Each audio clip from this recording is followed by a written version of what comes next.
This is Audible. Longtime Crush, Book 3 in Montgomery Inc. Legacy Series. Written by Carrie and Ryan. Narrated by Connor Crace and Meg Sylvan. Special guest, Jacob Morgan. Prologue. Sebastian. Marley gripped my hand and I held back a wince. She was the one going through a contraction. I shouldn't show how much her grip hurt, but my word, the strength in her body. I didn't know how she was handling it. "Oh, that was a bad one," Marley said as I reached for the cold cloth to wipe her face. Sweat covered her body, her hair in a frizzy bun on the top of her head, her skin alternating from a blotchy flush to a pale cream. The pregnancy had gone amazingly well. Other than the stress of everything, she did great. And here we were, in labor, about to become parents. I still couldn't quite believe it, but I wouldn't change a thing, because I loved Marley with everything that I had. "You did great," I whispered, before kissing her brow. She was icy cold even though her skin was flushed, and I frowned. "You feeling okay?" She gave me a look. "I'm about to push a cantaloupe from between my legs. I'm a little nervous, but I'm okay." She sort of slurred the words, and I straightened. I looked over the nurse, who narrowed her gaze at Marley before she started saying things I couldn't understand. "Marley? Marley? Sweetheart, what's wrong?" Marley reached out for me, but she couldn't lift her hand. Then her eyes rolled back in her head, and all the machines around her started beeping. My stomach fell, and I swallowed hard, my whole body shaking. "Sir, you're going to have to leave the room." "What's going on?" I couldn't focus, couldn't do anything, but people were shoving me out of the room, and words like cardiac arrest and coding filtered through the haze of my brain. It didn't make any sense. Marley was having a baby. She was in labor and doing wonderful. What the hell was going on? "Wait, what's going on? Somebody tell me what's going on." "Sir, go into the waiting room with your family. We'll come give you an update soon." I tried to move past the small woman, but then a large nurse came forward, his muscles practically bulging through his scrubs. "Mr. Montgomery, you're going to need to come with me." I could still hear the sounds of the monitors blaring and people moving around. "I need to know what's happening. That's my girlfriend in there. She's having my baby, our baby. What's wrong with Marley?" "Sir, please come with me." I didn't realize I was screaming, trying to push through, until I was through the double doors and they were calling security. And then my dad was there. I held back the bile crawling up my throat, and I looked at my father, unable to form words. "What's going on?" Alex Montgomery asked, looking at me, then over at the nurse. "You're going to need to tell your son to calm down before we can let you know what's going on." "I need to see Marley," I called out, and then my mom was holding me and my twin sister Aria took my hand. The younger twins, Gus and Dara, clung to me as well. Security left us and I just stood there. "What's going on?" my mother asked, and I looked into the eyes of Tabby Montgomery and wanted my mom to hold me and never let go. "I don't know, everything started beeping and she got dizzy, and then they pushed me out. I don't know what's going on." "I'm going to figure out what it is," Marley's dad said, rage on his face. He stormed towards the front desk as I just tried not to throw up. "I have power of attorney. We're not married yet. We made sure I had power of attorney. I'm her contact, her next of kin, the baby's next of kin, right? Is that how it works?" My family knew all of this, but I couldn't stop rambling. My dad gave me a look. "Okay. Sit down. We're going to get you some water and we're going to wait. We're just going to wait and see what they have to say." He shared a look with my mom, one I couldn't read, one that made me want to throw up, because the look of concern and worry sliding through his gaze, even though he tried to hide it, told me that this was bad. So fucking bad. Marley's father stomped away from the front desk and went straight to his wife. Marley's mom looked at me with broken eyes before she sat down and closed her eyes, her hands clasped in front of her. My cousins and aunts and uncles and grandparents all wanted to be here to welcome my child into the world, to be here for Marley and me. But the waiting room was small and only one person was allowed in the room at a time. It had been a fight for me to be in there versus Marley's mother. But Marley wanted me there, and we had the paperwork to prove it. Everything about this pregnancy had been a fight. But not Marley. She had been perfect. "I need her to be okay, Dad." My dad gripped the back of my neck and pressed his forehead to mine. "You can do this. We're here. Right here."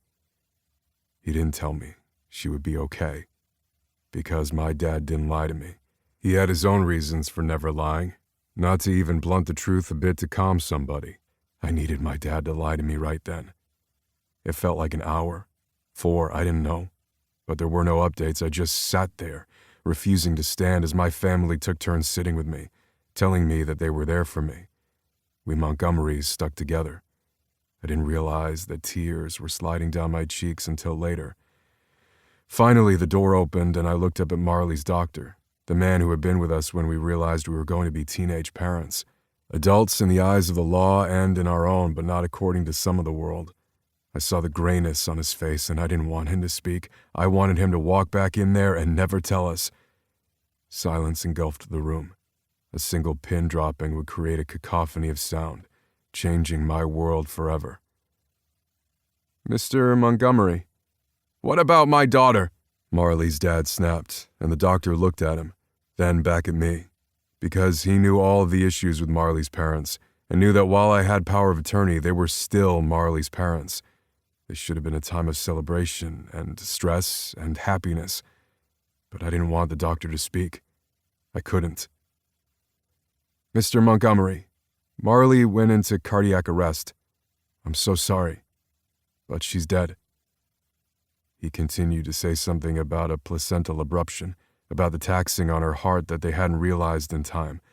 Most likely a genetic defect that we would talk about later. Marley was 18, almost 19. How did an 18-year-old have a heart attack? Later, I would remember the screaming, that Marley's mother fell down and nurses ran to her. Later, I would remember Marley's father screaming in my face, shoving me and my brother and father pushing the man back, telling him to shut it down. I would remember my mother and twin sister holding me as my baby sister began to pace, texting the family group chat, so they all knew what was going on. In the moment, I didn't know anything other than Marley was gone. But that wasn't the end of it. I moved a step towards the doctor, ignoring the racket behind me. "The baby?" I croaked. Did we lose the baby? Had I lost my family? Everyone went silent. Marley was gone. How the hell had that happened? But I needed to know about the baby. "Mr. Montgomery, your daughter is fine. She's being seen to now. Come with me." Marley's parents began shouting again, but out of the corner of my eye, I saw my own parents holding them back. I didn't know what would happen or what we needed to do. I didn't know what I was supposed to do. My daughter. We hadn't known the sex of the baby, had wanted it to be a surprise. We had wanted today of all days to be joyous. Not this surprise, never this surprise. I kept moving as I saw Leaf, Nick, and Lake run into the waiting room behind me, out of breath, their eyes wide. Everyone started speaking at once, but I followed the doctor, leaving them all behind. I didn't remember what happened next, didn't remember the route through the hallway, beyond seeing a few glances from nurses and that pitying look that made me want to vomit. I couldn't hear anything, couldn't taste, couldn't do anything. All I remembered was suddenly I was in a gown, wearing gloves, hands open, arms outstretched, waiting. The nurse came forward, a small bundle and a cream blanket in her arms, a tiny little pink hat on the baby's head. "Mr. Montgomery, here's your daughter." She whispered a few other things about passing all her tests and that the baby was healthy, about her weight and her length and the time of birth. I knew there would be paperwork later, a birth certificate to sign, all the little things that Marley and I had researched. But what was I supposed to do now? The nurse slid the baby into my arms and my knees went weak. They gently settled me into a chair. I might have said thank you. I looked down at my daughter, our daughter, and tried to contemplate what life would be, what this moment meant. Broken, didn't begin to describe it. I was just shattered remains of who I should have been. Our plans had been destroyed. Our path and promises to each other had been shattered. Marley was gone. Dead.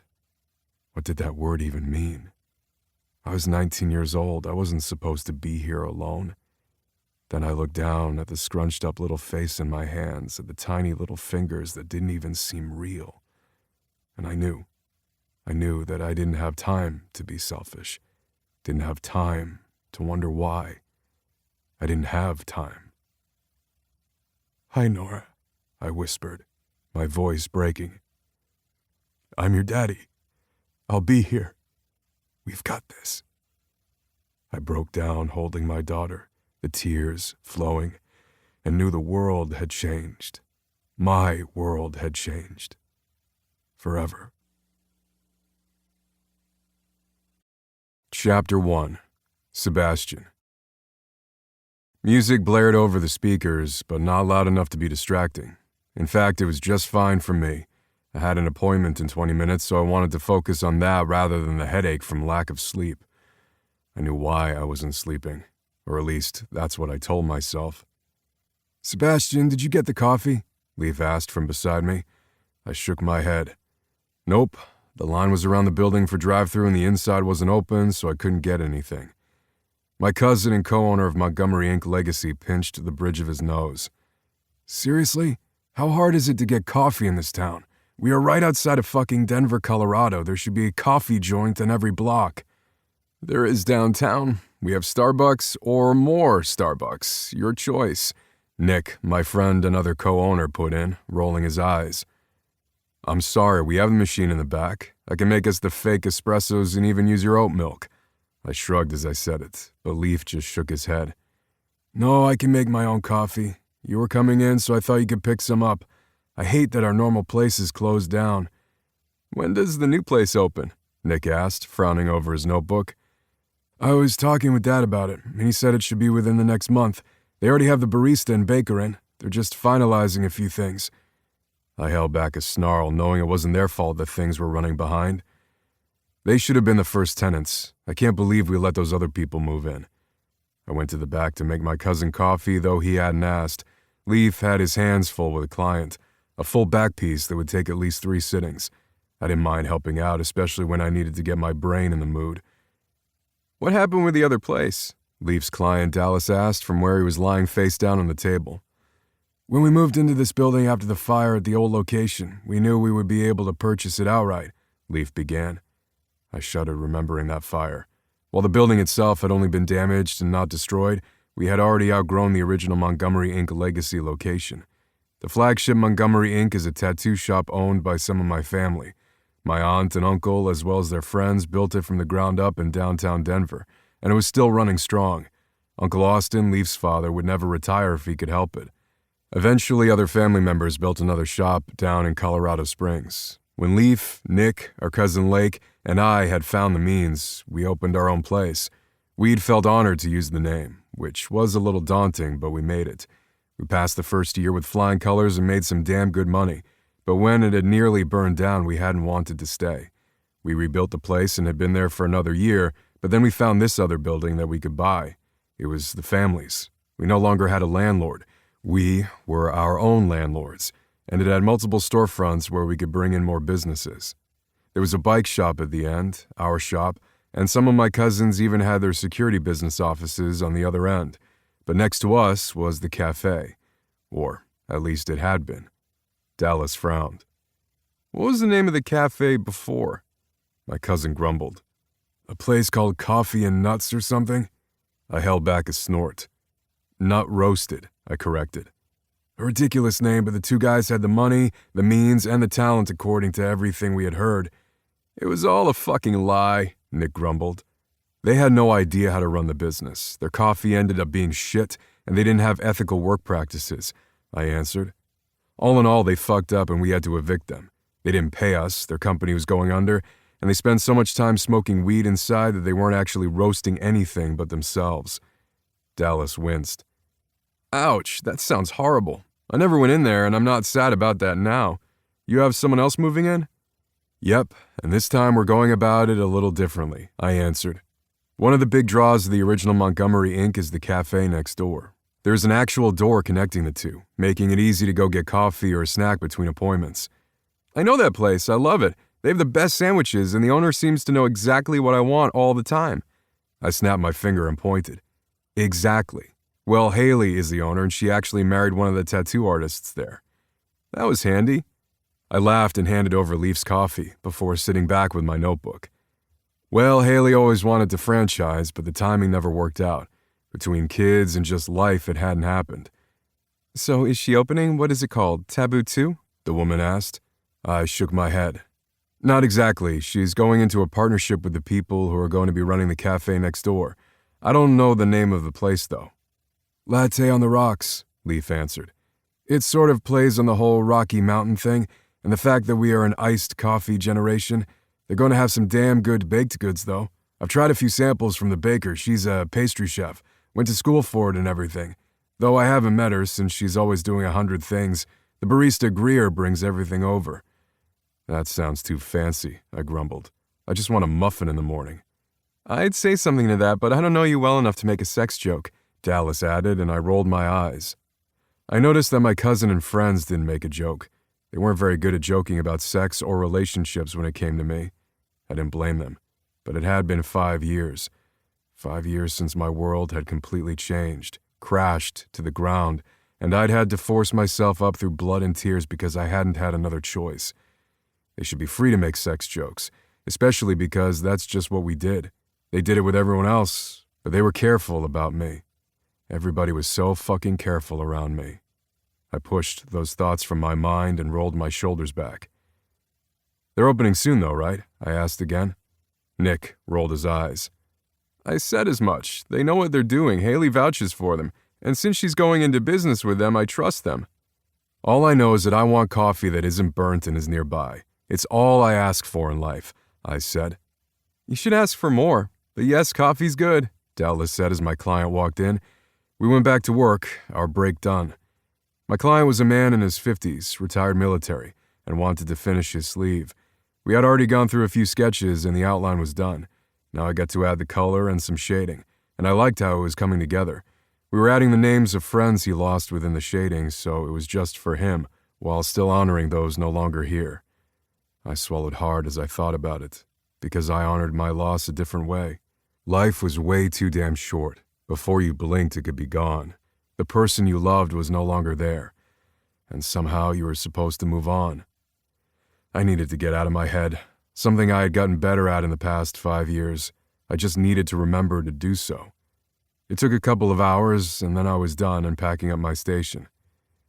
I need to head out. I'll work on the books for Lake later, I said. Our cousin, who owned the building with us but wasn't a tattoo artist, was the brains behind the business, and we wouldn't be here without her. She was also Nick's wife. No problem. We have a meeting tomorrow, though. You good with that? Leaf asked, stretching after his client left. Leaf was working longer hours tonight because Brooke had both kids at home. Yeah, that's fine. Are you eating here? I know you have another client. Brooke is bringing the kids by, Leaf answered. Luke doesn't have practice tonight, but since my 10-year-old usually has some form of activity after school, we're going to eat dinner out while we can. Just as a family, I guess. And Landon is learning what foods he likes when we go out to eat, so that should be fun. I smiled, wondering how on earth here we were talking about kids. Leaf was just a few years older than me, and was the eldest cousin of all 20 or so of us Montgomery cousins. We were a big family, considering my dad had 7 siblings, not even counting all of their cousins. And all of their cousins acted like our aunts and uncles, meaning their kids were our cousins too, even if technically family trees didn't work like that. All in all, our family was ridiculous in size, but we were close. And considering everything that had happened to us over the past years, I was glad we were close. I relied on them more than I had ever wanted to, and I wouldn't be here without them. My daughter wouldn't be here without them. I liked the fact that Nora had Luke and Landon to grow up with. She wasn't alone. Although Nora was 5 now and she was right in the middle of them, we were still family. I need to go pick up Nora.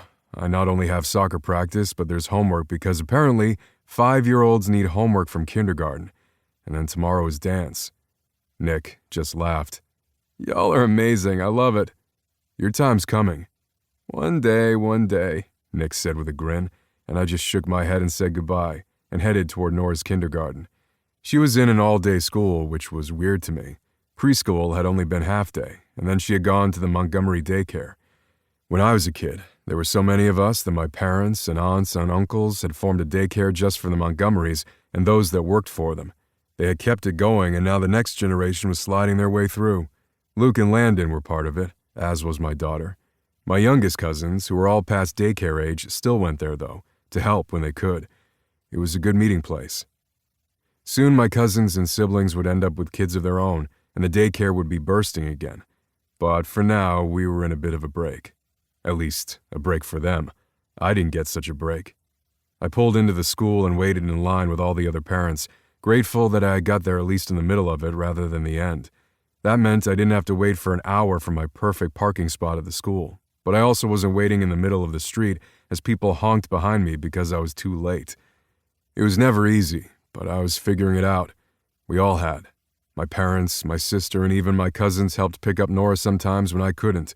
Sometimes clients went long or I just had other meetings. I was blessed to have my family. Because I didn't have Marley. I swallowed hard, wondering once again why I kept thinking about her lately. It had been 5 years since I lost the love of my life, since Marley died and everything had changed. I'd been 19 and thought I knew what the fuck I was doing. I'd been in college, ready to buy into Montgomery Inc. legacy and start my career.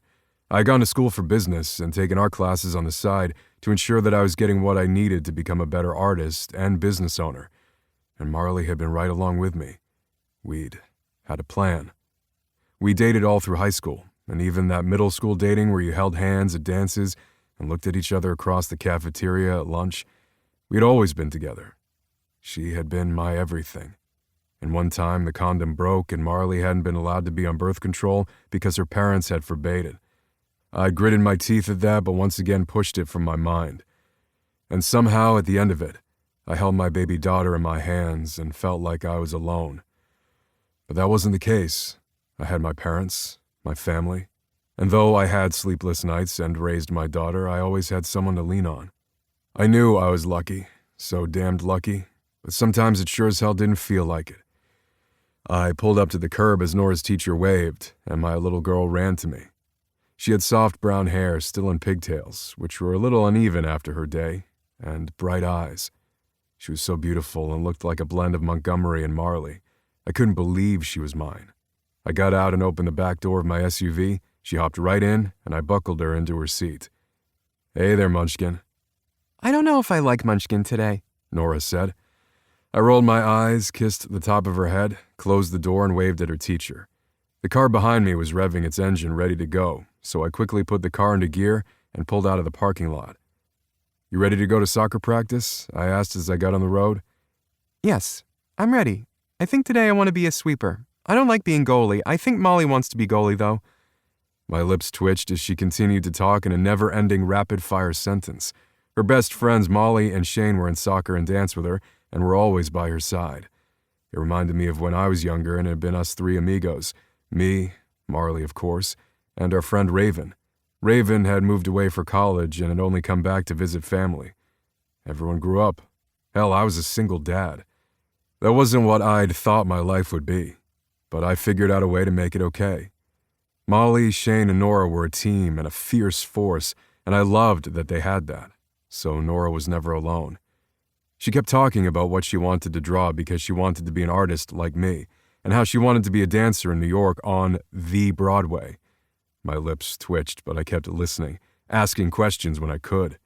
I knew every 5-year-old out there was different. Some talked a little, some never stopped talking, and some only wanted to speak when spoken to. Some loved to read, some weren't ready to leave their picture books yet. Nora loved to read, but she loved when I read to her the most. My father grumbled about that because he did the voices better than I did, but in the end, Nora loved her daddy. And hell, I would take that win. Soccer went by quickly, and I rubbed the back of my neck, ignoring the looks from a few single parents. It had always been like that, and it never ceased to amaze me.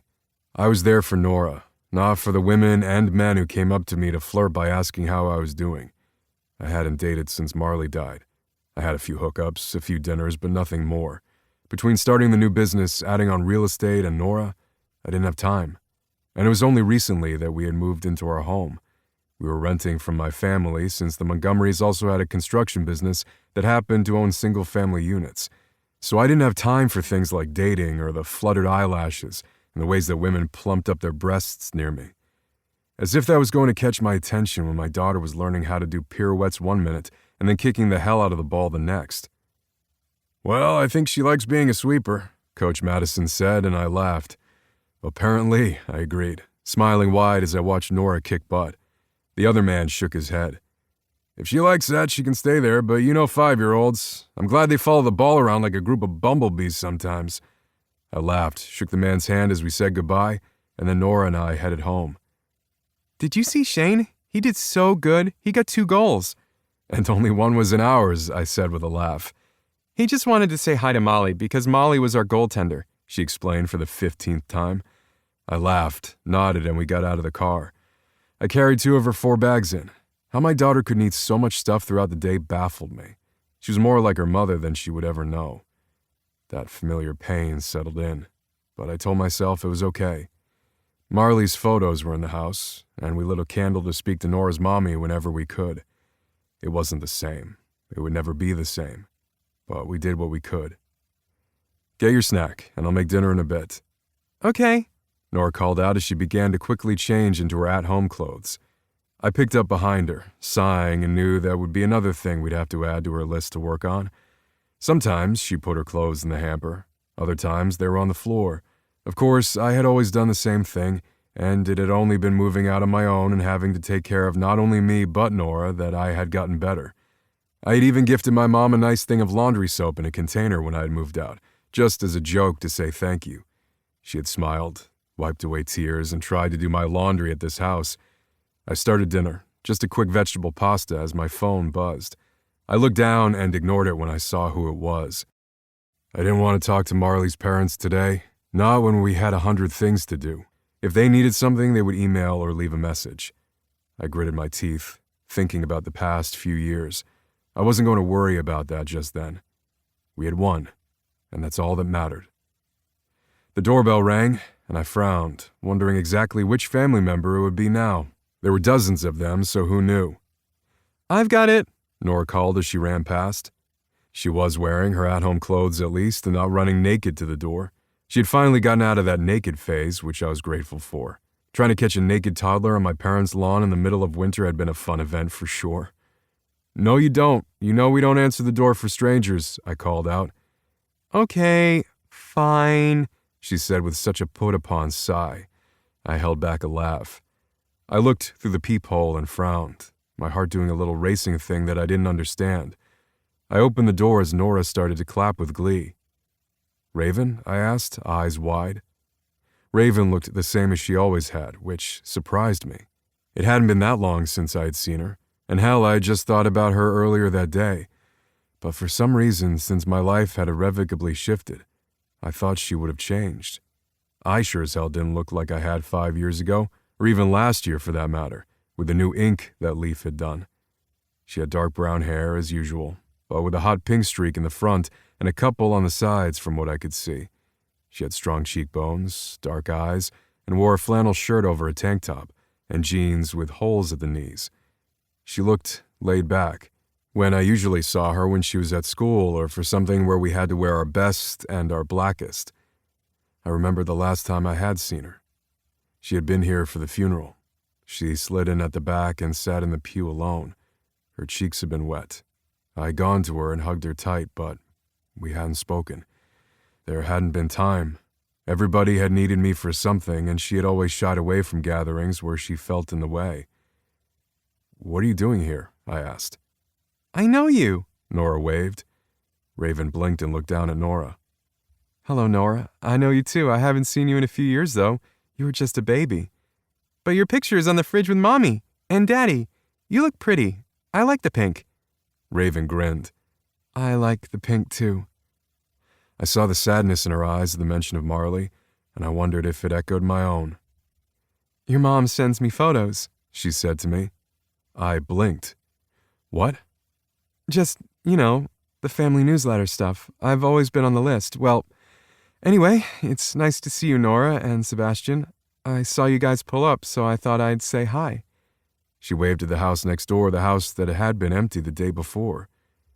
You moved into the rental? I asked, frowning, wondering why the hell I hadn't known. She looked over her shoulder. I needed a place to move in because of the shop and everything. I moved back.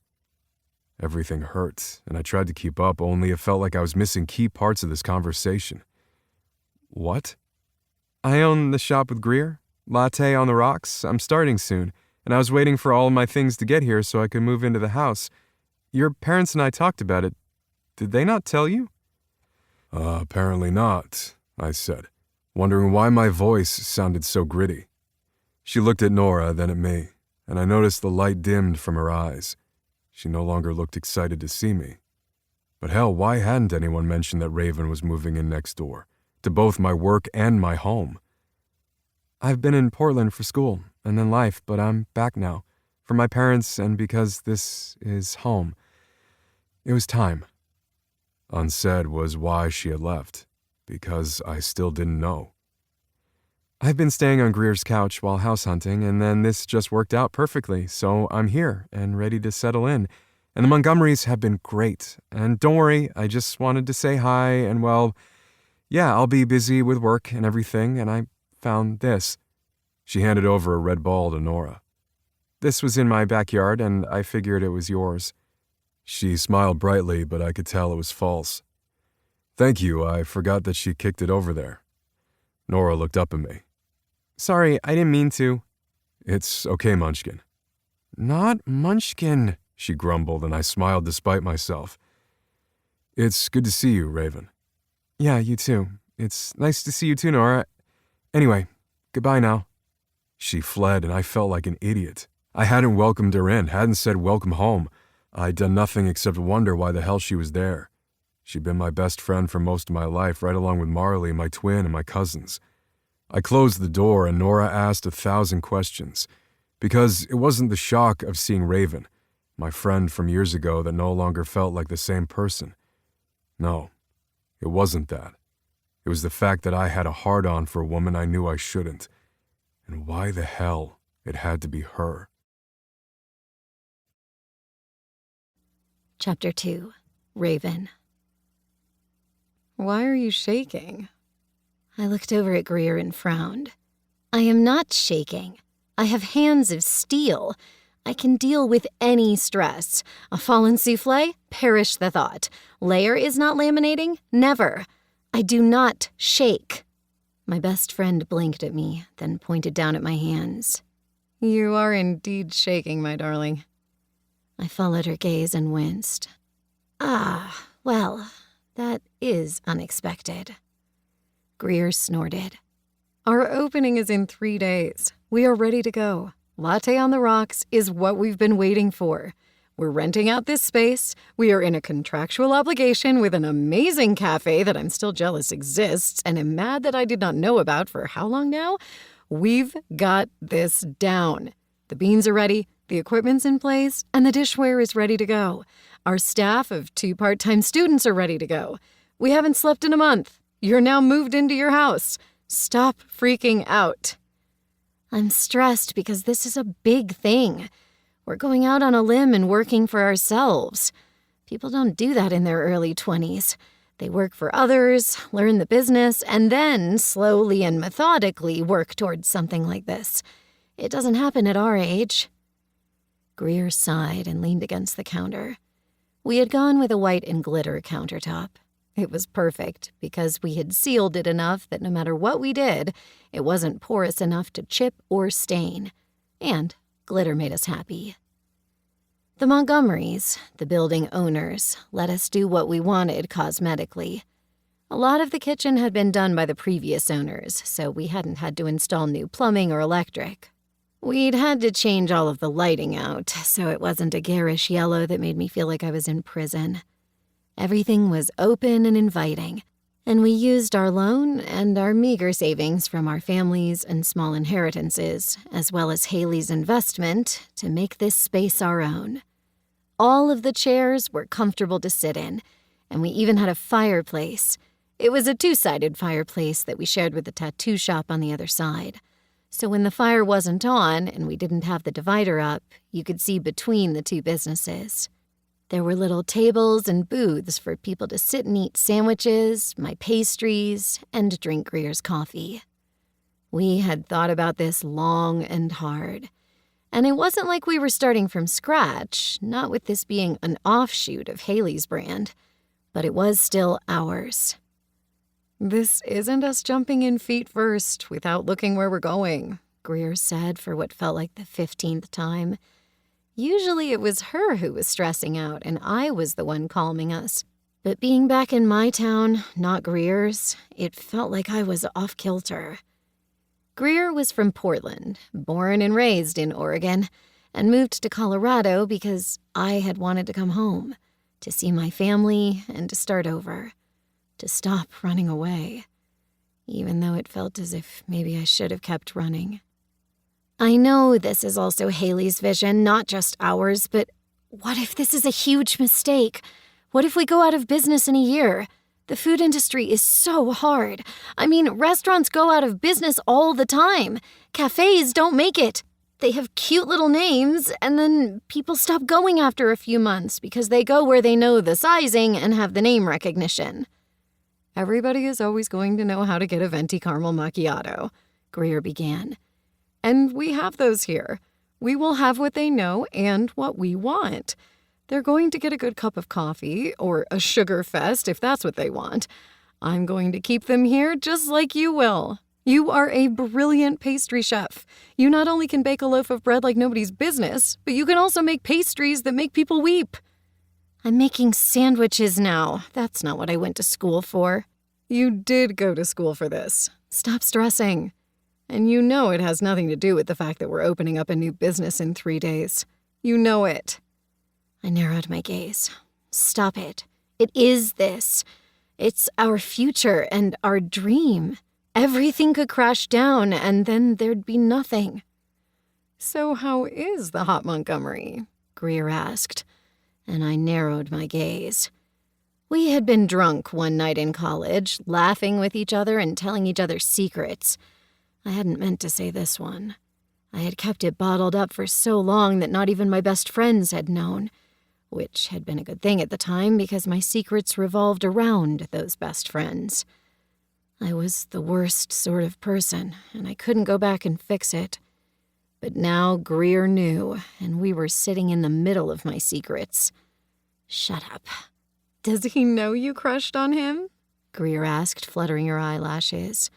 I cursed under my breath and looked around, as if one of the Montgomerys could pop up at any moment.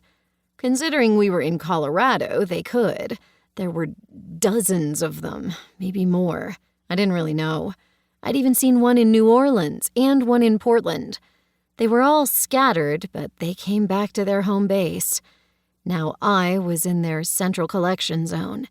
They could be anywhere at any time. I was in their building. They were next door. I could see the feet of someone who was most likely one of them as they walked past the fireplace. I needed to turn it on and block it off. Why had I thought keeping that fireplace was a good idea? You are currently rubbing your temple so hard you're going to leave bruises. Are you thinking about the fireplace again?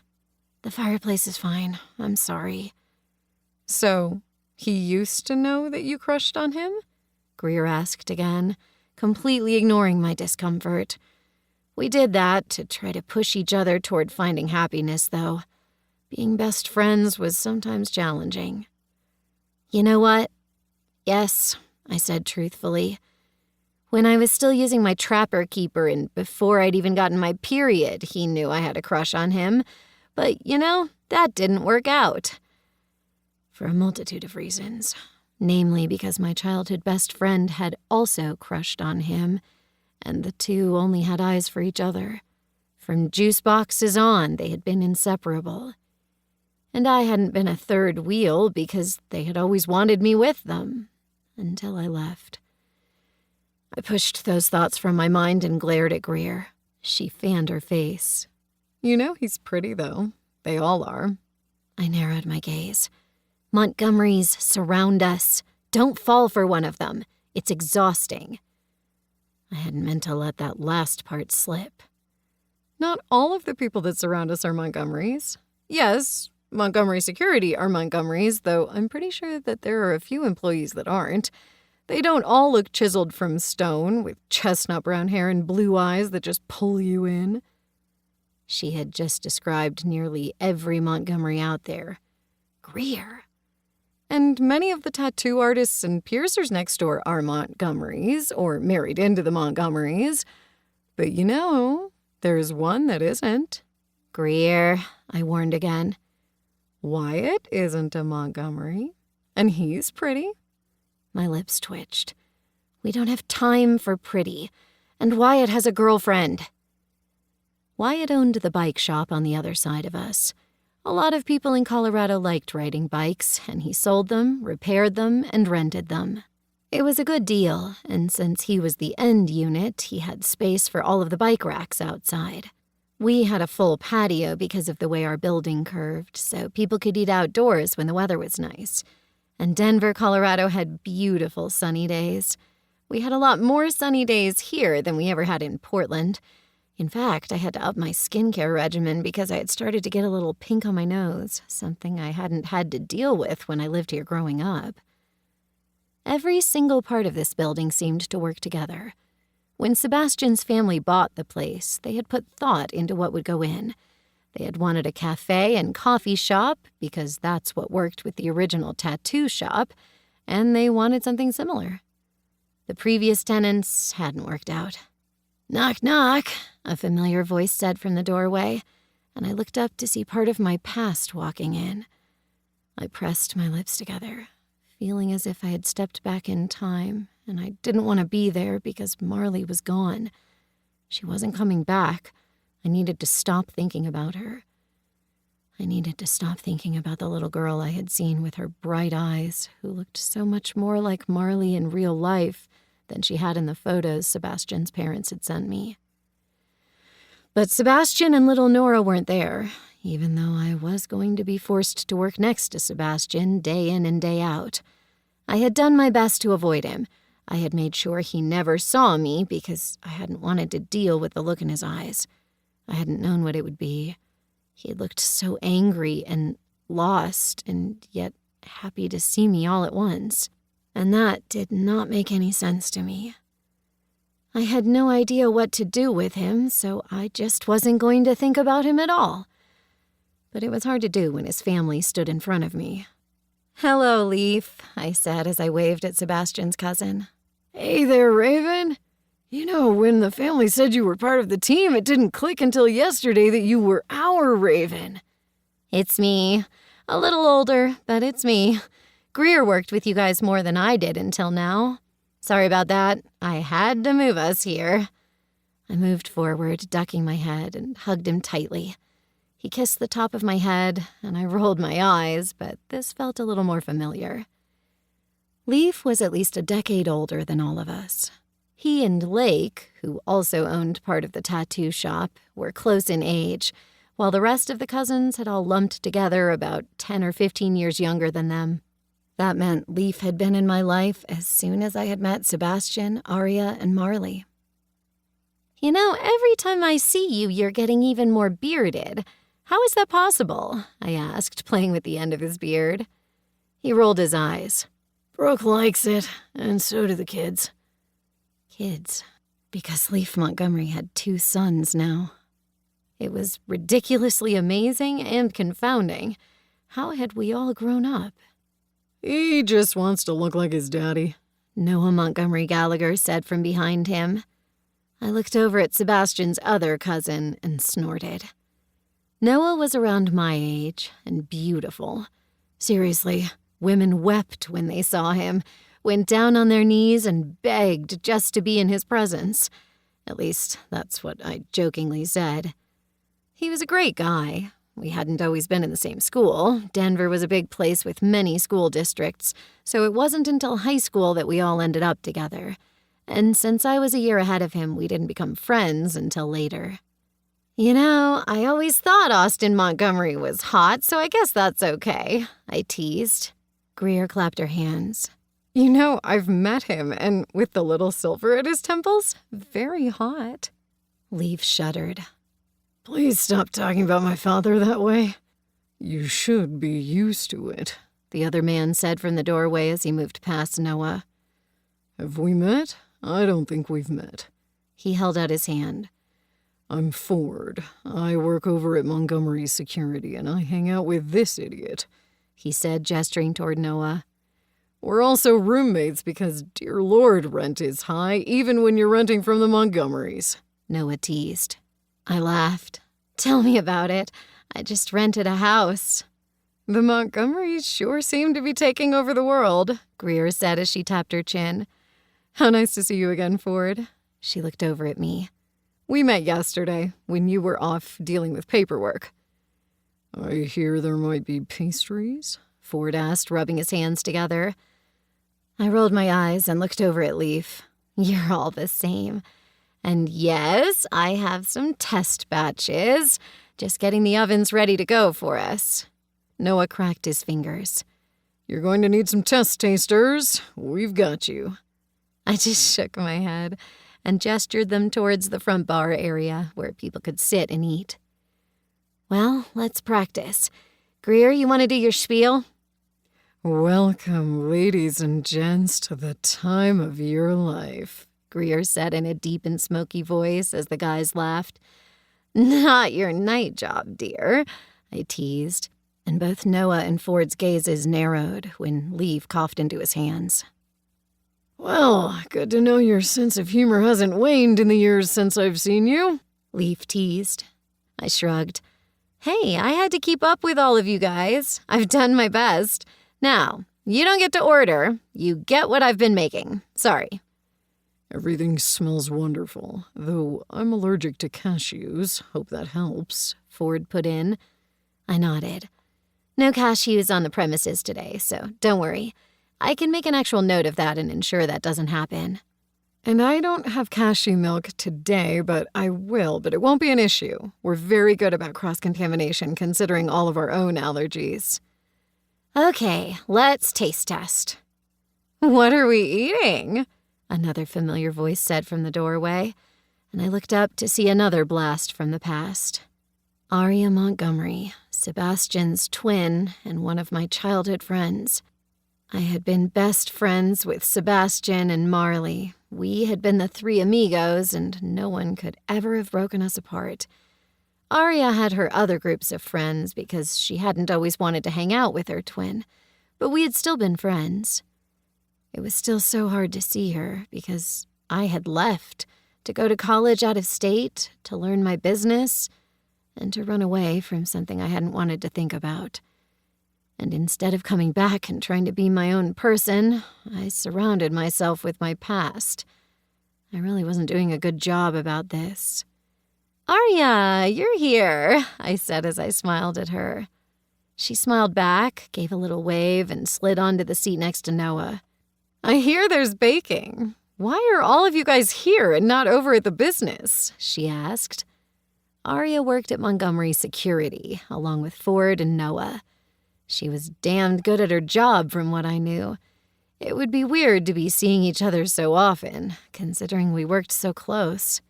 I'm on a break between clients, and they just finished that meeting with the Sandersons. We're here to bother them for food, Leaf clarified. It's not a bother. We're practicing.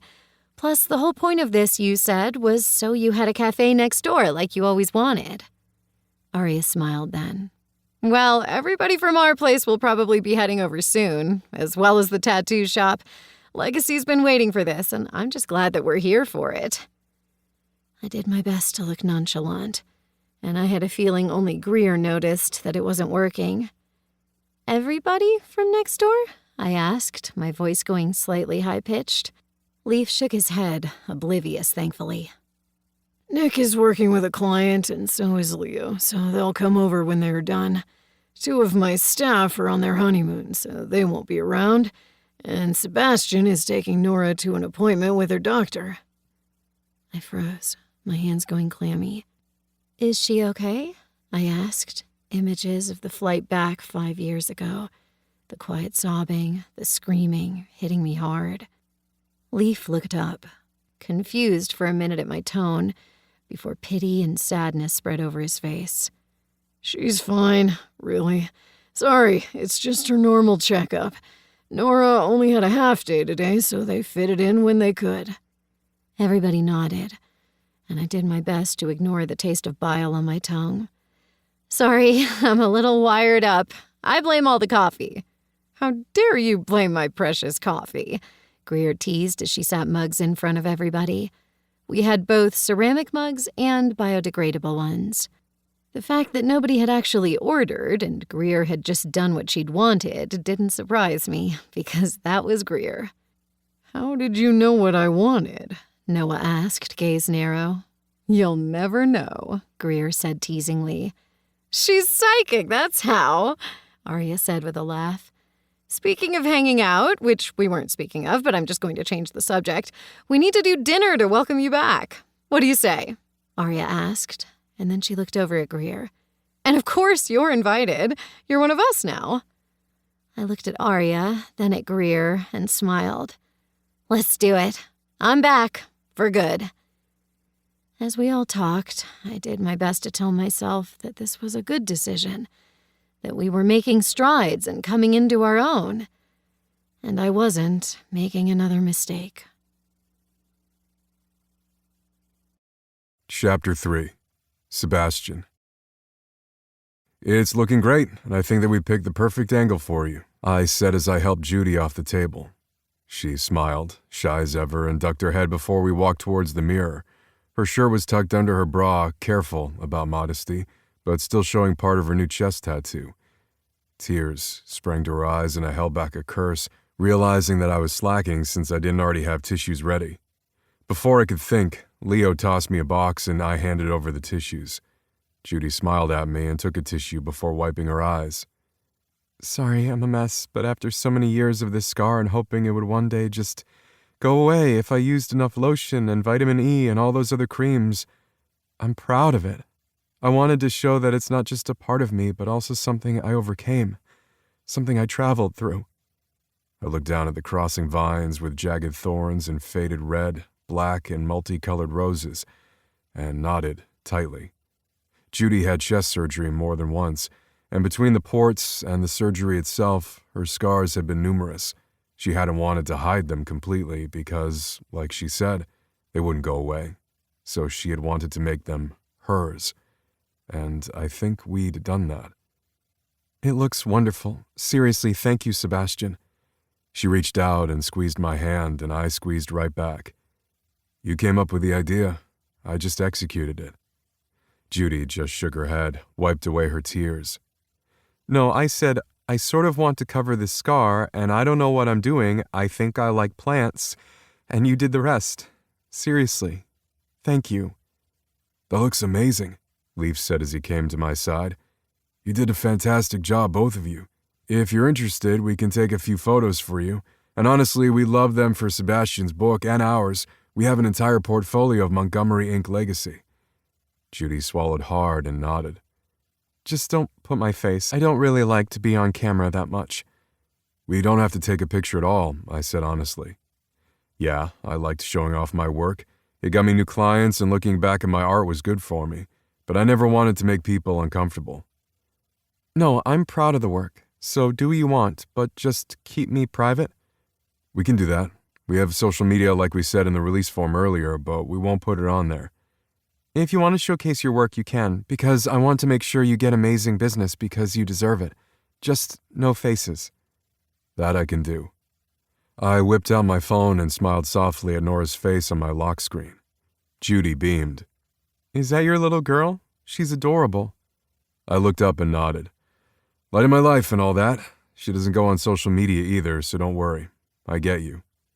It's good to protect kids. They need it. Judy looked around the shop, smiling. Okay, where do you want me? Let's go over here with the black backdrop. Lake likes to do social media correctly, so we actually have a little photo booth thing. Julie's eyes widened. Wow, you guys know what you're doing. Lake does, Nick commented as his client let out a deep laugh. And Nora helped, of course. She is my favorite niece, Leaf said with a laugh. Since Nora was his only niece, the joke worked. Judy frowned, looking between us. I thought you two were cousins. Or wait, are you and Nick cousins? I just laughed and began to take photos. Technically, we're cousins, but it's easier just to say uncles and aunts with all of our kids. Don't worry about the family tree. We don't. I winked, which made Judy blush. Well, you're a little girl, and that little girl's mom must be very blessed to be a part of such a big family. You guys really get each other. She smiled, and I felt that lump in my throat. ignoring the pressing looks from Leaf and Nick. Judy thankfully didn't seem to notice as we went through aftercare instructions. Judy headed out, an appointment set for our next session. I wanted to see what it looked like once she wasn't swollen, to see if it needed any additions. Plus, she wanted a wrist tattoo. I loved returning customers because that meant I was doing something right. I began to clean up my station, hurrying a bit. "You okay?" Leaf asked slowly as he went through his notebook. He was purposely not looking at me as he said it, and I knew that was for a reason. "I'm fine. I'm used to it." People didn't automatically assume that I was a single father. It made sense it didn't hurt as much anymore, mostly because I didn't let it. "If you say so." "I say so." "What does your day look like tomorrow?" Leaf asked, heading up to the front desk. "I have 2 appointments, and then I need to drop off Nora. It's their weekend." I tried to sound casual, but from the way that the guys looked at me, I knew it didn't work. "Really? I feel like you just did that." "It's every other weekend. That's what the courts say." I grit my teeth, then gathered up my things. "Speaking of, I have to go pick up Nora from school. We have dance class and then dinner. Long day." "If you need to talk, we're here," Nick murmured, and his client gave me a look. His client had been part of Montgomery Inc. legacy since we opened, and knew all about Marley. Had even come to Marley's funeral. He'd also been there during the fire when we almost lost everything. He was a good man. I knew the pity on his face was because he knew exactly where I was going this weekend. Every other weekend, Nora went to her grandparents' house, Marley's parents. In most cases, that would be fine. It wouldn't be a cause to worry and no one would stress out. In my case, it was a ball full of pity and guilt and hardness. Marley's parents had never liked me. When we were just kids running around in a wild trio of me, Marley, and Raven, her parents hadn't liked me. I had been the boy in the girl group, and they hadn't understood that. And when we had started dating, they hated the fact that it was me Marley had chosen. They hadn't liked how loud my family was, that we were tattooed and pierced and too crazy for them. They hadn't liked the fact that my family owned businesses and were blue-collar all the way. We took care of our own, and we might be loud and loved cheese, but we worked our asses off and were always there for each other. Each of us as teens, while still in high school, held part-time jobs. We all learned responsibility and how to take care of family. We hadn't been the right people for Marley, according to her parents. Marley's parents were ultra-religious, so the fact that Marley and I had not only had premarital sex, but had gotten pregnant out of wedlock had been the final straw. They'd thrown away Marley's birth control pills, because in their mind, if Marley didn't have birth control, she wouldn't have sex. And condoms, as everybody knows, weren't 100% preventative. So one had failed, and we ended up with Nora. And I would not regret having Nora in my life no matter what.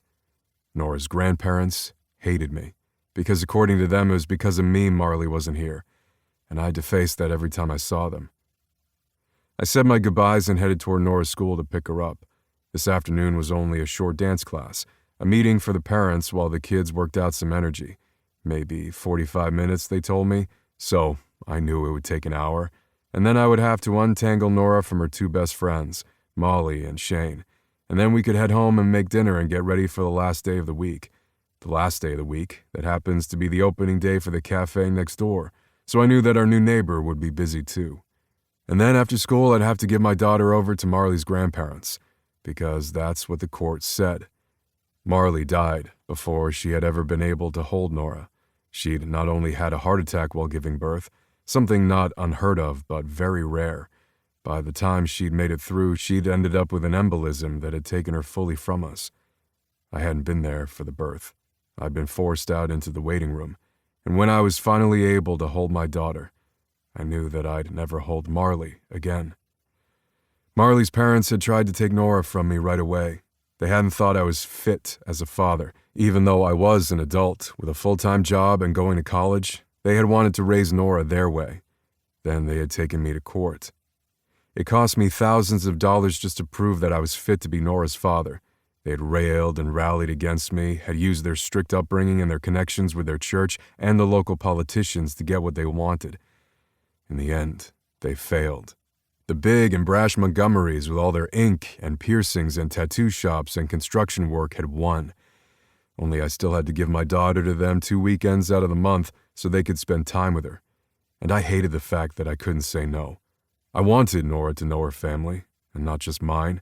I just wished that Marley's parents would get it through their skulls that they didn't have to hate me in order to love her. I pulled into the school parking lot, and Nora ran right to me. We had a routine. I got her into her seat and she spoke the entire time, never stopping for anything other than breath. And then Molly said that she was going to go as the purple princess, so I'm going to go as the pink one. And Shane said he would go as the blue prince, but now he might want to be a princess just so that way we all match. We don't really know because we have to figure out the costumes, but what do you think? My temples ached and I looked back up into the mirror so I could see her face. For Halloween? Yes, but we might want to change this too, because what if we don't want to go as the prince and princesses of ColourPop? ColourPop was a random TV show that made my ears bleed, but the kids loved it.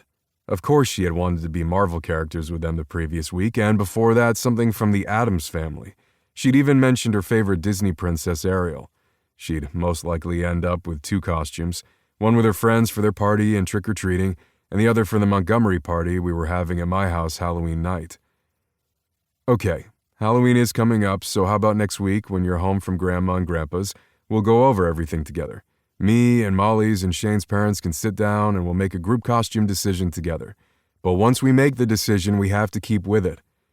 Nora pressed her lips together, tapped her chin with her tiny little finger, and looked deep in thought. I had to press my lips together as well so I didn't burst out laughing. Seriously, my daughter was fricking adorable. I put my eyes back on the road and pulled into the dance studio's parking lot. I think that's reasonable, Nora said, and I held back a laugh. I got out of the car just as Molly's mom got out of her SUV. Little Shane and Molly hopped right out and waved. The 3 hugged each other, dancing around as if they hadn't seen each other less than 10 minutes ago. I met Molly's mom's gaze and rolled my eyes. She laughed. They went with ColourPop? She asked, her voice high-pitched at the end. I shook my head and gestured for the kids to head inside. Apparently, I told Nora that I'd try to get us all to meet next week so we can make a decision.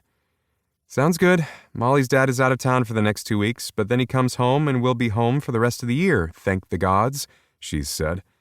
Molly's dad was a contract worker who was out of the country for long stretches of time. It sucked, but it was good money. Shane's parents both worked full-time, so we took turns with carpooling. The only reason we hadn't driven together today was since Molly and Shane lived in the same neighborhood, we took turns when we could. The dance meeting was simple, mostly prep for the holiday pageant, something to do with snowflakes and glitter. I sighed and took notes because I would have to make Nora's costume. I might be an artist when it came to drawing, but I could not sew correctly to save my life. Molly's mom looked at me and raised a brow. Are you going to need help this year? I shook my head. No, I think one of my cousins can help. My family is always up in my business for something. Might as well use it for good. She laughed. Well, I may need to hire them because I have no idea what I'm doing, and we both know Shane's parents aren't going to have the time. I nodded tightly. We took turns trying to help each other out. Molly's mom was an amazing baker, so she always helped with the baked goods when it came to the rest of the 3 kids. Shane's parents did weekend sleepovers, and anytime there was a group event over the weekend for more than a few hours, they took care of it. I tended to work on weekends because it worked better for my clients, so our 3 families working together was like having an extra family unit. I'll see what my mom says. They're all really good about helping out. Thank you. Seriously, I cannot sew. I wish I could just pick something out of a catalog, but that would probably be ridiculously expensive. I feel you. We took our forms in, and then I piled Nora back into the car, pulling her away from her 2 best friends. You'll see them tomorrow at school. It's fine. But I love them, Nora said so dramatically, I resisted the urge to roll my eyes. You'll see them all next week, too. But Molly and Shane are going to have tea this weekend, and I can't. I sighed, hating this part. I'm sorry, Pumpkin, but your grandparents are excited to see you. I had no idea if that was the case or not, but I would lie to protect my daughter. I didn't fucking care. But I don't want to go, Nora said, tears beginning to fall down her cheeks. I felt like I'd been kicked in the gut. I hated this, and there was nothing I could do about it. I pulled over into a parking lot and turned around to look at her. I'm sorry, baby, but you love your grandparents and they love you. It's your time with them. It's always good to have time with your family. I want to stay with other Grandma and Grandpa. I love them. Can we live with them again? I shook my head. When Nora had first been born, I moved back in with my parents instead of staying in the small apartment I had shared with a few of my cousins. It was just easier for everybody, and I relied heavily on my parents and their big hearts for the first few years of Nora's life. Nora had shared my room because I hadn't wanted to part with her, and eventually she ended up with her own room at my parents' house, and my parents hadn't batted an eye. They'd given up everything for me and my siblings, and then for their grandchild. When we moved into the rental we were currently living in, Nora had hated leaving her grandparents, and so had I. But we had needed the independence, and now we were a unit. Only every other weekend, it felt like hell. You'll have fun. You always do. She pouted, then wiped her tears. Okay, I'll go, I guess, but it just makes me miss Mommy more. She rubbed her tummy, and I reached out and squeezed her little foot. I miss Mommy too. But I love you, okay? I love you so much. She nodded and wiped her tears before she went on about her Halloween costume, using that resilience of any 5-year-old. I swallowed hard before pulling back onto the road, grateful we weren't far from home. We needed to make dinner, go through homework, and I needed to find someone to help me sew, because it sure as hell wasn't going to be me. We pulled into the garage and saw Raven struggling with a large box out of the back of her SUV. Can we go see Raven? Nora asked, clapping her hands, tears long forgotten. I sighed, wondering why I felt so weird. Raven had been our best friend too. Nora knew her face, knew that she had been friends with Marley. This shouldn't feel weird. But it did. Let's go help, I said, after I got out of the car and Nora unbuckled herself. A big enough girl to do it. And didn't that just break my heart? How the hell is she growing up so fast? We moved towards Raven as she was still struggling, and I picked up the pace. As she stumbled, I reached around her, gripping the bottom of the box, my front pressed to her back. She screamed, then looked over. Oh my God, you scared the shit out of me. Then she winced, seeing Nora. I mean, crap? Is that a curse? It's not a curse because adults can say it, but I can't, Nora explained. We're here to help. I was still pressed directly to Raven's back, and I did my best to will my cock to behave, because if I wasn't careful, she was going to feel exactly how excited he was to see her, and that was not something I wanted to think about. Oh, I've got this. Thank you. Here, seriously, let me help. I lifted the box as she wiggled out from between me and her car. That wiggling sent that very luscious ass of hers pressed against me even more, and I swallowed hard, angling so she wouldn't feel me. Apparently, I needed to get laid because just that slight friction nearly sent me over the edge. I was blaming the length of time, not the fact that it was Raven, because fuck that. Where is this going, I asked, as I hefted the box. It was heavy, but I worked out. Probably too many hours because of said tension, but I again pushed those thoughts from my mind. Oh, you don't have to help, seriously. Let me help, I've got it. Daddy's strong, he has all those muscles, Nora explained as she took Raven's hand and led her into her own house. I just shook my head as Raven blushed. Well, I'm grateful for those muscles. She sputtered, looked at me, and looked away as I followed her into the living room. Right here's fine. They're more of my pots and pans from storage, pastry things. You bake? Aunt Aria said you bake.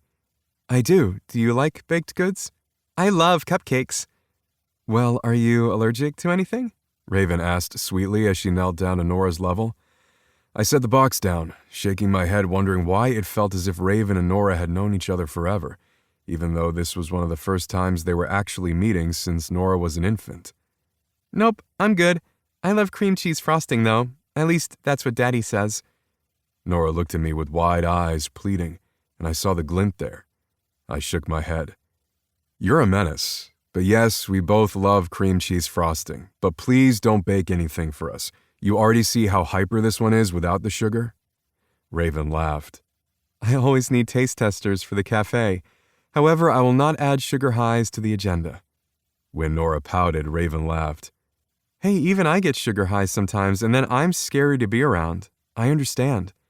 You're not scary. You're beautiful. Nora reached out and played with the pink strand of Raven's hair. I love this. Raven's whole face changed, going a little wide-eyed and sweet. Raven was gorgeous, but she always had been. We're not coloring your hair pink. Your school won't let it. You know it. Okay, but Aunt Maya said maybe one day. My Aunt Maya had multicolored hair a lot of the time, as did her children, but her children were my age, so that was fine.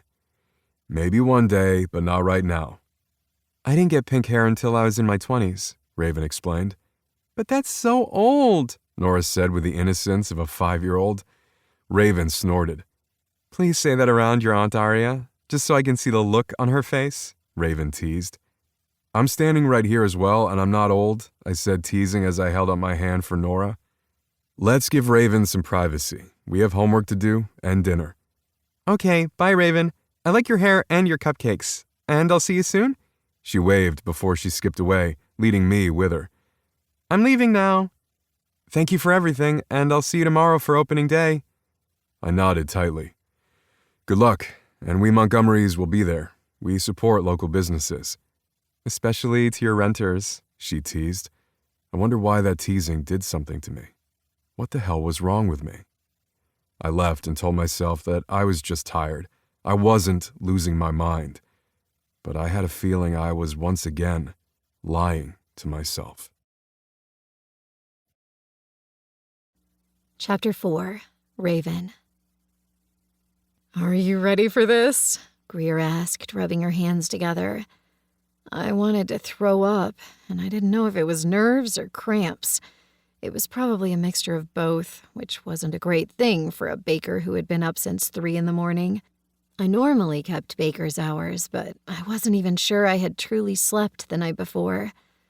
I looked over at Greer, and I knew she was just as nervous as I was, but better at pretending.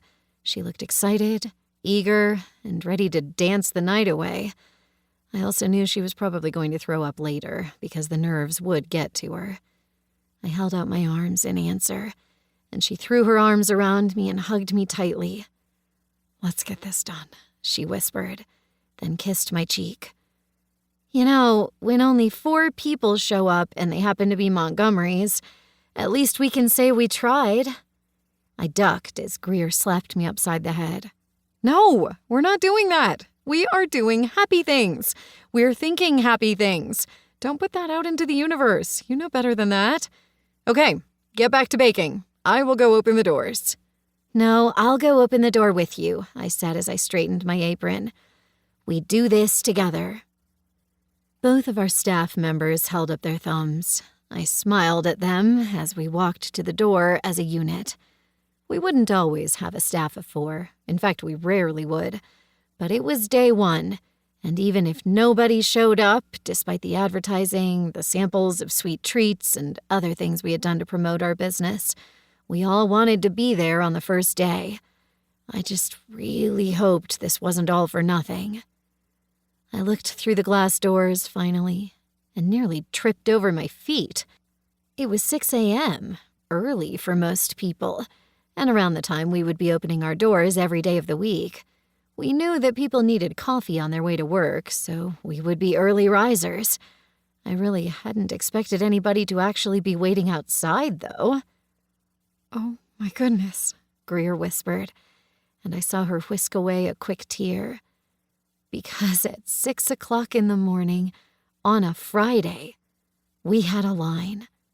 We opened the doors quickly, and Greer beamed. Welcome to Latte on the Rocks. We are so happy to have you.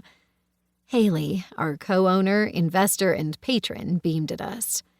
I brought the whole family, and while I may be first in line, I'm happy to say that it's not just Montgomerys and friends here. Haley hugged us tightly, and then we all got to work doing 1,000 things at once. Haley and her husband Sloan came in first and ordered, gushing over the look of the place. Considering this was her franchise and we were just part stakeholders in it, it felt as if we were blessed by our own fairy godmother. The next set of customers were, of course, Montgomerys, these from the downtown tattoo shop, before they headed back over to their section of the city. I worked behind the counter along with Greer, making orders. Our staffers went to the tables, cleaned them up, made sure everybody was happy. I handed out banana nut muffins, pumpkin cheesecake muffins, honey oat squares, cranberry cheesecake buttons, various cinnamon rolls, brownies, and cupcakes, and never stopped moving.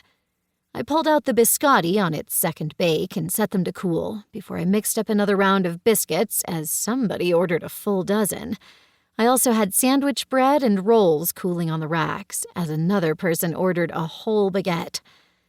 I knew that it wasn't always going to be like today, that no matter what I baked, somebody wasn't going to like something, or I would make too much of one thing or not make enough of the other. And while I had worked in bakeries and cafes ever since I was first able to work, I didn't have decades of experience. I knew what I was doing, but there were going to be mistakes. I needed to get those thoughts out of my mind because I needed to focus. I turned to the counter, going to refill the display case I was sure had already been emptied, and looked up to see Wyatt.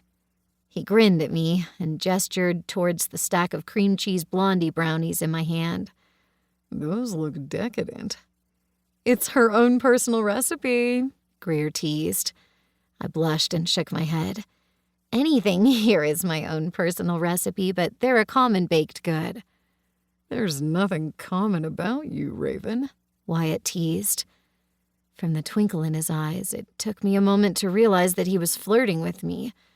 Wyatt, the bike store owner and our working neighbor, a man who was slowly becoming our friend, was flirting with me. Greer raised her brows as she went to make a peppermint white chocolate latte for the next customer. Wyatt beamed at me and asked me something, though I wasn't really paying attention, because someone else walked into the building. And why did it feel as if I was losing my mind? Raven? Huh? I asked, pulling my gaze from Sebastian as he walked in, his gaze on me. May I have one of those brownies, or are they for another order? Wyatt asked. I cleared my throat and gestured. Of course, let me wrap that up for you. Thank you. I'll go eat it over in my shop, and thank you guys for opening, because I already had people browsing in my shop, and that means more business for all of us. You should let me thank you one time, with dinner. Sebastian, along with Noah, Ford, and Leaf, stood behind Wyatt, waiting to hear my response.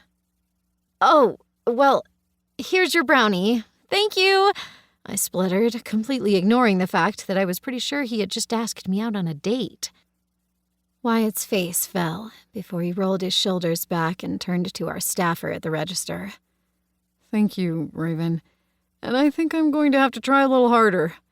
Or just enjoy the sweetness that is this brownie. He winked again as he walked out, nodding at the Montgomerys. Neighbors, Wyatt said. Hey there, Wyatt, Noah drawled before he glanced at Sebastian. I did the same and realized that Sebastian was stone still, hands fisted at his sides. That was so weird. Why was he standing there? Maybe he didn't want to be here. That would make more sense. They'd probably forced him to come over because they wanted to support a local business, their neighbors. But he probably had 1,000 things to do. He was a single dad, and Nora seemed to be constantly on the move. She had 1,000 different activities, and Sebastian was always there for her. He didn't have time to come and see the opening of our cafe. It's the Montgomerys, Greer teased as she hip-checked me. While Raven is over here in La La Land, how about I take your order? I shook my head. I need to go to the back. I think something's buzzing. Just your brain, Greer mumbled as Noah leaned forward. The place looks great. I mean, not only does it look great aesthetically, but everything smells divine. We can smell it through the walls, though, so I'm grateful that we built the door from the cafe to the tattoo shop. Can I just say it was the best idea ever? We blatantly stole that from your father's shop, Leaf, Greer put in. Oh, when we first renovated this entire building as we bought it, we made sure that that was going to happen. The people before you really weren't into the idea, but you guys are. And that means we can get coffee and baked goods and sandwiches when we need it. And I just know I'm going to have to add like 2 more workouts to my week in order to survive all of this sugar. I shook my head. We'll make sure you eat healthy, too. I don't want to deal with Brooke when I get you on a sugar high. Just don't let the kids have all the sugar without me knowing, okay? He teased. Don't worry, I'll be good. Maybe. It was easy to talk with Leaf because he was like a big brother, just like Ford and Noah were. Just family, reminding me of a time long past. Sebastian made me feel weird. There was nothing more to say about that. I was nervous, warm, tingly, and wondering what the hell I was going to do. Because that middle school crush was long gone. This was Sebastian Montgomery. He was different now. And he wasn't and couldn't ever be mine.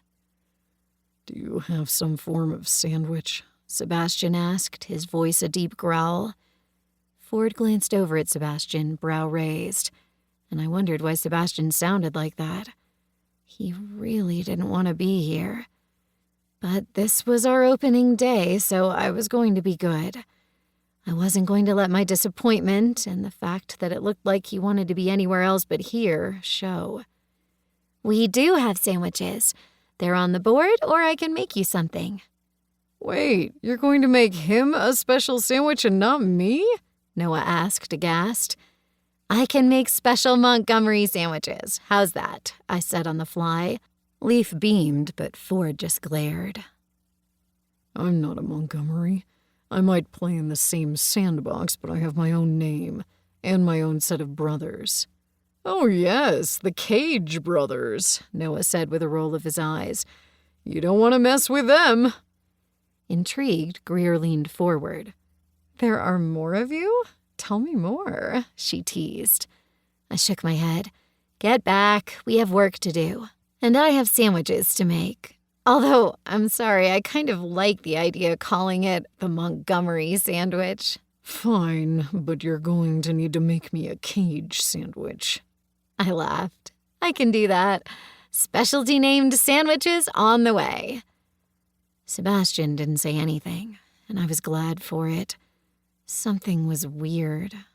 Then again, it had been weird between us for a while now, even before Marley had passed away. Because I left and he stayed, and he had never forgiven me for abandoning Marley. By the time the day was over and we closed up shop, my feet ached, my back ached, and I was pretty sure that I was so wired on sugar I wasn't going to be able to sleep. Greer was ecstatic and did a backflip in the parking lot before we left. I just laughed and headed home. It wasn't always going to be like this. There were going to be bad days, but today was a damn good day. Greer was amazing at social media and had kicked ass making sure people knew we were there. She had even done a few live feeds from when we were working, getting people to laugh as they teased about the wait and the fact that they were dying in gastronomical bliss once they got their orders. They loved our food, loved our coffee, and loved our place. We just needed to make sure they kept coming back. I pulled into my garage and noticed that Sebastian's front lights were on, but I didn't look for too long. Instead, I closed the garage door behind me and put those thoughts out of my mind. He didn't want me here. That much I had figured out.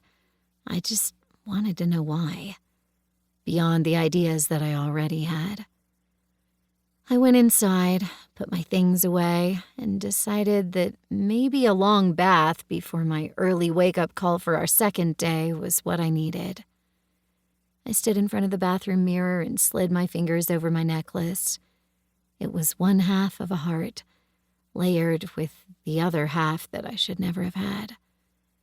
Marley and I had given them to each other when we were in middle school, and I'd had to put the piece on another chain when I'd gotten older. Marley's parents had handed it back to me, along with a few other of my things that had been in her childhood room. They hadn't wanted anything to do with me or their daughter's past when she died. I didn't always wear the necklace. In fact, I rarely wore it. There was no need to wear something to remind me of my former best friend, when all I had to do was close my eyes and I could see her smile and the way that she lit up the room. But I had wanted her to be part of today. She had always loved my baking and had pushed me to pursue my dreams, even if it meant leaving her and Sebastian behind. I let out a breath when suddenly dizziness swept over me and I clung to the bathroom counter. When bile rose up, I staggered to the toilet and threw up everything I'd eaten that day, even though it hadn't been much. Cramps assaulted me, and I kept throwing up, sweat pouring off my face, before I lay on the cold tile, shaking, hating myself. I curled into a ball, wondering why I had let myself forget. I'd been too stressed that day and hadn't taken care of myself. I had just wanted something for myself, just once. Because it wasn't always like this. Sometimes I actually didn't hate myself. I didn't hate my body. But today, my body hated me. And it reminded me once again that life was never as it seemed, and I didn't always get what I wanted. Chapter 5. Sebastian. I wiped the sweat off my brow, annoyed that it was so muggy in my small mudroom, when it had been cold a couple of days prior. That was fall in Colorado. You never knew what the weather was going to be. I paused in my thinking, bending down to pick up my paintbrush. Honestly, that was every season in Colorado. Sweat continued to pour as I worked on the trim, grateful I was nearly done with this part. I preferred rolling to trim, but someone had to get it done. Of course, my family who did construction were 1,000 times faster and better than I was. They weren't offering to help, though. I set the paintbrush back down and then stripped off my shirt, wiping the sweat from my face completely. I hated weekends like this. I should be working. I should be going over portfolios, drawings, and even doing actual tattoos. I had clients that I could meet with this weekend, but the way things had worked out, today it had been better for me to stay at home for the afternoon and get household things done that I couldn't really do well when I had Nora. I held back a sigh. Because Nora wasn't here. I had dropped her off at her grandparents' that morning, had done my best not to snarl at the way Marley's parents glared at me, and then watched my little girl roll her shoulders forward and look defeated as she went to the people who I knew loved her, but didn't understand her. They'd been the same way with Marley. They'd loved their daughter, loved her to the point that they were breaking what they had with Nora. I missed my kid. I never once thought that I would be a father this young. In fact, I thought I wouldn't be a parent until I was in my 30s or something, much like a lot of my uncles. But no, I'd been a teenage dad, and I'd only made it work because of my family. I hated the fact that my kid wasn't here. So here I was, repainting my mudroom in the back of my house because we had let it go a little bit. The place was owned by my family, the entire Montgomery realty section of our conglomerate. I snorted at that, considering our conglomerate was just a small grouping of companies that we happened to own. We weren't ruling the world, much to the surprise of everyone around who knew us. And so while I didn't need to do my own maintenance, I knew how. My cousins in the construction arm of the family were better at it, but I could paint a mudroom. Eventually, I would have to redo the laundry room that was connected to this room, but I wasn't in the mood to move all the appliances around, so I would do that later. Or maybe I would do it tonight when I couldn't sleep because I missed my kid, and it wasn't like I had a nightlife. My cousins and brother wanted me to go out. Even my twin was trying to force me out of the house. I just didn't want to today. I wanted to sit in my own guilt and shame. Knock, knock. I turned, paint roller in hand, to see Raven walking up to the house. She met my gaze, then her gaze went a little lower, and she blushed and tripped. I cursed and moved towards her, the door already open so I wouldn't touch anything with the paint roller. Sorry there was a tree root or a hole, or just my own feet. I trip a lot. My lips threatened to twitch into a smile. I hope you don't do that when you are around ovens. She winced, looked down at her arms. Well, I do have a few burns from pans, but that's just the life of a baker. I'm pretty sure I permanently have flour in my hair. I looked up, shook my head. Don't see any.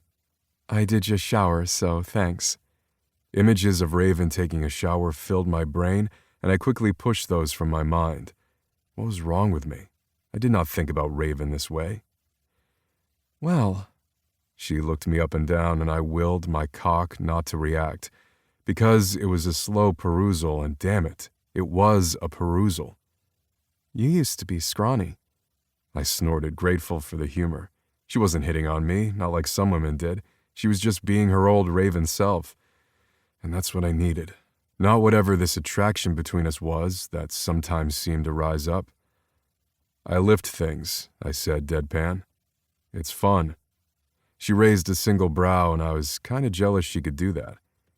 And all the ink? That's new. I did have more ink than a lot of my cousins. I worked in a tattoo shop, and my family was really damn good at it.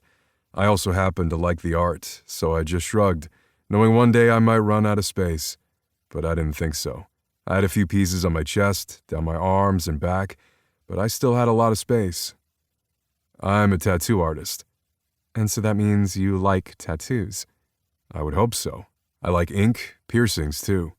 She looked up at my eyebrow ring, and then lower for an instant, before she blushed and turned away. I wasn't going to tell her that yes, my dick was pierced, because I didn't really know how to bring that up in a conversation. As it was, my cock was trying to get up all on its own. I still need one. Piercing? I asked, willing myself not to look down at her breasts or at her clit. I did not need those images from my mind, but they were there, and all I wanted to do was see if she was pierced, or pierce her myself, or lick at those piercings, just to see if they could make her come. What the hell was wrong with me? This was Raven. I didn't have an attraction to Raven. She was my friend from childhood, nothing more. Now she was my fucking neighbor.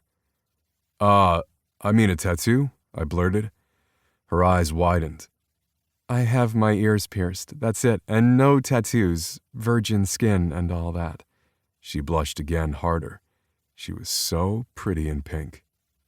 I mean, my skin doesn't have ink on it. I don't need to mention virgins.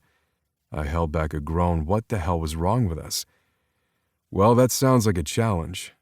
I paused as we both burst out laughing. I meant the tattoo if you wanted it, not anything else. I'm going to change the subject now.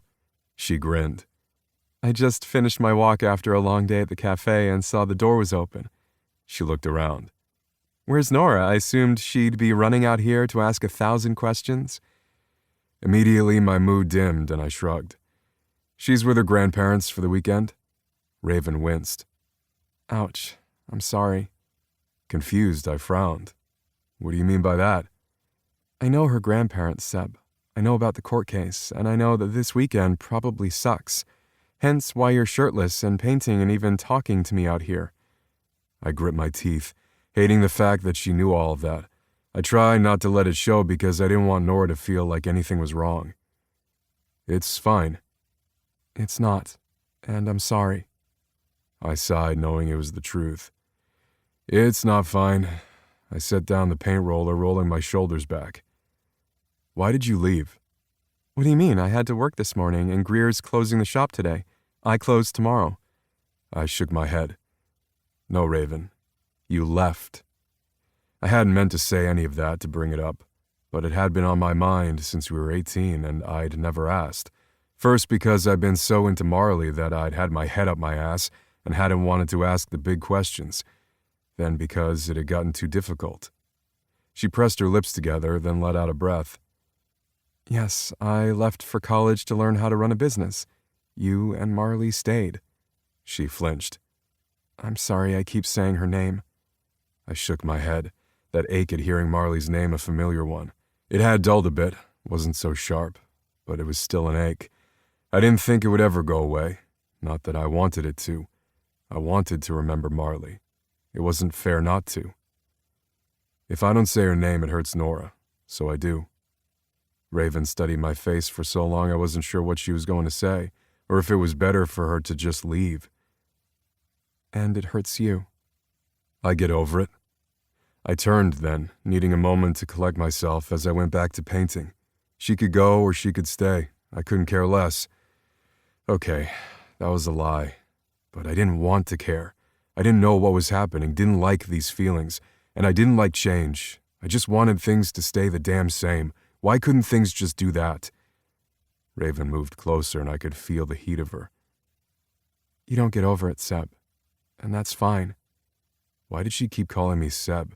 As if we had a shared history. We did, but I didn't want to acknowledge it. I just wanted her to go away. But I wanted her to stay. Why did you come back? I asked, far more harshly than I intended.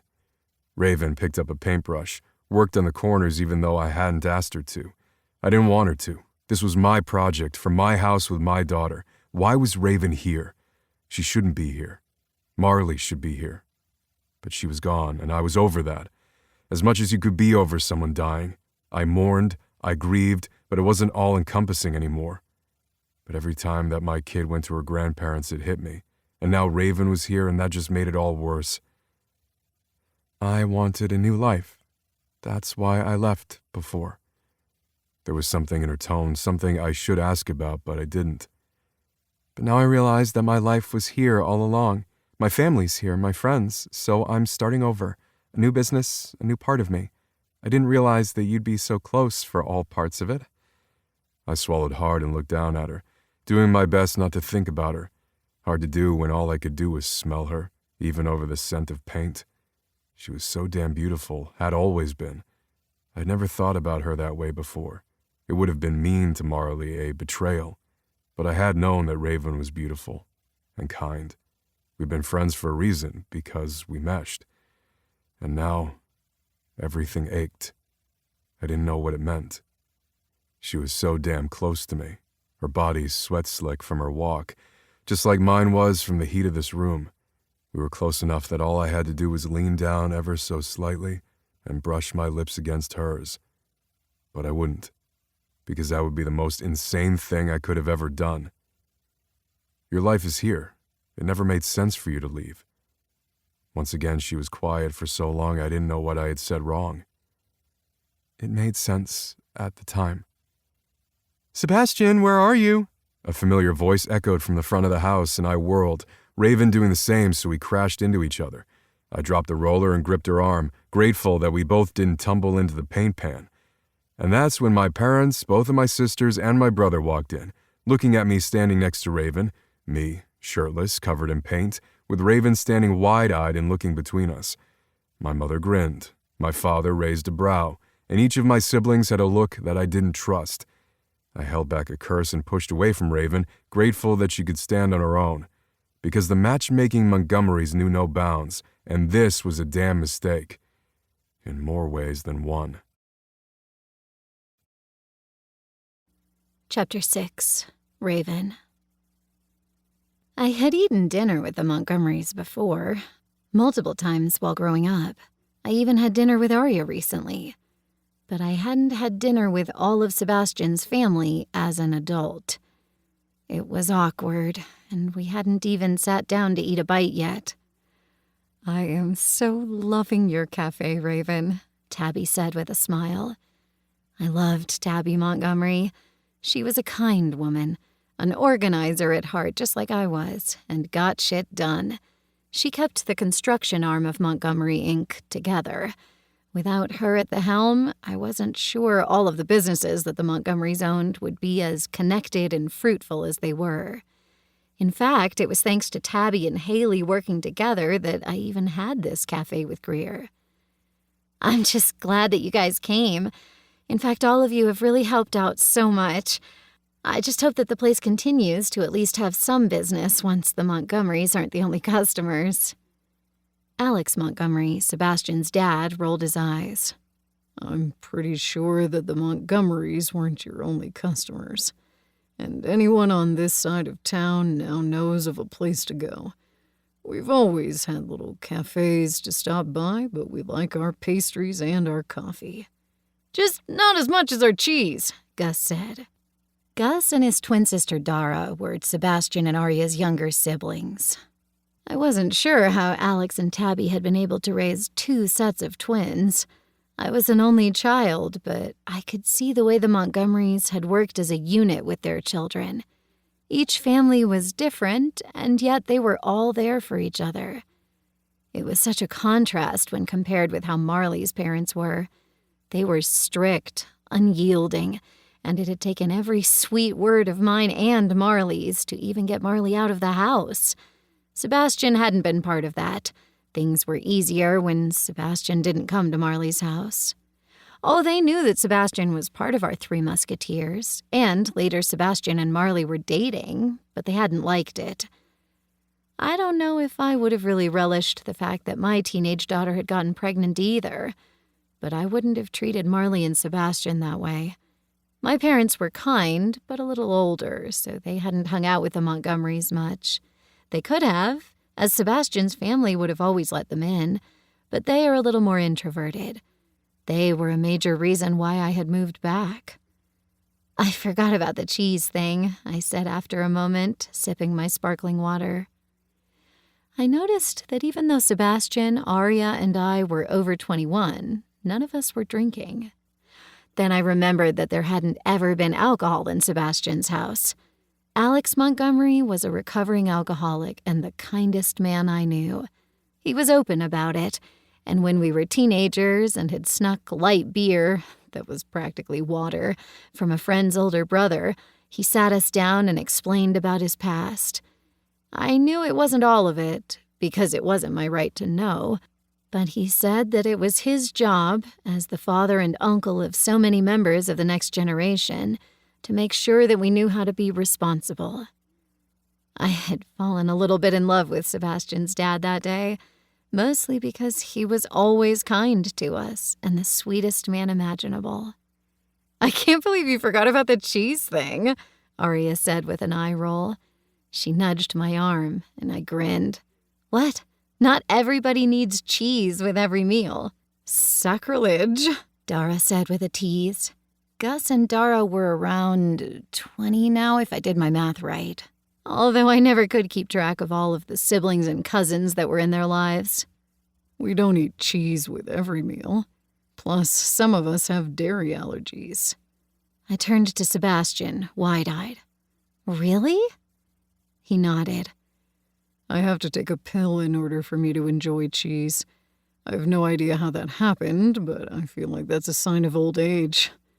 He grinned as he said it, and our gazes met, both of us swallowing hard and then looking away.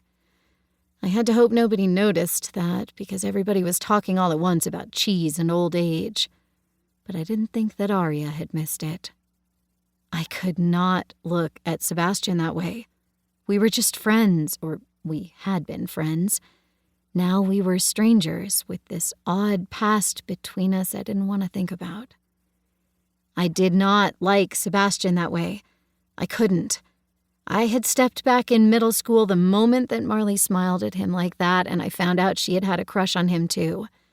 Because Marley was sweet and quiet, and if I had been in the way, she would have walked away and let me have him. Even that thought made me laugh, because Sebastian had never looked at me twice. Not until the mudroom, and I was blaming the paint fumes. Because there was no way Sebastian would be attracted to me.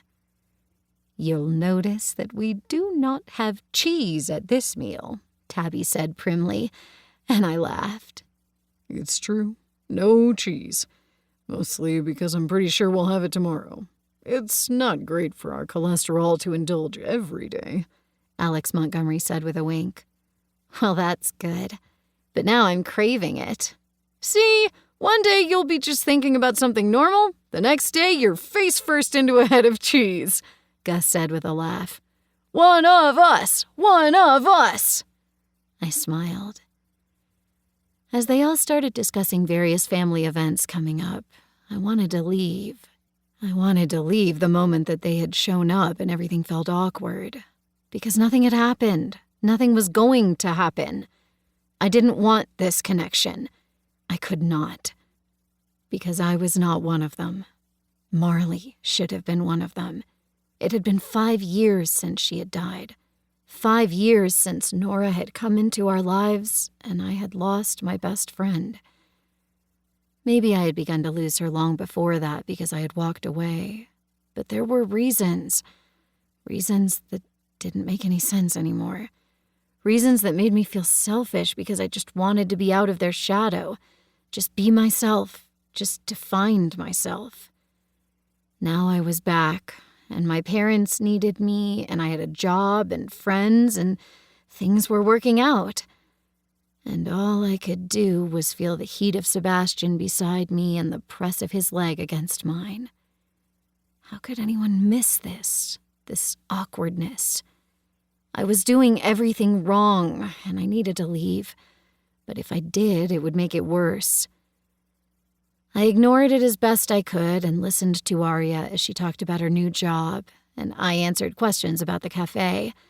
I told them about pastry school and everything, while all I wanted to do was move my leg away. Sebastian's leg was just so damn big, thick and muscled, and I needed to stop thinking about him. Maybe trying water again would help, so I took a big gulp. Okay, does it really take that many turns or whatever to make a croissant? Dara asked, and I nodded, setting my glass down quickly. It sloshed over the floor, and I cursed. But then Sebastian was there drying my hand. I pulled away as if he had burned me, and our gazes met. I swallowed hard, and he just raised a brow, that pierced brow, and I wanted to reach out and slap him upside the head, or kiss him. No, that would be bad. Oh, so bad. What was wrong with me? I had never had this problem before. I was always good at holding back this reaction. Maybe I was just too tired. After all, we had been really stressed out recently, and I hadn't had much sleep. Yes, that must be it. You okay? Sorry, just tired. Oh no, you must work baker's hours and we've been keeping you. I'm sorry, Tabby said gently. I shook my head, even though I had literally just thought that I wasn't sleeping enough. No, really, I'm a dork, but I am much better at baking. And yes, you want to laminate the layers with any pastry like that, so you have to fold the dough over butter. Oh, I watch Bake Off, I know, Dara said with a sage nod. I laughed. Okay, then. So why did you ask? Gus asked, rolling his eyes at his twin. Now I want a croissant, Arya said with a happy sigh. Well, you are speaking to the right person. And yes, there'll be fresh croissants in the morning at the cafe. Look at you, making business. Like I'm going to make you pay. Damn straight you're going to make her pay, Gus growled. He sounded so much like his brother then that I blinked. We Montgomerys each pay our own way. We don't take handouts, Sebastian said quietly from my side. I swallowed awkwardly. I know, I was just teasing. Of course I'm going to make Arya pay, and double just because she annoys me. I tried to make light of it, as Arya laughed and the others joined in. But something looked off with Sebastian, and I didn't know what it was. Or maybe I did, and I didn't want to think about it. Hey, Sebastian, I brought a few things for Nora. Is it okay if I just put them in her room? Arya asked helpfully. Everybody froze, as if the reason for Nora's absence wasn't why they were all there. Of course, they were there to comfort Sebastian on the weekend that he didn't have his daughter. Just like I was. Though I still didn't know how that had all come to be. What did you get her? You know I don't want to spoil her. Arya rolled her eyes in the way of sisters. I'm her favorite auntie. Of course I'm going to spoil her. Excuse me, I'm literally sitting right here, Dara said quickly. And I'm Sebastian's twin. I'm sorry, that's just the way things are. The girls began to play fight, and I knew it was to keep Sebastian's mind off Nora's absence. But all I could do was look at him and wonder what the hell I was supposed to say. And why I was even there. I shouldn't be. I should be long gone, not part of this. You know, I do work baker's hours, so I should be going. But thank you for dinner. Seriously, I was just going to heat up some leftovers, if I even have leftovers in the fridge. I bet you always have baked goods, though, Alex put in. I smiled. If I'm not testing out something, then you know there's something wrong. So, yes, I said as I looked over at Sebastian. Anytime you need baked goods, come on over. It was only after I said the words that I realized it sounded like a come on. Or maybe I was looking too deep into it. I really needed to go.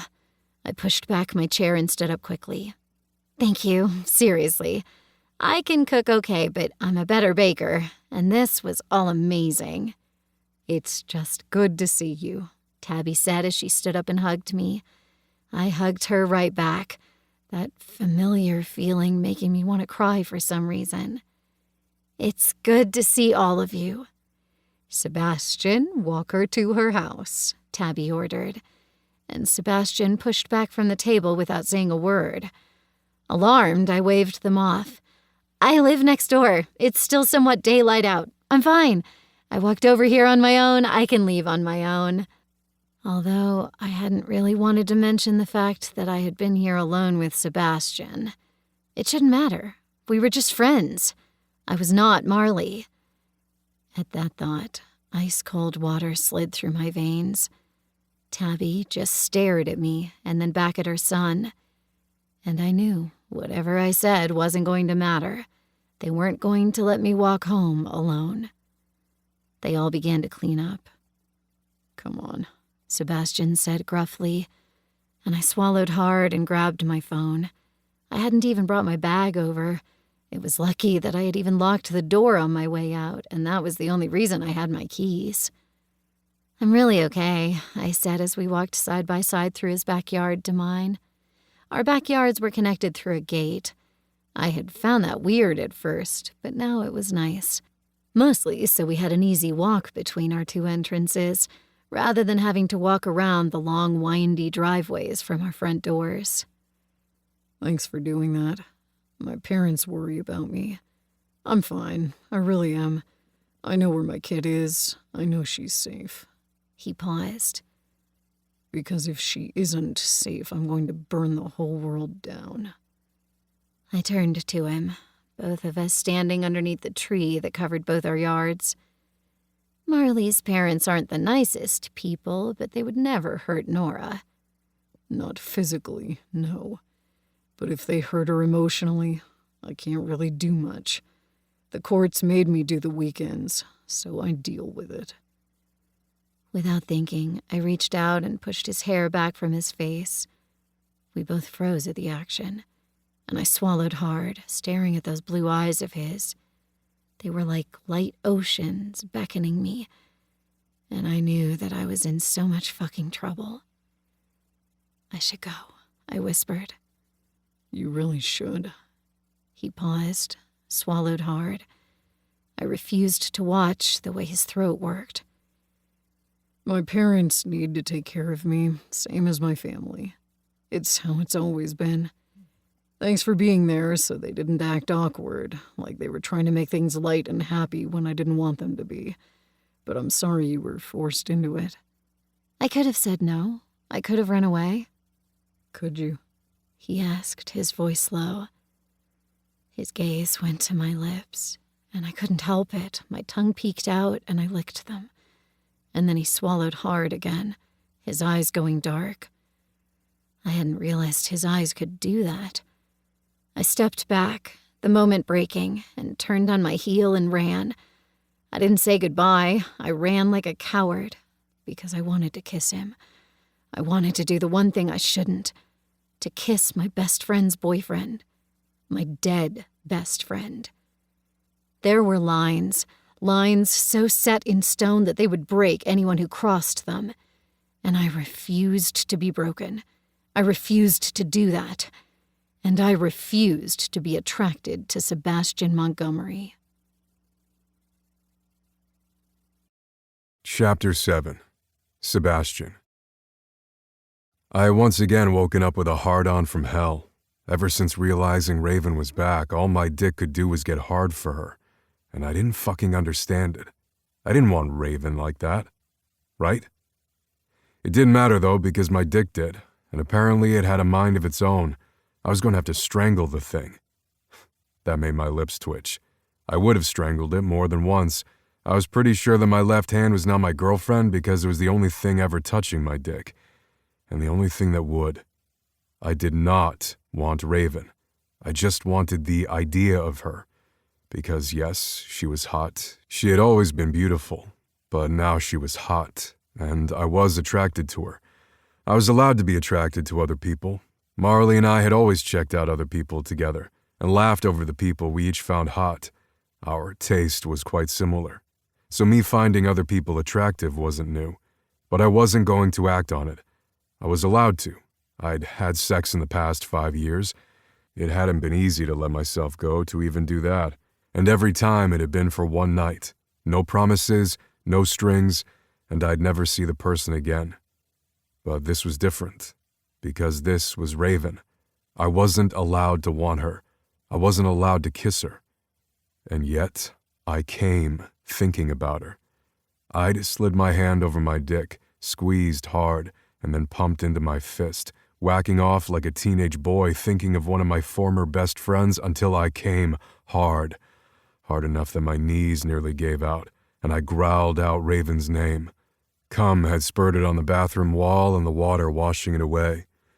I kept coming, thinking of Raven. How was I supposed to look her in the eye whenever I got coffee, knowing that I had wrung one out for her? No, she never needed to know that, and I should stop doing it. I had control over my own dick, over my own erections. I could do this. And if I kept lying to myself, maybe it would become the truth. "Hey, why are you staring off into space?" Tristan asked, and I looked over at my fellow tattoo artist. He and his wife Taryn had the back 2 rooms of the shop and tried to work together as much as possible. I wasn't sure I would ever be able to work with anyone I was sleeping with, let alone married to, although I worked with all of my family, so I couldn't really talk. They fought as often as they made up, but the two worked well together and they were both damn good artists. "Sorry, I have no idea what I was thinking about." "Sounds about right," the other man said with a laugh. "Seriously though, you want to talk about it?" I shrugged. "No, really, I have a client coming in." "We all do. It's damn good, isn't it?" he asked as he came over. "Yeah, I am happy that we all seem to have a good client list, with only a few slots open for walk-ins." "I like the walk-ins," Taryn said as she slid up to her husband. He wrapped his arms around her shoulders without even looking at her, the two of them in sync as always. "What do you mean?" I asked, pushing that odd, jealous thought from my mind. I didn't want what they had. I'd had that. And now I didn't. And I didn't have time for anything more. Maybe I could have a little heat, a little fun, but Nora was my #1 priority. And then the shop. Nothing else mattered. Again, another lie. Taryn grinned. "I like being able to work on a small piece with somebody on which they've already done their research, or when they just want something for fun that will remind them of a key moment in their life. Not everything has to be overly complicated and take a whole day. Sometimes it's a tiny little mark on their wrist to showcase a moment that they will always want to remember. It's fun." I shook my head. "True, as long as you don't get the drunk frat guys." She rolled her eyes. "Oh, I don't deal with them." "Damn straight you don't. None of us do. They look drunk or belligerent, they're out of here." I grinned at her. "It helps that you're a big bruiser of a man, even bigger than me, and could probably carry them out with one pinky." Tristan flexed and Taryn rolled her eyes. "That's my big man," she teased, and I gave a mock shudder. "I really don't need to know?" Tristan grinned. "Oh yeah, talk to me how you like it, wifey." He leaned down and pressed his lips to hers, and I ignored that familiar jealousy. Everyone around me was married, getting married or having kids. I had the kid. I was doing good. I was fine. And if I kept telling myself that, I would eventually believe it. "Are they making out again?" Leo asked, and I shrugged at my friend and fellow tattoo artist. "You're just jealous that May doesn't work here." May was the manager of the local Montgomery daycare center and nanny services, as well as the teacher and provider for other nanny services around the country. She'd been Leaf's nanny for a while, and still was, though she ran the whole business now too. "I get to see my wife whenever I want," Leo beamed. "I just love saying my wife. It makes me feel all caveman." "Damn straight," Tristan said as they fist bumped. "You know, it used to be that they would talk about the random women they were banging and grunt and act all fake macho, and now they hear talking about china patterns and lace doilies." "Did I mention a fucking china pattern?" Tristan asked, his voice going a little growly. "You are the one who couldn't find his favorite mug yesterday." "Because it was in a different place, and I like my special mug. You have your special bowl, the one that looks like a plate." "It's called a pasta bowl, and I don't know how many times I have to tell you," she teased, and the two began to bicker. It was practically foreplay for them. I didn't want to think about that. "I'm going to go get some coffee," I said, seemingly randomly, but not random, not even a little, because I needed to see Raven again. She was my kryptonite, and I had no idea how that had happened. Leo raised a brow. "Are you already caffeinated enough?" "I haven't had anything from the cafe today. I brought in my own coffee. Are you going to get something sweet, too? Tristan asked, teasing. I looked between them, frozen. I could use a pastry. Sure, Leo added, drawing out the word. That's enough of that, I grumbled, grabbing my phone. Be nice, although Sebastian, if you're trying to hide that oddly growly way you get around her, maybe you should stop going to the cafe as often as you do. I turned to Taryn. She's a friend, always has been, and we all said we wanted to support their business, so that's what I'm doing. I didn't mean to bite out the words like I had. She held up her hands in mock surrender while Tristan glared at me. I shrugged and moved past a grinning Noah who I hadn't even realized was in the doorway. You know, I could use some coffee, too. Go back to your office. I snarled the words. Noah wiggled his brows. No, I don't believe I will. I'll be following. My cousin whistled as he walked past me and we went towards the cafe. Leave me the fuck alone, I grumbled. No, I won't. You know you could have gone through the side entrance. We did connect the two storefronts for a reason. I needed the crisp, cool air. I was such a damn liar. Probably to will down that erection of yours. Steel pipe, anyone?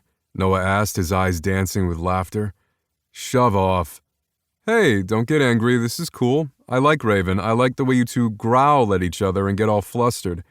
It's not like that. She's a friend. And she always has been. I know lying. He paused. We like to razz you, but it's okay, you know. You're allowed to look at other women. I'm not quite sure I need your permission, I whispered before we walked inside. You don't, but maybe you need your own. At that, Noah pushed past me, walking in first. Greer, darling, hook me up. The barista laughed, shaking her head. You're a menace. What are you in the mood for today? She asked.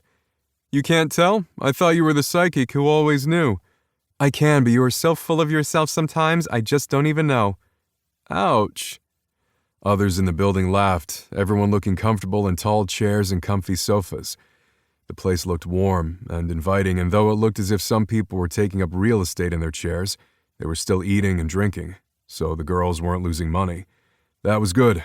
I hadn't liked the other place. It needed to work, and not just for the Montgomerys, for Raven, too. I looked up to see Raven blinking at me. Hi, I'm baking a cake. I'll be right back. She smiled at me, brushed flour from her cheek, and scrambled off to the back room. Greer looked between us, brows raised. Well, I suppose I'll be getting your coffee order. Oh, yeah.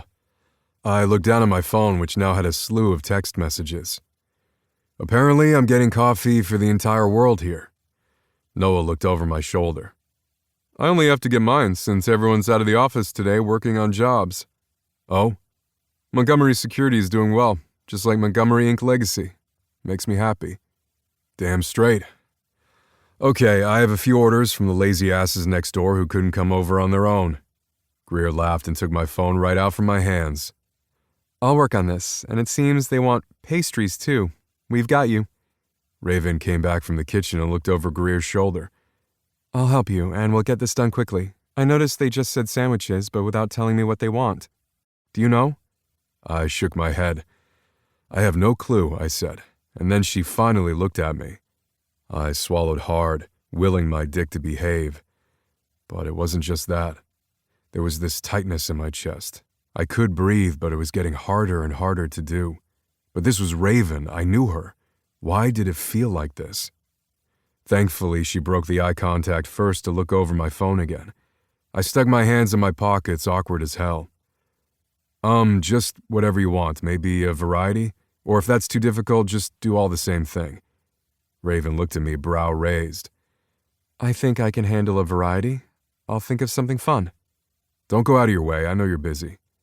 She smiled sweetly and it went straight to my dick. Again. And I can help my friends, don't worry. Plus, I like coming up with interesting sandwiches. Greer leaned forward. Because whenever she gets to be creative with you guys, it goes on our menu, and everybody wins. Plus, I get to name them when she lets me. This cranberry turkey thing is amazing, a customer said before he devoured his last bite. My stomach rumbled.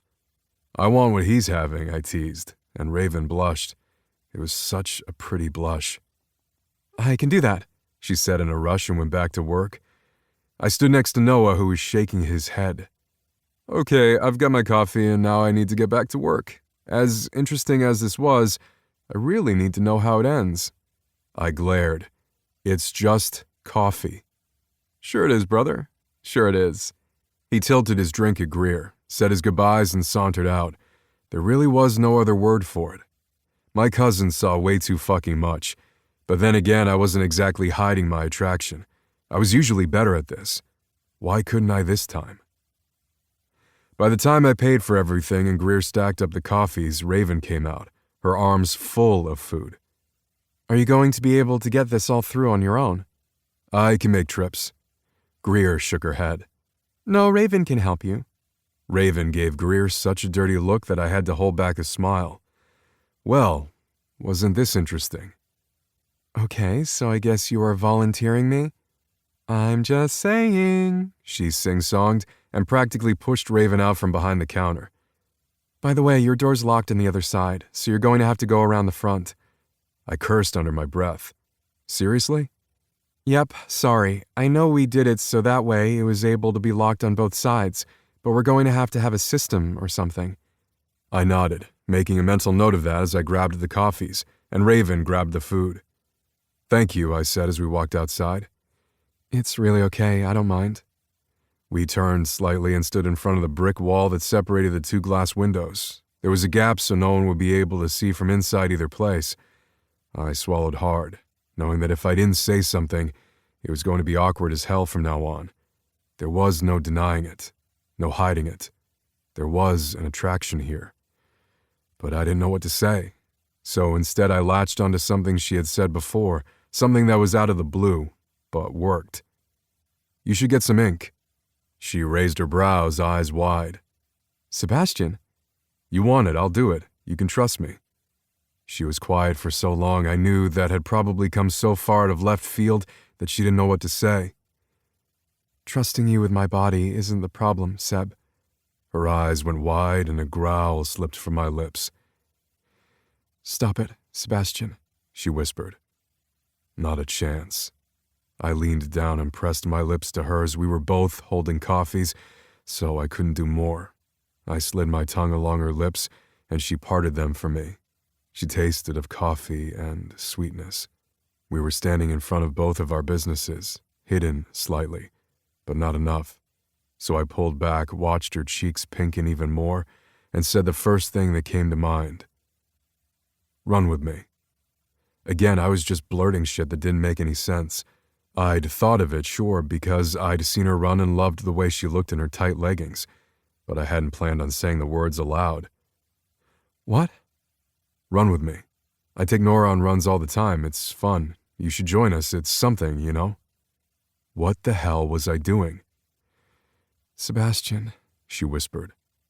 Just run with us, or get a tattoo, or do something. I know you feel it too. She pressed her lips together and nodded. I do. Fine, I'll go on that run. I don't know if I'm ready for a tattoo. I nodded, and somehow piled the food on top of the coffees without spilling or dropping any of it. I've got it from here. I'll see you soon. She met my gaze, blinked, nodded, and turned and walked away. I knew I was making a mistake, but this time, it was one I was willing to make. Chapter 8. Raven. Why am I doing this again? I asked no one as I pulled my hair to the top of my head and made a sort of bun thing. I really shouldn't be doing this. In fact, I should be running in the opposite direction. But I didn't think I was going to have another option. Not when I had already said yes, and not when I really wanted to. And that was on me. It was so stupid. It would be easier if I would just walk away, not run towards this. But I knew this wasn't a choice. Fucking get out of your head and just get it done. That was enough of the pep talks today. I slid my feet into my running shoes, happy I'd gotten the kinds without ties. I hated having to tie my shoes. Nora could probably tie her shoes better than I could at this point. I just loved slip-ons. I slid my phone into the pocket of my leggings, once again grateful that companies started making those so I didn't have to strap my phone to various parts of my body. When I opened the door, steeling myself for what was to come, I paused, surprised that they were already there. "Raven, you're here! I'm so excited because you're going to be running with us. My legs are too small to run and Daddy doesn't like to push the stroller anymore because I'm a big girl, so now I have a bike." She pointed down to her brand new bike, complete with bow and tassels. I smiled. "Look at that! And you match your helmet." I purposely didn't look behind Nora because I didn't want to see him. "Daddy got it for me because I'm too big for my baby bike. I don't even need training wheels." She beamed and flicked her tongue against her loose tooth. I held back my shudder because I hated teeth. I hated the idea of loose teeth, cavities, drilling, anything having to do with the dentist. I had no idea how Sebastian dealt with a little girl who was about to lose all of the teeth inside her head and be replaced by new ones. How was that normal? "I see you're ready to go," a deep voice said, interrupting my thoughts. I turned to see him then and swallowed hard. He had on a soft gray t-shirt that clung to his muscles. It was short-sleeved, so I could see most of his ink, and running shorts that stopped right above the knee. Whenever he lifted his leg, the shorts would ride up, and I would be able to see more. And I should not think about that. I shouldn't think about the fact that Sebastian had thick thighs, and I loved thick thighs. There was something wrong with me. "Are you ready to go?" Nora asked, bouncing on her seat. I nodded, then turned and locked the door, checking to make sure it was secure. "I'm ready. Should I have brought water or something?" Sebastian pointed to Nora's bike. "It has space for 2 water bottles, so we can share. Or, I have money, we'll stop for a coffee or something." "Can I have a coffee?" Nora asked, fluttering her little eyelashes. Sebastian rolled his eyes. "When you're 30. "Sebastian, you're not even 30 yet." He narrowed his eyes at me, and it did things to me that I didn't want to think about. "Don't be a traitor." "Rude," I teased, and he shook his head and rolled his shoulders back. "You going to stretch at all?" he asked, his voice oddly deep. I licked my lips, and his gaze tracked the movement. Oh, God. This was going to be a problem, a very big problem.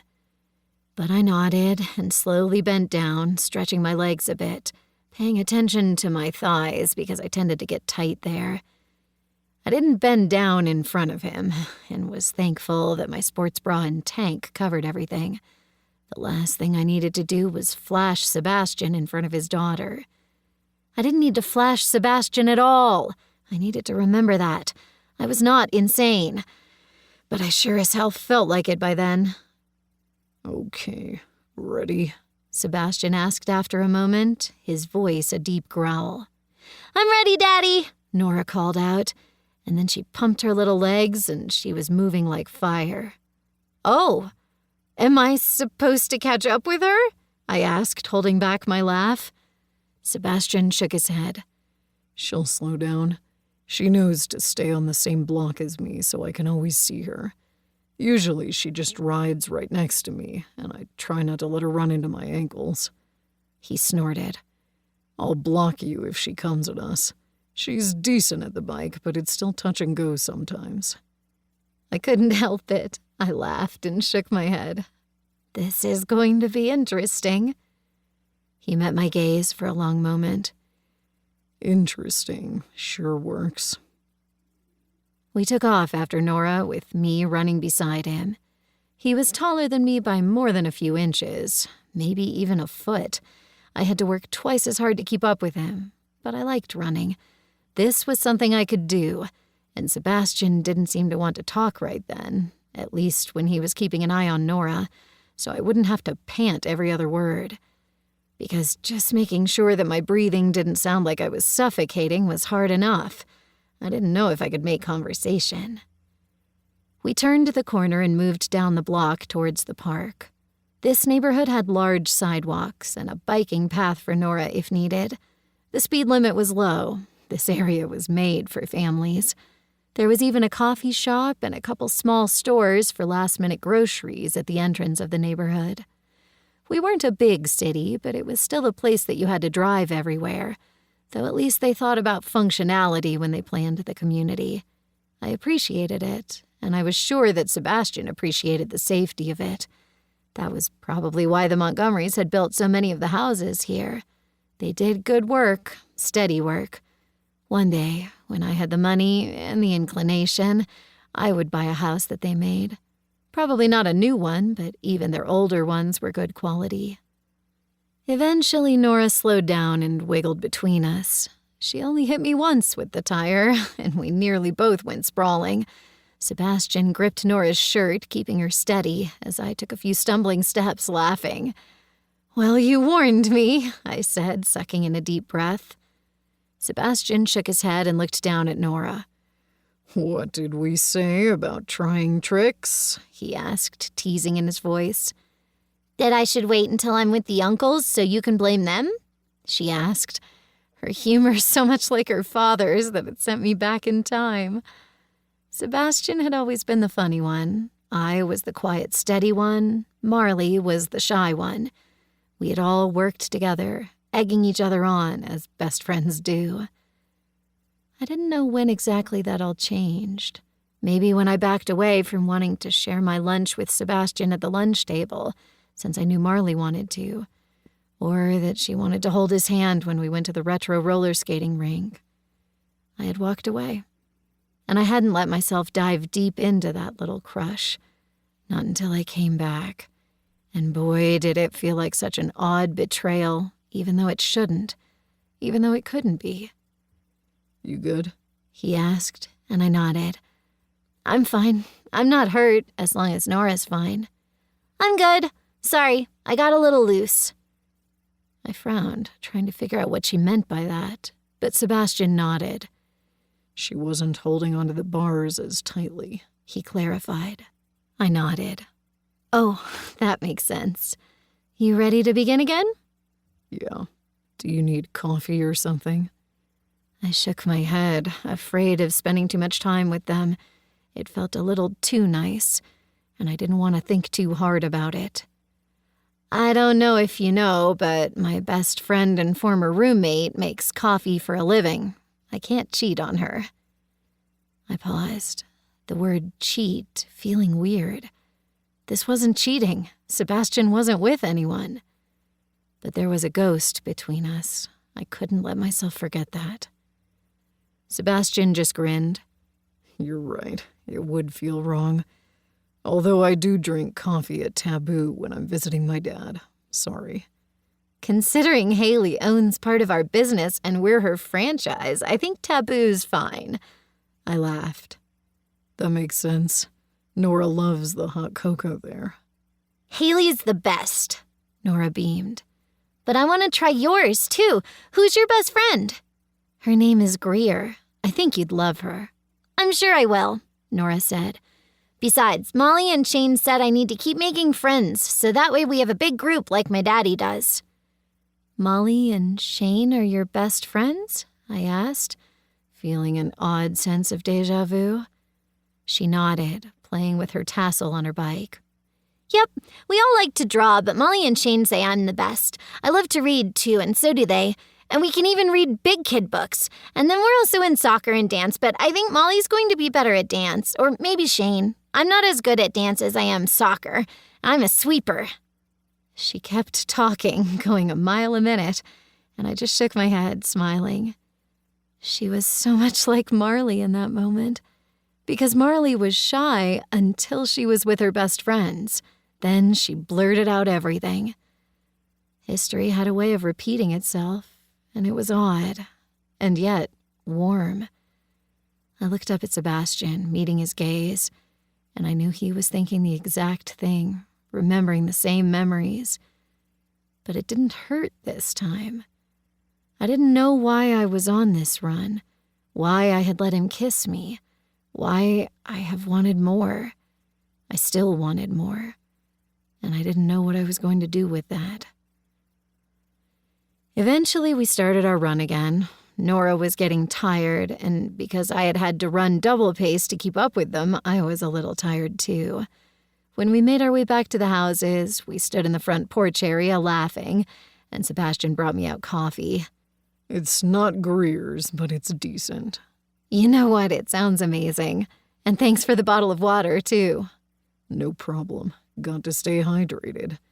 Do you want to do it again? Not today because we have things to do and I know you're not supposed to overwork yourself, but I love my bike and you're pretty and you can run. I like running. Nora continued to talk and I just laughed. Yes, that would be fun. I blurted the words, thinking of Nora. But when I looked at Sebastian, he had a small smile on his face. He wasn't saying no, wasn't saying this was too much or too weird. Well then. Somebody pulled into the driveway then, and I knew from the way Sebastian's shoulders tensed and how he set down his mug that something was going to be bad. This wasn't one of the countless Montgomerys. I turned around and saw a familiar couple getting out of a Buick. I knew them, even though it had been a few years since the funeral. The woman glared at me and looked between us. I knew what she saw. A man and a woman and a child laughing and drinking coffee in the morning on a front porch. I saw the tableau, and it didn't matter that I might want Sebastian, that Nora was already a light in my life. I wasn't Marley. Unfaithful, Marley's mother snapped. How could you do this? How could you do this to my daughter? Who is this woman, this tramp? Why is she near Nora? You let this woman sleep in your bed when my granddaughter is right beside her?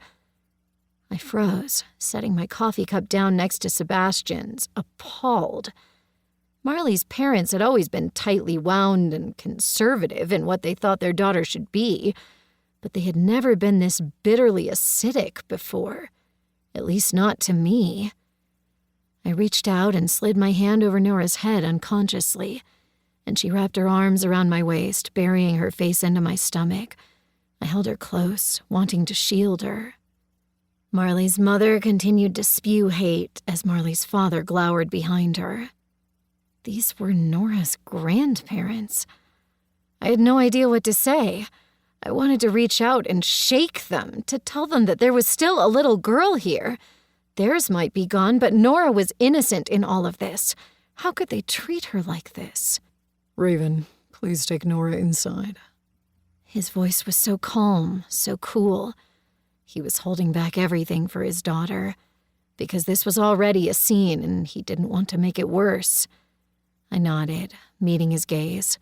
I tried to will my thoughts to him, for him to know that I stood by him, that I wasn't going to let Nora get hurt. But I didn't even know if he could see me right then, not with the pain that Marley's parents slammed at us. I turned, taking Nora with me as I walked inside. The fact that she went so easily with me and without even needing her daddy worried me. I moved her back so I could brush her hair from her face. It's okay, baby.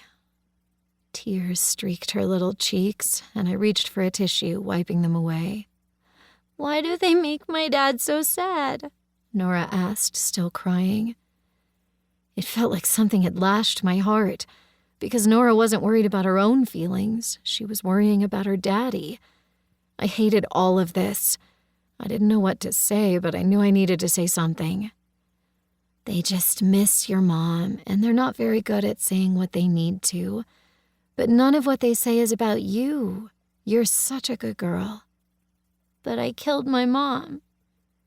She said the words so softly, so matter-of-factly, that they took a second to register. I was already kneeling in front of her, so when I fell on my butt, I took her with me, clinging her to me. What? No, you didn't, baby. You didn't. But I did. I was born and she died. And Grandma always says God has a plan, but I don't like the plan since that means my mom is dead. I pressed my lips together, so angry and so out of my depth. I wasn't good at this. I wasn't good at any of this, but I needed to be. Sebastian wasn't here. He was dealing with Nora's grandparents. This wasn't my place. Yet what was I supposed to do? Walk away when this little girl was hurting? I'm not good at this, Nora. I don't know why your mom isn't here, and I don't think it's fair.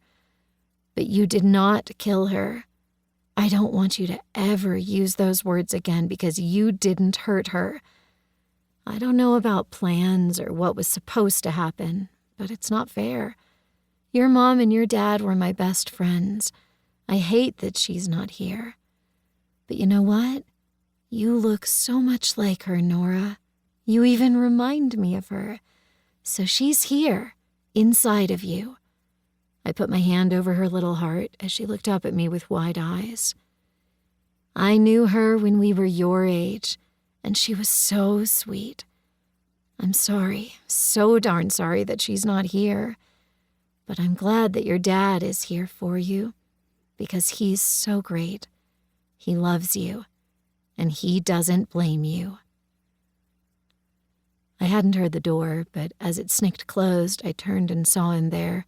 Anger etched on his face before he blinked it away, to be replaced by an odd look, and I knew he had heard all of it, every single word. He knelt between us, kissed the top of Nora's head, and then kissed my forehead. Okay, then. I had no idea what I was supposed to do about that. Come on, let's make some chocolate pancakes. And then I do believe Nora has some art to show us. Nora looked up at him and smiled. I love you, Daddy. I love you, Munchkin. Daddy, She said, exasperated. I love you, my Nora. And I love your mom, too. He kissed her forehead again, and then stood up, taking his daughter with him. He held out his hand to help me off the floor. Yes, he loved Marley, but he was a different man now. Things were different. Because I loved Marley, too, I didn't know what to do. I looked up at him. Sebastian. So many questions in that one word, and I didn't have answers. Just stay, Raven. We can make our own rules. I slid my hand into his and knew that was the problem. Chapter 9. Sebastian. Make our own rules. Make our own rules. I'd actually said those words to Raven, that we were going to make our own rules and do what we wanted. It wasn't just chocolate pancakes and sketching with Nora. It wasn't holding back the rage from hearing my daughter say she had killed her mother. It couldn't be any of that. My hands fisted at my sink as I struggled to calm down. That night I had tucked my daughter into bed and held her just like Raven had when she talked about Marley. I had loved Marley. She would always hold part of my heart. The person I had been when I was with Marley might be gone, but that didn't matter. Because no matter where I went in my future, she was part of it. She was my past and Nora's mother. I didn't know if I wanted to love again or have a relationship. I didn't know if that was in the cards for me, but I also knew I was in my early 20s, and every time one of my cousins said they were never going to do anything like that, one slapped them upside the head so hard that they couldn't function. I wasn't going to be that idiotic, but I also wasn't going to go all in at the first chance. Apparently, making our own rules meant going to dinner together. I had point-blank asked Raven to dinner, and she had said yes, but I wasn't sure she knew she had done so. We had sort of just mumbled to each other. I hadn't kissed her again, though I wanted to. But we had Nora between us, and I had wanted to spend the afternoon with Nora to make sure that she understood that what her grandparents said wasn't right, and that Nora was so special and her mother loved her so much even from heaven, even though saying that had torn something out of me. But here I was, standing in dark jeans and finishing shaving my face. I usually had a big beard, but I had taken to shaving it down, so it was just a little bit of stubble. Nora liked it that way, and whatever my little girl wanted, she got.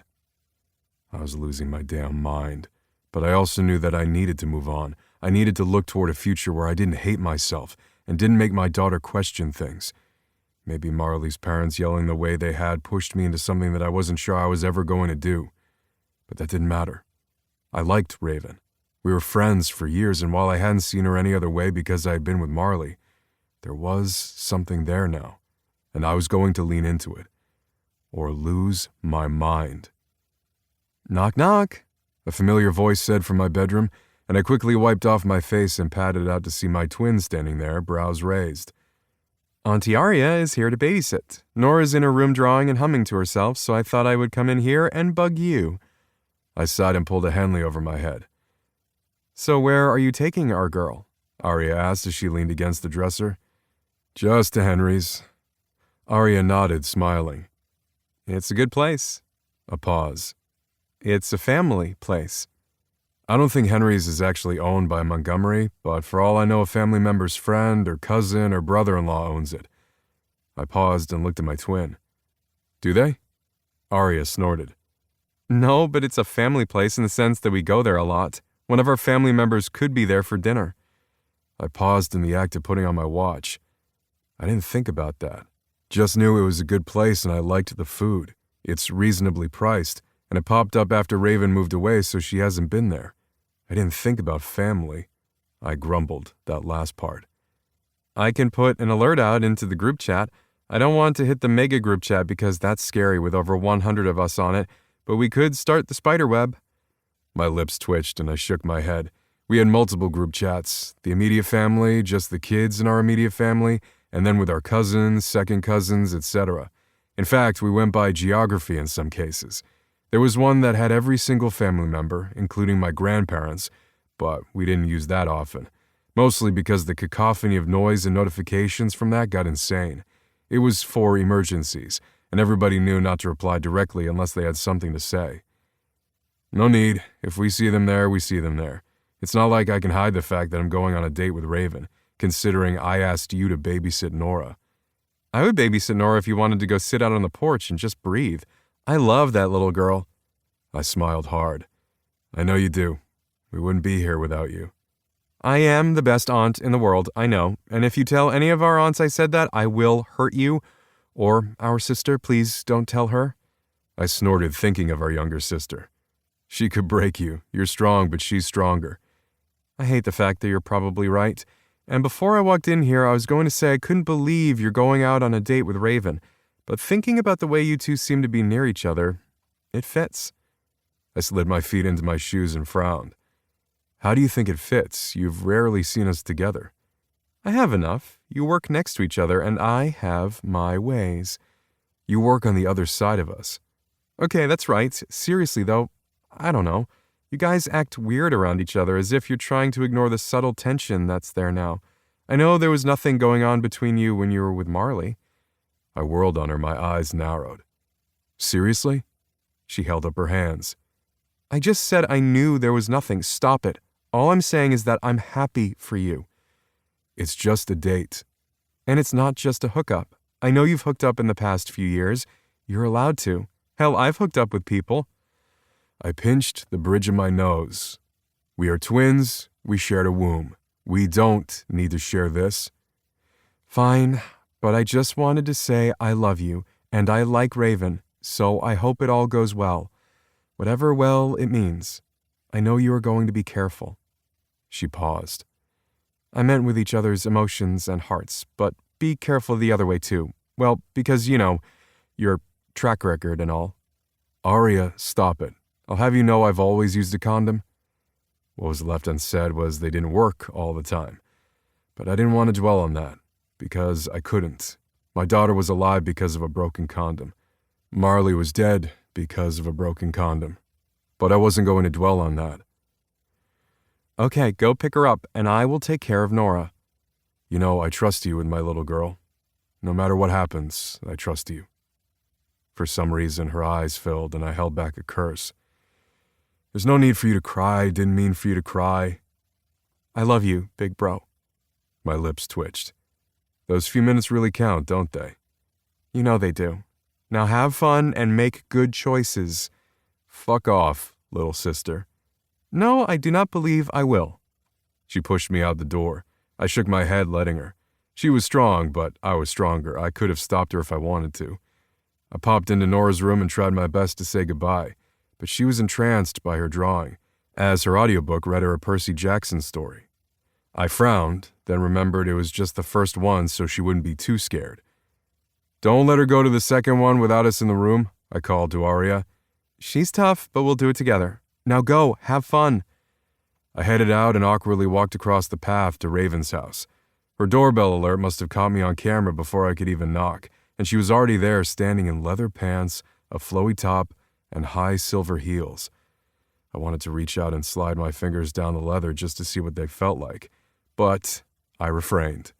Only just. Hell. Her lips twitched. Oh?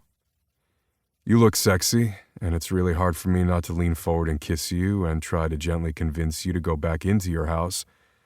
I cursed under my breath. Hadn't meant to say that out loud. I'm trying to be casual here, not creepily aggressive. She laughed, a sound that warmed me from the inside out. There was something seriously wrong with me.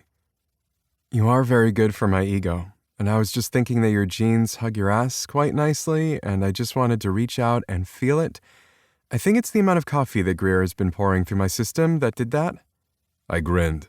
Sounds like a fucking plan. However, let's go on a date, though I'm not good at dating. She raised her brow. Really? I shrugged, slid my hands in my pockets. I haven't really dated before. There was a brief silence between us, but Raven nodded, her smile soft. You know, that makes sense. You and Marley went straight from sharing each other's crayon box to finding your way past the whole awkward dating conversations of middle school and high school. And I assume anything since have been hookups. She was so matter-of-fact about it. I knew she pushed herself to say it, but damn if it wasn't sexy. And it relieved the tension between us, because Marley was always going to be there. We couldn't hide from it. But if we talked about it, maybe it wouldn't be so awkward. Or maybe it would be just awkward enough that it wouldn't hurt as much. Pretty much, and I'm not in middle school anymore. I paused at her laughter. I don't want just a casual hookup. I blurted the last part, and her eyes widened. I don't know what I want, Sebastian. But before I could say anything, she continued. But I'm not good at casual, and I don't want just a hookup. We were friends first. You can't just be a casual hookup when you have over a decade of friendship behind you. Damn straight. Now let's go to Henry's. Greer told me it was amazing, she said as we walked back over to my car. Really, she's been there, I asked after we got in. We made our way down the road, music, soft background noise, the scent of her filling the inside of my car. It was hard to think, but I was going to have to if I was going to make it through the evening. She hasn't gone, but Noah and Ford told her. It really is like being in college and living in a dorm with all of you guys, with the security staff in one section, the cafe and tattoo shop, and then Wyatt is next door. Wyatt may not be in Montgomery, but he hangs out with us enough he might as well be. He doesn't hang out with you at night? She asked. He has a couple of times, but he has his own friends. Hell, even Ford doesn't hang out with us every day, even though he and Noah are roommates and best friends. We do sometimes have friends outside of the Montgomerys. Shocking, I know. True, and Wyatt has that new girlfriend, Cora, that he's been bringing around. She's gorgeous, and it looks like he's flat out in love with her. Good for him. He's been talking about wanting something like that since I've known him. And shockingly, he isn't dating in Montgomery. You would think with the high percentage of you in the area, that's like winning the lottery. Were you always this sarcastic? I asked as we made our way inside. Yes, but I feel like my sarcasm's gotten a little snarkier. Or maybe we just know enough of each other from before that it all ties together. Tell me about what's happened since you moved. I want to hear about college, about opening this bakery. Raven smiled as we took our seats. And I want to know too. She paused. We don't have to talk about the sad stuff tonight, but I'd love to talk about opening up Montgomery Inc. legacy and college and all of that. Did you like college? I asked, figuring out this new Raven, because she wasn't the same as before. But I wasn't that Sebastian either. We ordered our drinks and our appetizer came out, along with a familiar face who sat down at the next table, and I looked over to see Wyatt beaming at us. "This is a coincidence," Wyatt said with a smile. He looked at Raven and nodded. "Nice to see you. This is Cora," he said, gesturing to his girlfriend. She had dark brown hair with a few red streaks and a bright smile. I'm so happy to finally meet you guys. I know I've seen you in passing, but you've always been so busy that I didn't want to interrupt.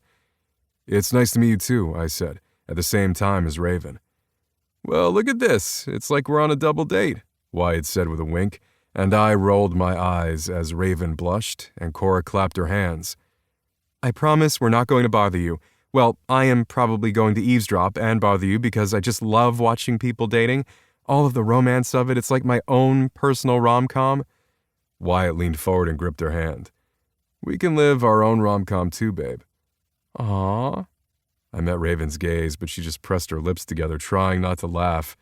We were not a rom-com. We were not a movie. But we were figuring it out. They ordered their drinks, and we settled in to eat our appetizer, and we ended up having a double date.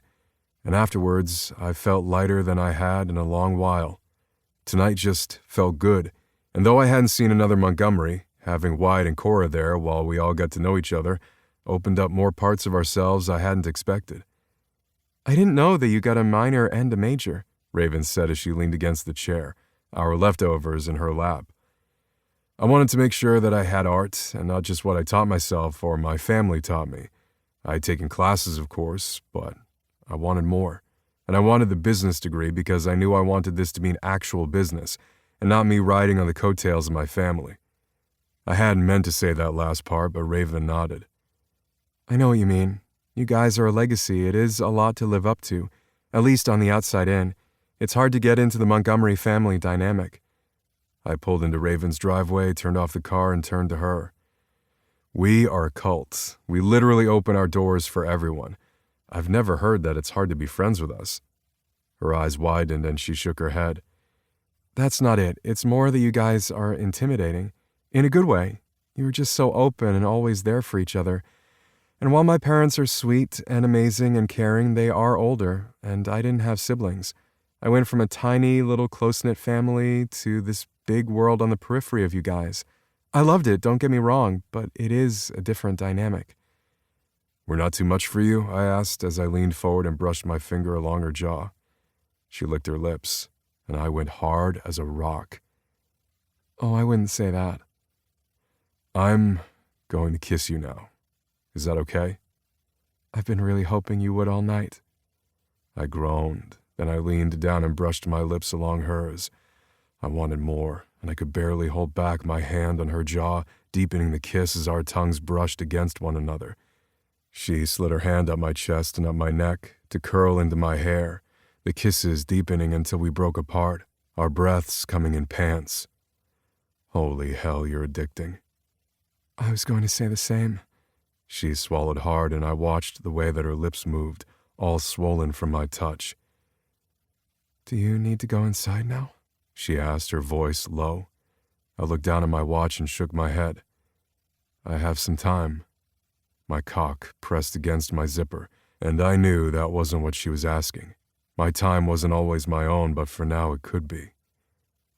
Come inside my place. Arya's going to look outside and no, I don't care. But what do you think? I nodded, grateful I parked in front of her place. She won't be able to see the car right away, but I'll text her in case she's worried. Just come inside, Sebastian. She slid out of the car and I watched her walk towards her door, confident, her hips rolling in those leather pants. I willed myself to breathe, then texted my sister I would be a little while longer.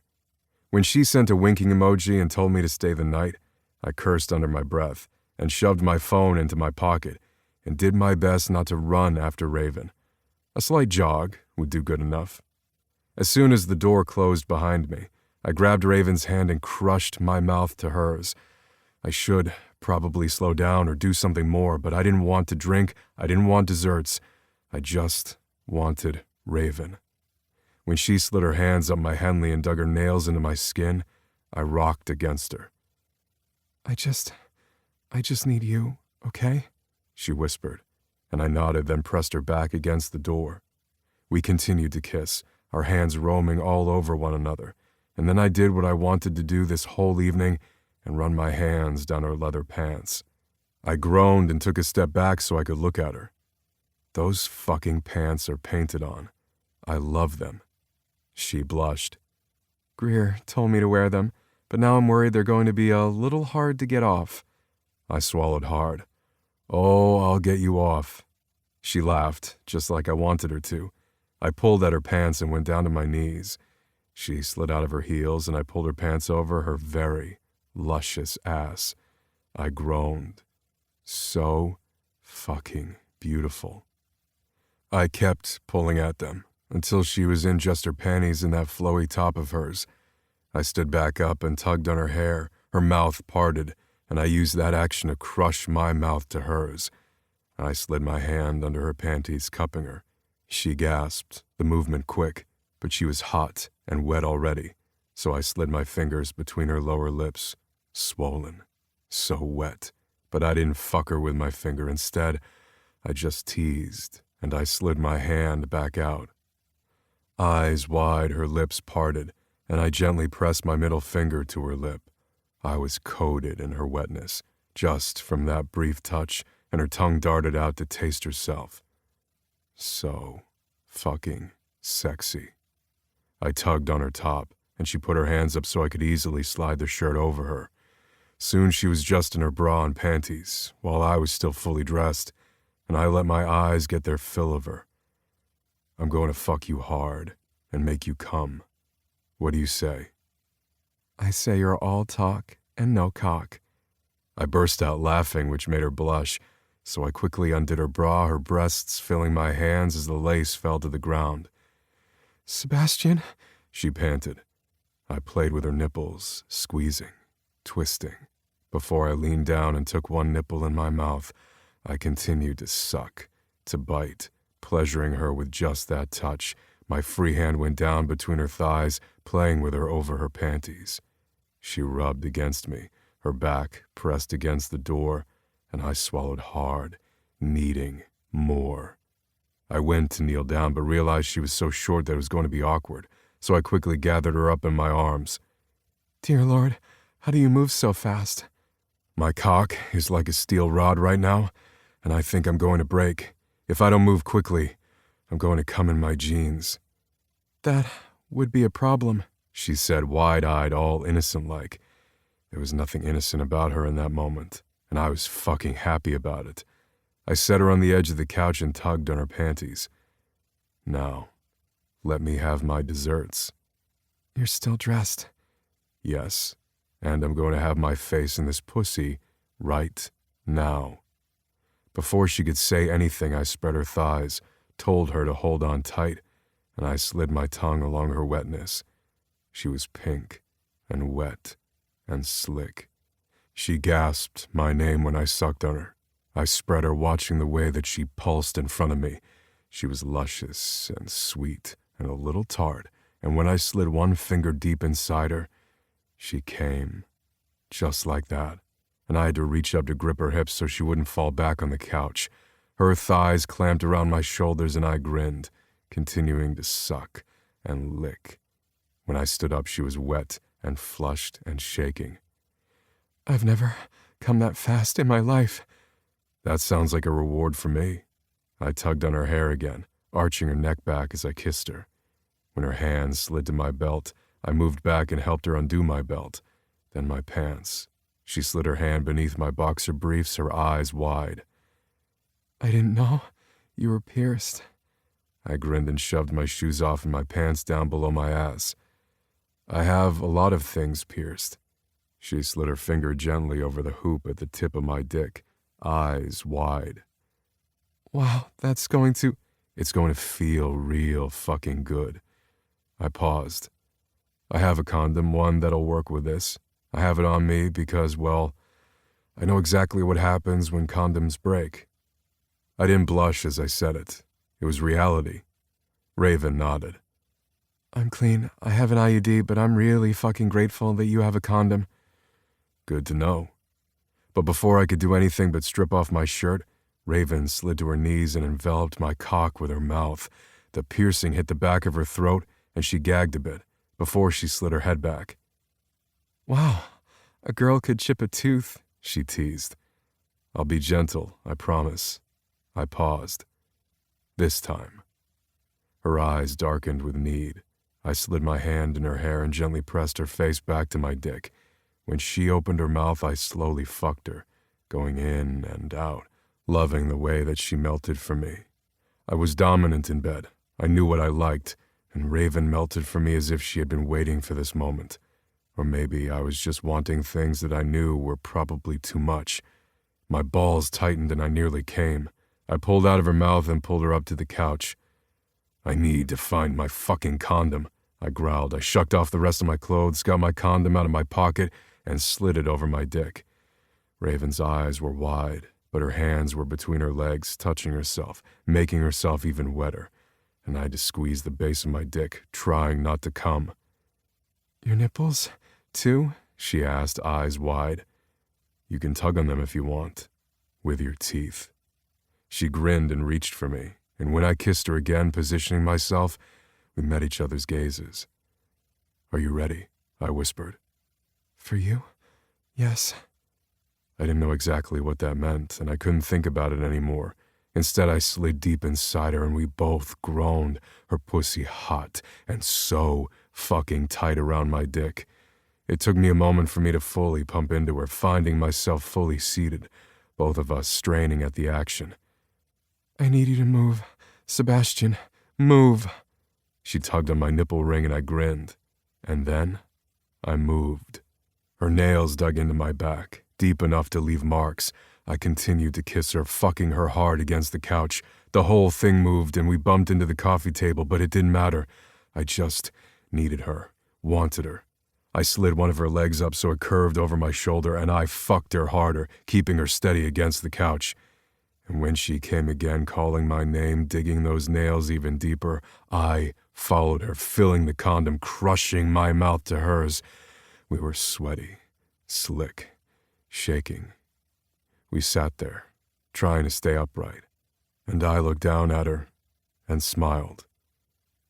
Wow, I whispered. I'm usually better at words than that. Sometimes. She smiled up at me, her eyes dark, looking a little drugged and a whole lot fucked. Wow's a good word. I don't think I've ever done anything like that, and I really want to do it again. I smiled, knowing we could since I had all night, and I knew that was okay. Chapter 10. Raven. You're not going to tell me how it was? Greer asked, and I closed my eyes. No, I'm not going to tell you. You don't need to know.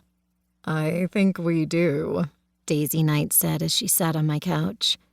Daisy was one of Sebastian's many cousins and worked at the security branch on the other side of our building. Arya had brought her over when she and Greer decided to tackle me and force me into a partial girls' night. We all had early mornings and things to do later, so it wasn't like we could do an actual girls' night of debauchery or whatever Greer wanted. But we could at least have a couple hours to have a glass of wine and, apparently, talk about boys. You know, I'm okay without the details. I think you guys are forgetting that Sebastian's my twin. Not just my brother, my twin. We shared a womb. She stretched out the word womb, and we all giggled. Womb, Daisy repeated, also stretching out the word. I snorted, nearly choking on my wine as the two continued to say the word over and over. Wow, you guys are even weirder than I am, Greer said, shaking her head. I love you both. You all are exhausting. That's what you are, I said with a laugh as I reached down for a piece of cheese and a cracker. Which kind did you get? Daisy asked, narrowing her eyes at me. Oh, the smoked Gouda. A good choice. The Havarti is my favorite, but the one I brought over has a little too much dill in it for my liking. You know, you're right, Arya said, biting into the Havarti. It's good, because you can't go wrong with Havarti, but it does have a little too much dill. Greer met my gaze, eyes wide. I know we always joked that Montgomerys were addicted to cheese, but you guys just stopped a conversation about sex with hot men in order to talk about cheese. I think there needs to be like a program to help you through that or something. Daisy and Arya laughed. Once again, he's my twin. I'm not going to talk about my brother's sex life. And you know he's kind of my cousin, though not by blood, so I don't really want to know too much. I don't understand how you guys are all so connected, nor do I understand your fascination with cheese. I bit into the smoky Gouda again and sighed. I mean, this cheese is fantastic, but it's not better than an orgasm. None of us said it was better than an orgasm, Arya said with a laugh, taking a bite of her cheese. But I would miss both. And considering it's been so long since I've had an orgasm, I will take the cheese and be a little jealous. Oh, Dry Patch, how long's it been? Daisy asked, laughter in her voice. I don't want to talk about it. I'm pretty sure even my vibrator is about to leave me. It's been overworked. We burst out laughing, and I shook my head. You guys are ridiculous. I'm so glad that you're here. Okay, I guess we should not talk about cheese or sex because it's getting Arya depressed, Greer said with a laugh. That is true. Not up to par cheese and no sex means I'm a sad person. A Montgomery with no cheese. Daisy grinned. You know what's funny? The love of cheese is not ingrained in our DNA. My mom is a Montgomery, but she didn't adopt me until I was older. It was just me and my dad for a bit.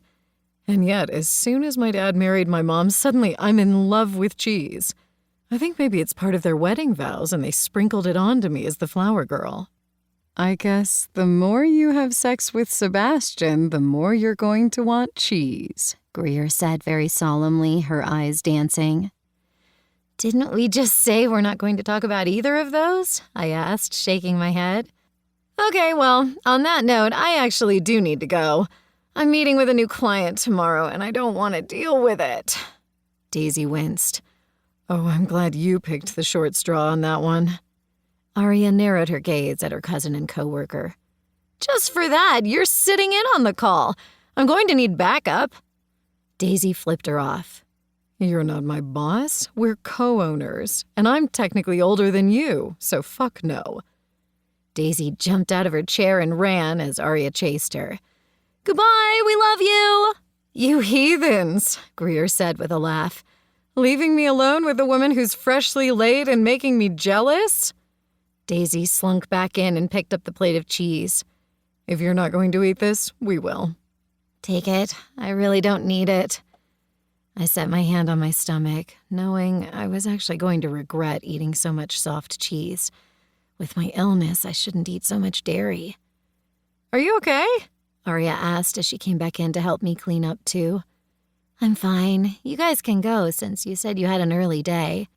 We can clean up after ourselves.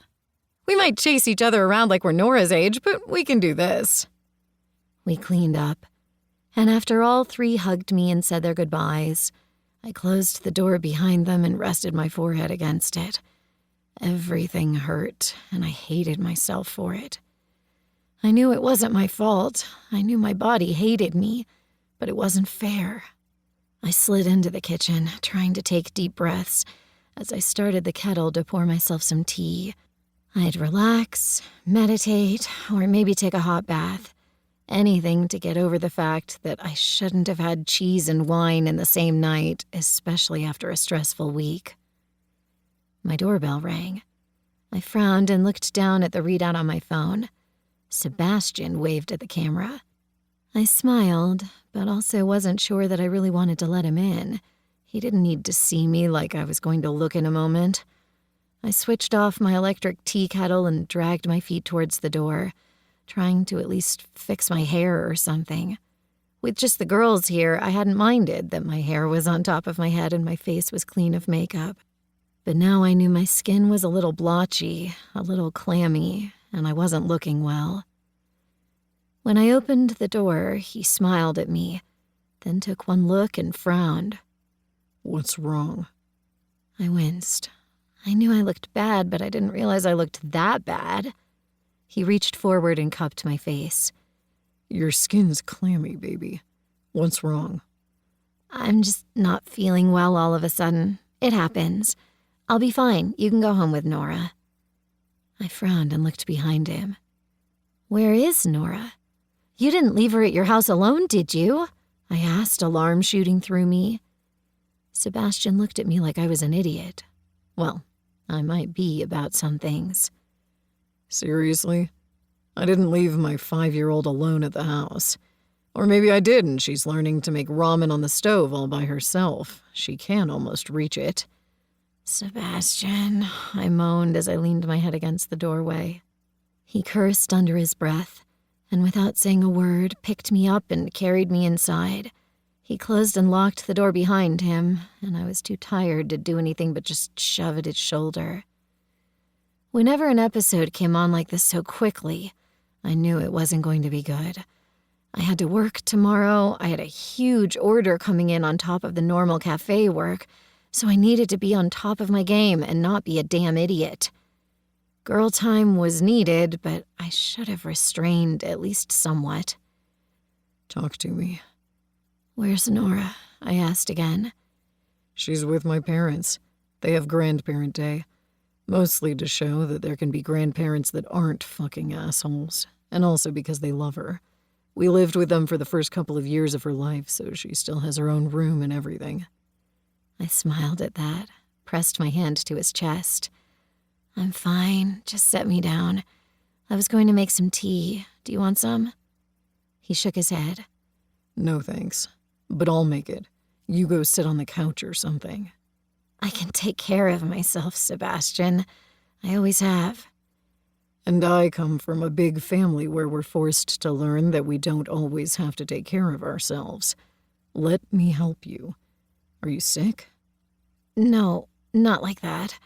If I was contagious or something, I wouldn't have let you inside. I wouldn't want to get you sick, and I really wouldn't want to get Nora sick. He smiled at me, something in his eyes that should worry me, but I ignored it. I had to. Look at you trying to take care of me. I'm fine. You're not. At that moment, my stomach rebelled. I rolled to my feet and ran towards my bathroom. I could hear Sebastian following me, and I ignored the embarrassment, the humiliation, and fell to my knees, vomiting all the wine and cheese that I'd had that day. I didn't always throw up when an episode hit me. In fact, it was usually just fatigue, intense pain, or a random chin hair I wasn't used to. The weight gain and weight loss were normal. I hated this. It wasn't going away. It was my life. But it did change things. And it wasn't like I could hide this from him. Water ran behind me, and Sebastian put a cold washcloth to my forehead. Was it something you ate? Do you want me to call someone? He sat behind me, holding my hair as I heaved into the toilet, and I hated it. Everything felt gross, and I didn't know why he had to be so sweet just then. It's not something I ate, I said after a moment. I wiped my face on the towel, then my mouth, before I forced myself to sit up and out of his arms. When I pulled myself up, Sebastian steadied me. I brushed my teeth, used to this routine. Come on, let me tuck you in bed or something. Or get you that tea. What will help? I shrugged and turned, pressing my forehead to his chest. He was so hard, so strong. So I let myself lean into him. He wrapped his arms around me, pulling me closer, and I wanted to cry, but I couldn't. Not right then. I have PCOS, I said after a moment, and Sebastian cursed under his breath. You know what that means? I asked. He gently ran his hands over me, soothing me, and if the cramps weren't as bad as they were, I might have leaned on him more. A couple of my cousins have it. It sucks. He winced. Okay, that's a small word for it. It's a horrible thing that not many people talk about. What can I do for you? I had a feeling I was going to fall in love with the most perfect man. He hadn't acted weird, hadn't shied away. Instead, he knew what it was and wanted to make sure I had what I needed. Damn him. I shook my head, a little flabbergasted. I just need to rest. I have a long day tomorrow, and if I didn't own the business, I could maybe take the day off, but I can't. He winced, but nodded before leading me to the bedroom. Without saying anything, he stripped me out of my clothes, and I narrowed my eyes at him. As much as I love seeing you naked, because I do, I'm not going to take advantage of you. Where are your pajamas? I laughed and pointed to the dresser. I love how you ask that after you strip me, so I'm only wearing my underwear and no bra. Sue me. I like your nipples. I resisted the urge to cover them, but then he was pulling a soft tank over my shoulders and then helped me slide into softer cotton pajama pants. Comfy? Yes, thank you. I slid into bed, and without another word, Sebastian took off his shoes and slid right in after me. Let me cuddle you. It's what I do. You're going to have to deal with it. I snorted, but then cuddled with him. The pain came in waves, but then slowly subsided. I was just tired, and throwing up had helped. Not the healthiest way, and I would add it to things I needed to talk with my doctor about next, so I could see if there was something we could do. But it was life. There was something I needed to talk about with Sebastian, though. Something that was probably a little too early. But I was way too comfortable, way too tired to care. And way too close to this man. So, you know all the symptoms of PCOS, right? He nodded against my head. A lot of cysts, stomach and back pain, skin issues, hair issues, acne. You know, the fun things that we get in puberty. I snorted and leaned against him again, feeling slightly better. I have an IUD because I like to practice safe sex and because it helps with the symptoms slightly. I was on hormonal birth control for a while, but it just made me feel weird. And I worked odd hours, so I couldn't always take the pill at the same time. Things are different now. Meds are different now, but this works best for me. I gain weight and I lose weight, and I have one cyst on my ovary that's so large, at some point they're probably going to have to take it out. I continued to talk about my symptoms, and with anyone else I probably wouldn't have been this forward. But this was Sebastian. He had known me for what felt like nearly my entire life. He was the guy who had run to the store for Marley and me when we started our periods the same week. I'd had a single pad to take care of me during school, but Marley hadn't had anything. Her parents hadn't prepared her for it. So Sebastian went to get things for us because I couldn't leave her. He grew up in a house of women and a huge family that talked about their bodies and their health. It was such a foreign concept to me, but he had always been there. We probably knew way too much about each other, and we're still learning more, so he had to know this. Do you know about the other side effect? He sighed and nodded. Yes, though it's not a given. I wanted to kiss him. He was trying to be so careful with me, and I wasn't used to this. My body doesn't make enough hormones to ovulate. And when that doesn't happen, my ovaries develop those cysts. It changes my menstrual cycle, it gives me all of those lovely side effects, and it also makes it really hard for me to get pregnant. I am in a support group online just to discuss different side effects and different treatment plans, and I know women with PCOS have children, but it was hard for them. I don't have all the side effects, but it's painful sometimes. My cousins talk about it because they want to make sure the younger cousins who might not know about the condition understand it. But I'm sorry. I was so jealous of his family. Mine was amazing, but we were a small unit of 3, and they had a whole collection of family members who were there no matter what. I don't know if I want kids ever, Sebastian. I'm not ready to think about that yet.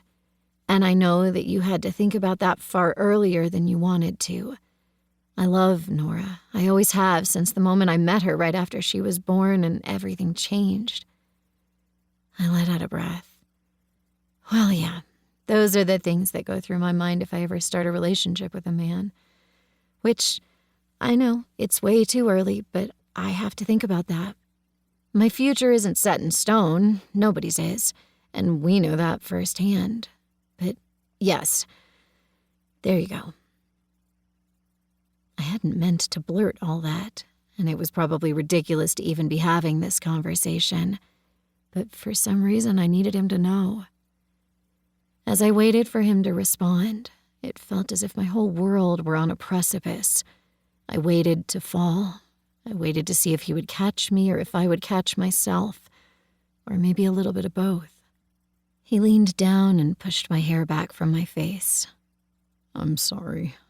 I know all about choices and how sometimes we don't get them. So why don't you just rest right now, okay? I'll be here when you wake up. I sighed and leaned into him and had a feeling I just said a little too much. He wasn't leaving now, but he might. I had probably just ruined my chances with him. But things were a little too complicated as it was, so I would just go to sleep and let him hold me, and wonder if he would be there when I woke up in the morning, and if it should matter at all. Chapter 11. Sebastian. That's icing, Nora shouted at the TV, little fist in the air. Ford snorted and rubbed his hand over his face. A little bit, I think. I'm not good at figuring out icing. Noah groaned. You're my best friend, my roommate. How can you not figure that out? You should know it. We discuss it every time. Just like it takes forever for you to figure out what offsides is in football. Soccer. We're in America. You call it soccer. Kane, my cousin from the Colorado Springs branch in Montgomery, shook his head. His last name might be Carr, since his mom was the Montgomery, but he was still one of us. We didn't let go easily. Both are legitimate terms for the sport. It's a geographical preference. One is not better than the other, but in a country where you use football interchangeably with two sports, you have to be careful. It's not like you go out and call it American football when you're talking about the Broncos. Please stop, for the love of God, please stop, Kingston, my cousin from Boulder, said, rubbing his temples. I joined this business with all of you so I could have a steady job and do what I like. But if we have to discuss sports terminology one more time, I will scream. Don't scream, Uncle Kingston, Nora said, her eyes wide. It's okay, I'll explain it to you. Nora climbed into his lap, her little Avalanche jersey looking adorable on her. My cousin just beamed. There we go. That's my best girl. Leaf just laughed, his body shaking as he looked at me. I love the fact that she has been part of your guys' night since the beginning. I shrugged, looking at my daughter as she explained hockey rules to Kingston as if Kingston hadn't played his entire life. Well, she was just an infant when we started. Teenagers watching hockey as my parents tried not to freak the fuck out that they were grandparents at a young age. It was fun. Well, I'm grateful you invite me. We're business partners, cousins, and best friends. Fuck off. Language, Nora called out, not looking at me but at the TV screen. Leaf snorted and handed me my beer. Drink. You're fine. Why didn't you bring the boys? Noah asked, digging into the pico de gallo with a tortilla chip.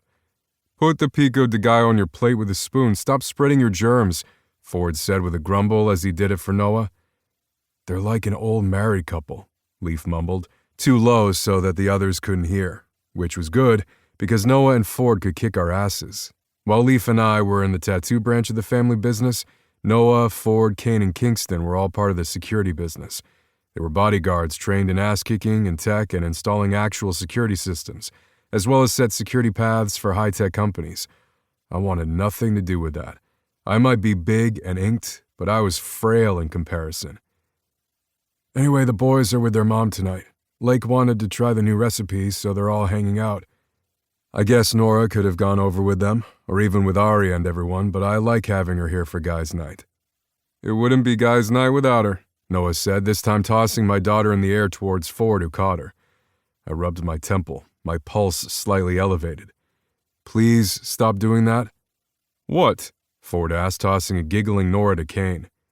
We're having fun, Kane added with a tease. He flipped Nora upside down as she giggled, and then all of them were on the floor play wrestling, as Nora slid in between them, pretending to pin them down. You said that she was too small to toss her like a football before, Noah said very sagely. She's bigger now. And you guys are still too rough, I said with a laugh. You say that as if you don't toss that girl in the pool at your mom and dad's house. But she can land easier, I said softly. How the hell did I end up a girl dad allowing this type of brutality in front of me? Nora giggled again before she threw her body on Kingston's back, and Kingston pretended to fall until he was crawling around like a horse of some sort, and Nora proclaimed herself the victor. Okay, Now I want a little girl. You think Brooke would want a third?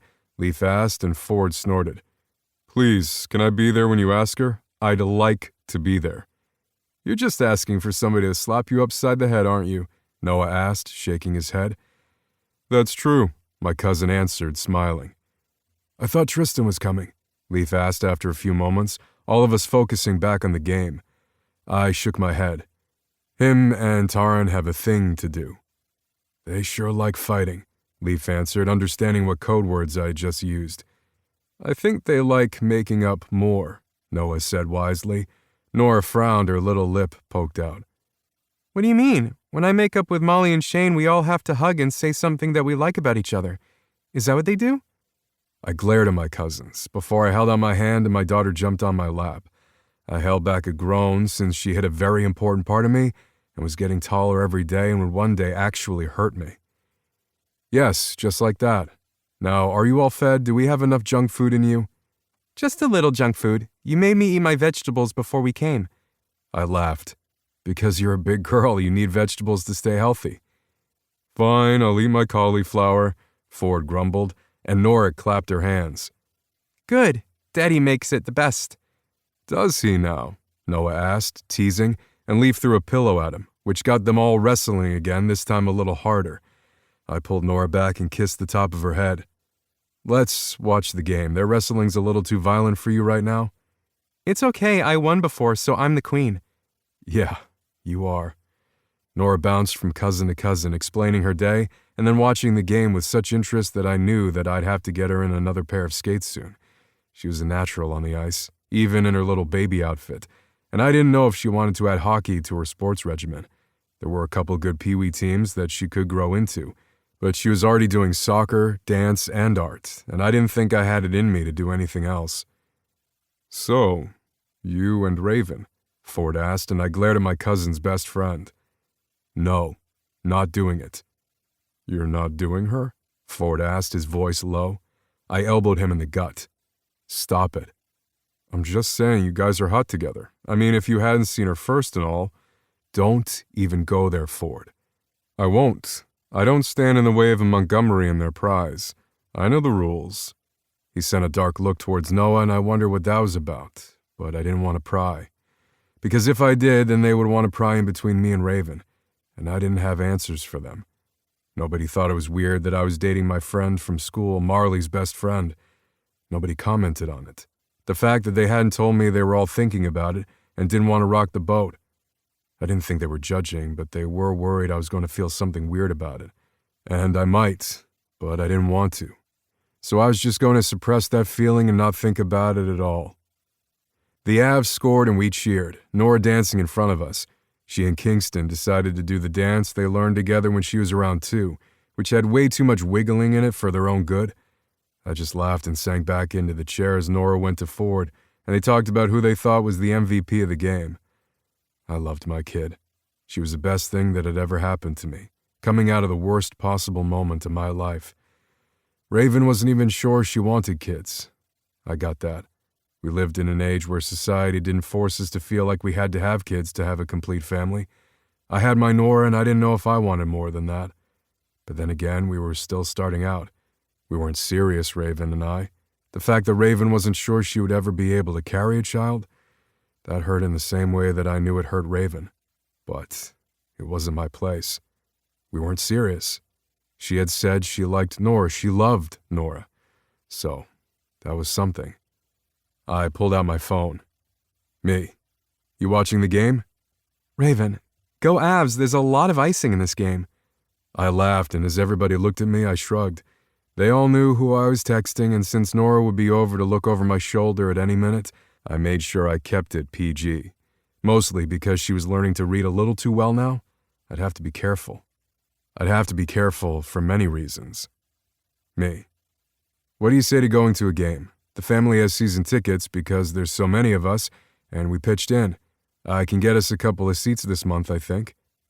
Raven, I've always wanted to go. I mean, I went, I think, once when your parents brought me and Marley, but I haven't been as an adult, so I can have beer while watching. Let's do it. Would Nora be coming? She asked about Nora right away, and that did things to me. Me. If it's not a school night. If it is, she'll stay with my sister or my parents. I don't want her to be out too late. Raven. Okay, that works. And you're sure, Sebastian? I knew what that meant, because she had opened up a huge step for us. A huge moment that I could walk away from, but I wasn't going to. I wasn't that much of an asshole. I hadn't been that asshole when I was 19, and I sure as fuck wasn't now. I didn't know what Raven and I had, or what we could have, but I wasn't going to walk away because there was a possibility she would never want or be able to have a kid. I wasn't that selfish. Me. Damn right. See you soon? Raven. Of course, give my love to Nora and the guys. I smiled, set down my phone, and glared at Leaf as I realized he had been reading over my shoulder. There really was no privacy in this family. But the Avs scored again, and Nora threw herself in my arms. I held my kid, and felt that maybe this was okay. Maybe we had something to look forward to. Chapter 12. Raven. Okay, you're right. Drinking an ice-cold beer while wrapped in a coat and scarf and watching men chase each other around with sticks really is the best way to enjoy your day. Sebastian laughed next to me, a big, hearty laugh that did things to me. It also sent a few interested gazes his way, and when I raised a brow at a woman leaning a little too close to him, she just winked at me. When she mouthed, "Good for you," to me, I beamed and settled in next to the big tattooed man next to me. I still couldn't quite believe I was here with him because he hadn't gone away. He hadn't said this was too much. I had never been so open about anything like that before. I hadn't felt the need. There had been no one like him. And that was the problem, of course, but here we were on an actual date. It was a school night, so Nora wasn't with us, but she would have been welcome to join us. Of course, I didn't know exactly how that would work, because then we would be here just as friends, wouldn't we? You have that little furrow between your brows. It makes me want to rub at it, but I don't want to bother your skin when you're getting so pink from the cold. I turned to him and sighed. I was just thinking that I'm sad that Nora's not here, but I'm also glad that we can just hang out. I don't know exactly what that says about me.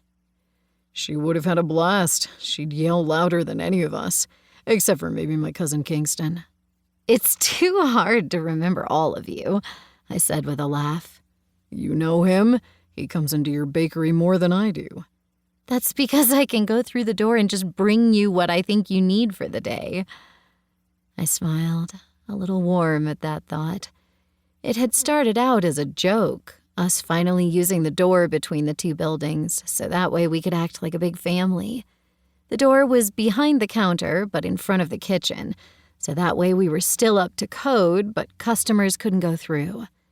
The idea was just so our team members could. Greer and I had begun to bring coffee and pastries, as well as sandwiches and other goodies over to them in the middle of the day, just because we could. And they helped out, bussing tables or serving food if we got too busy and they had a spare moment. It was oddly working out, and even Wyatt came over a couple of times to help. The security guys were usually out of the office, so I didn't see them as much. Their business tended to take them off the property. But I knew their coffee orders. I especially knew Sebastian's. We're spoiled, and I like it. He paused. Why were you thinking about Nora being here? He asked. I winced. Because I don't know how to act around her. I mean, I don't think I've changed, but does she know we're dating? I paused. I mean, if that's the word that we're using. He was silent for a moment. Of course, there was an actual play going on, and the opposing team's goalie missed the puck, and everyone jumped to their feet, screaming as the Avs were now up by 1. But he ignored all that and hugged me tight and kissed me hard on the mouth. Dating's a good word. We're together. We're not with anyone else. We can use it. And no, I haven't brought anyone else around for Nora, but you've already been there. We're complicated, I whispered against his lips. but then remembered that others were around us, and this was a little too serious of a talk for an avalanche game. He tangled his fingers with mine as we went back to watching the game, the puck moving so fast it was hard to keep up, players going on and off the ice as if they were in their own choreographed ballet. I watched the athletic trainer in front of us stare down the players, his finger touching each player's stick without even looking. Because as soon as their stick broke, they needed a new one, and he was there for them. It was brilliant, and if I focused on things like that, I wouldn't focus on the fact that he hadn't finished answering the question. I haven't sat down with Nora and talked about us, mostly because everything seemed to be moving forward in a casual way. She knows that we're on a date, but I haven't asked her what she thinks, and I will. This dad thing is still pretty new to me, even 5 years in. My heart raced, and I squeezed his hand. Neither one of us were looking at each other because there was still a game on the ice and we needed to beat Toronto. It was a rule in our house. I just don't want to say the wrong thing around her. You won't. You haven't. But yeah, I should probably talk to her. See how she's doing with this whole thing. Well, that won't be awkward at all, I said with a laugh, nervousness settling in. Thanks for that. Hey, one day she's going to be asking you for dating advice, because she's going to bring a boy or a girl home that is pierced and tattooed just like you. He scowled at me. Really? No, they're going to be an accountant, all straight-laced, slicked-back hair, not a tattoo in sight. I'll have you know that we have accountants in our family. With no tattoos? I didn't say that. I snorted.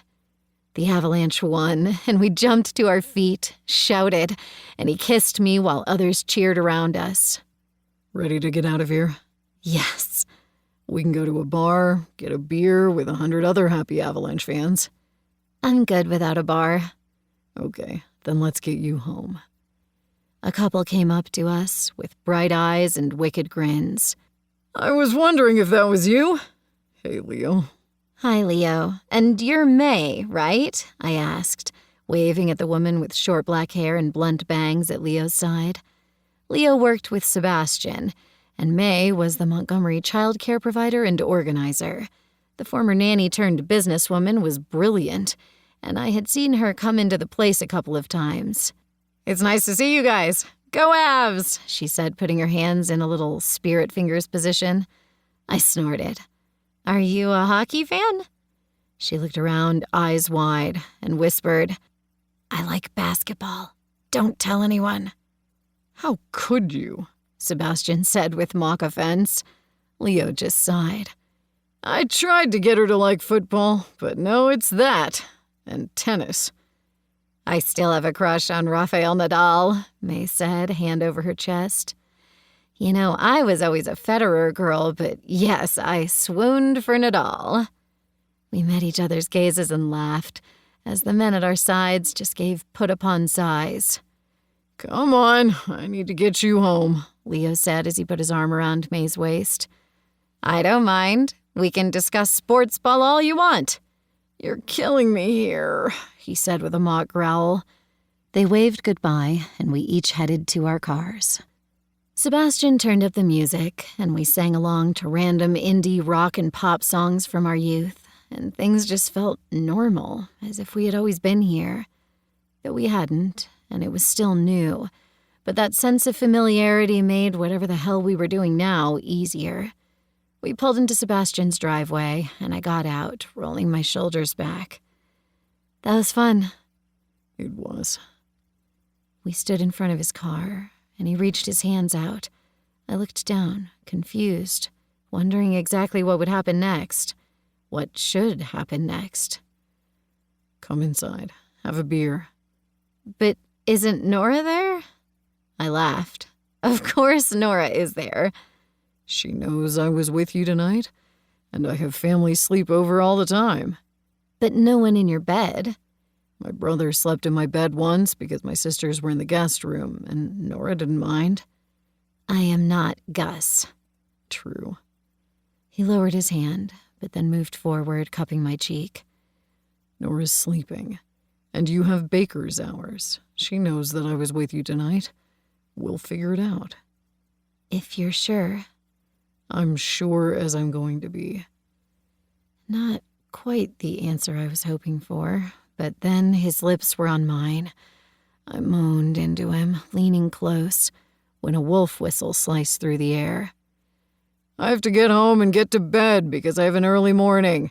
Go inside and stop giving the neighborhood a show, Noah said as he came forward. I frowned. I thought Arya was babysitting. Arya had to head out for a client, so Noah took over, Sebastian said with a sigh. I'm lucky that Nora loves all of you. But I'm her favorite, Noah said. He walked over and kissed the top of my head. I blinked, confused. Be nice to our boy and have all the fun that I wish I was having. He saluted and walked away. I just shook my head. He's interesting. That's one word for it. Come on. Nora's in bed, but if she wakes up with a nightmare and realizes the house is empty, I'm going to have to kick Noah's ass.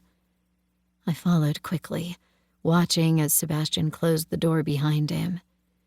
Instead of getting a beer or having a snack or even having a chance to make things awkward, I slid my hand into his and we made our way down the hallway.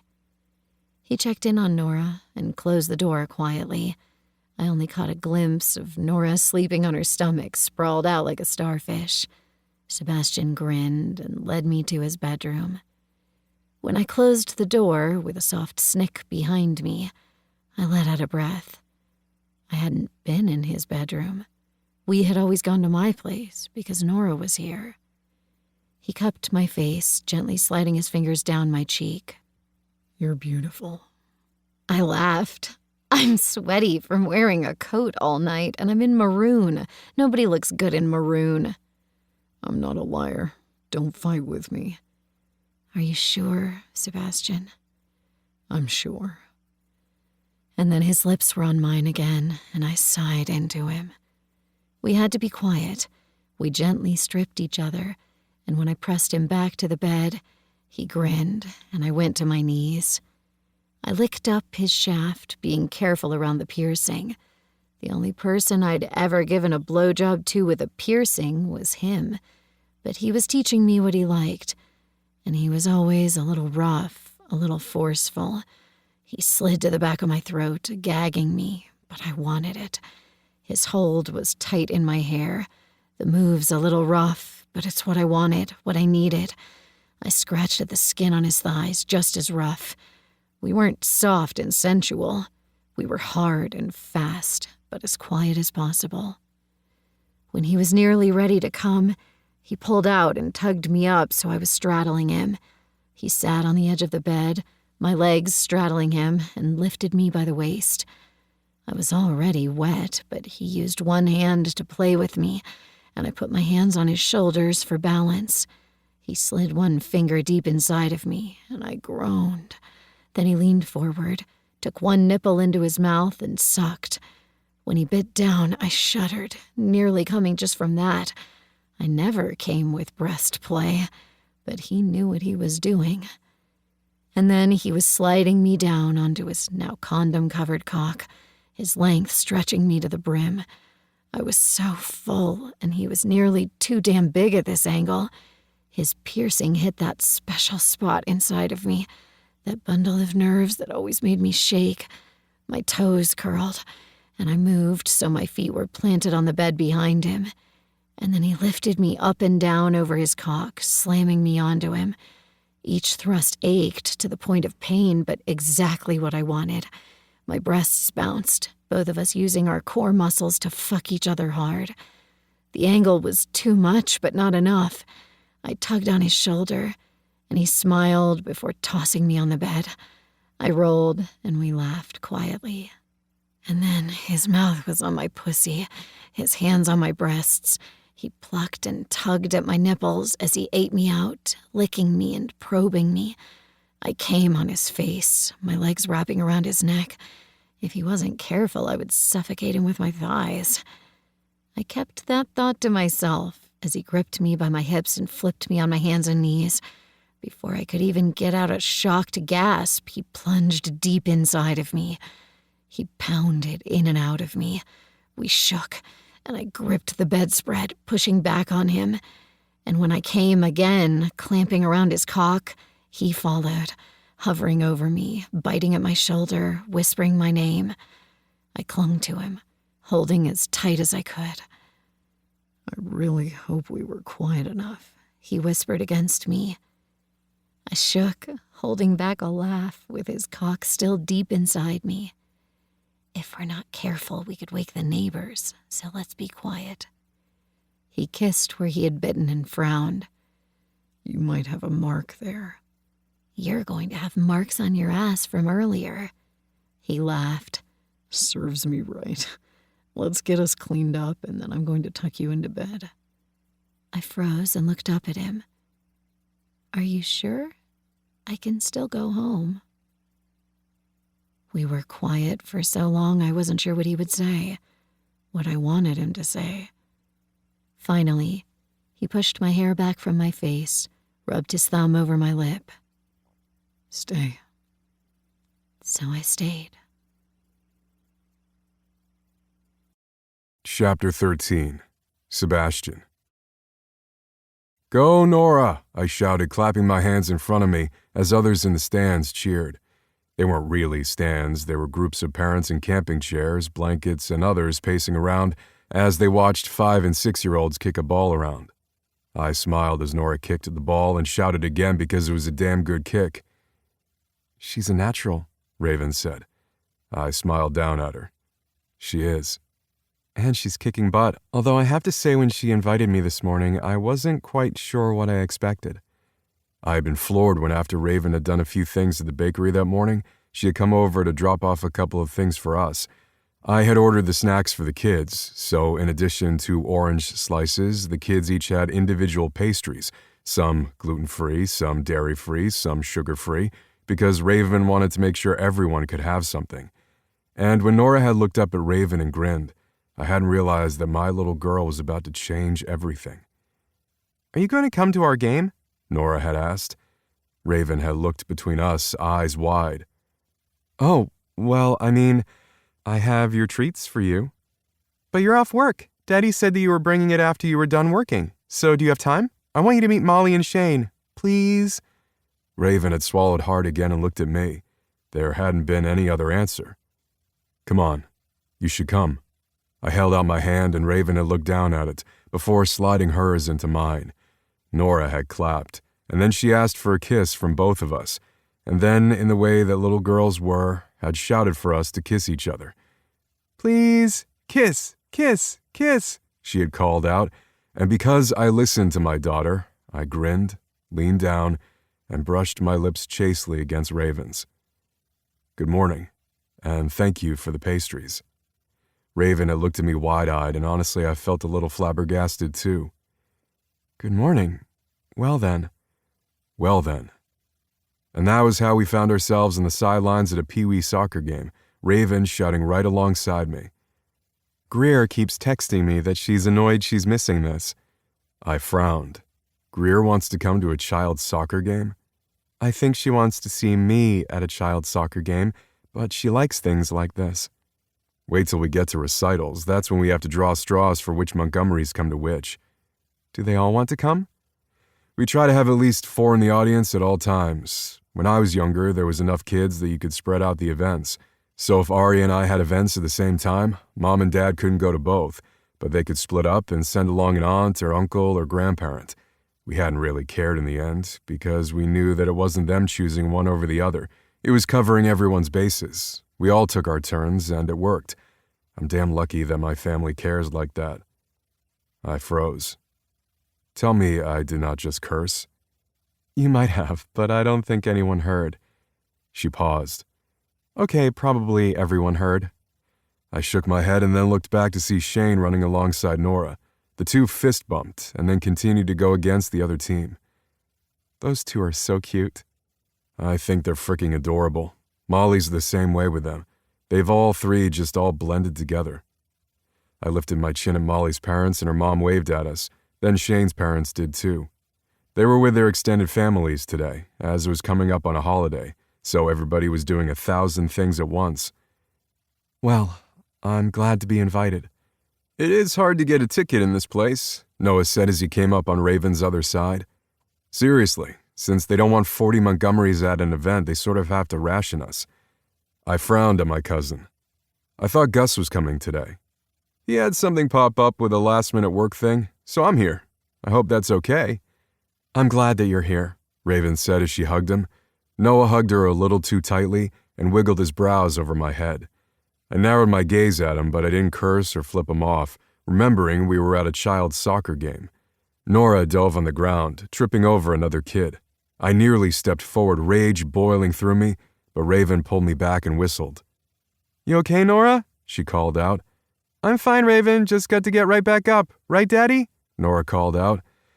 I hated the fact that she had dirt on her knee and shin guards. No blood, though, and she seemed to be moving all right, but I would check that knee later. She's fine, Daddy, Raven whispered. Don't call me Daddy, that really freaks me out, I said with a mock shudder. She grinned. Yeah, I can see that. Raven looked past me, frowned, then looked between me and Noah before shrugging. I looked behind me and noticed a group of moms standing there, smiling big in our direction while continuing their conversation. I looked back at Raven, confused. What was that? Nothing, Raven whispered. Huh.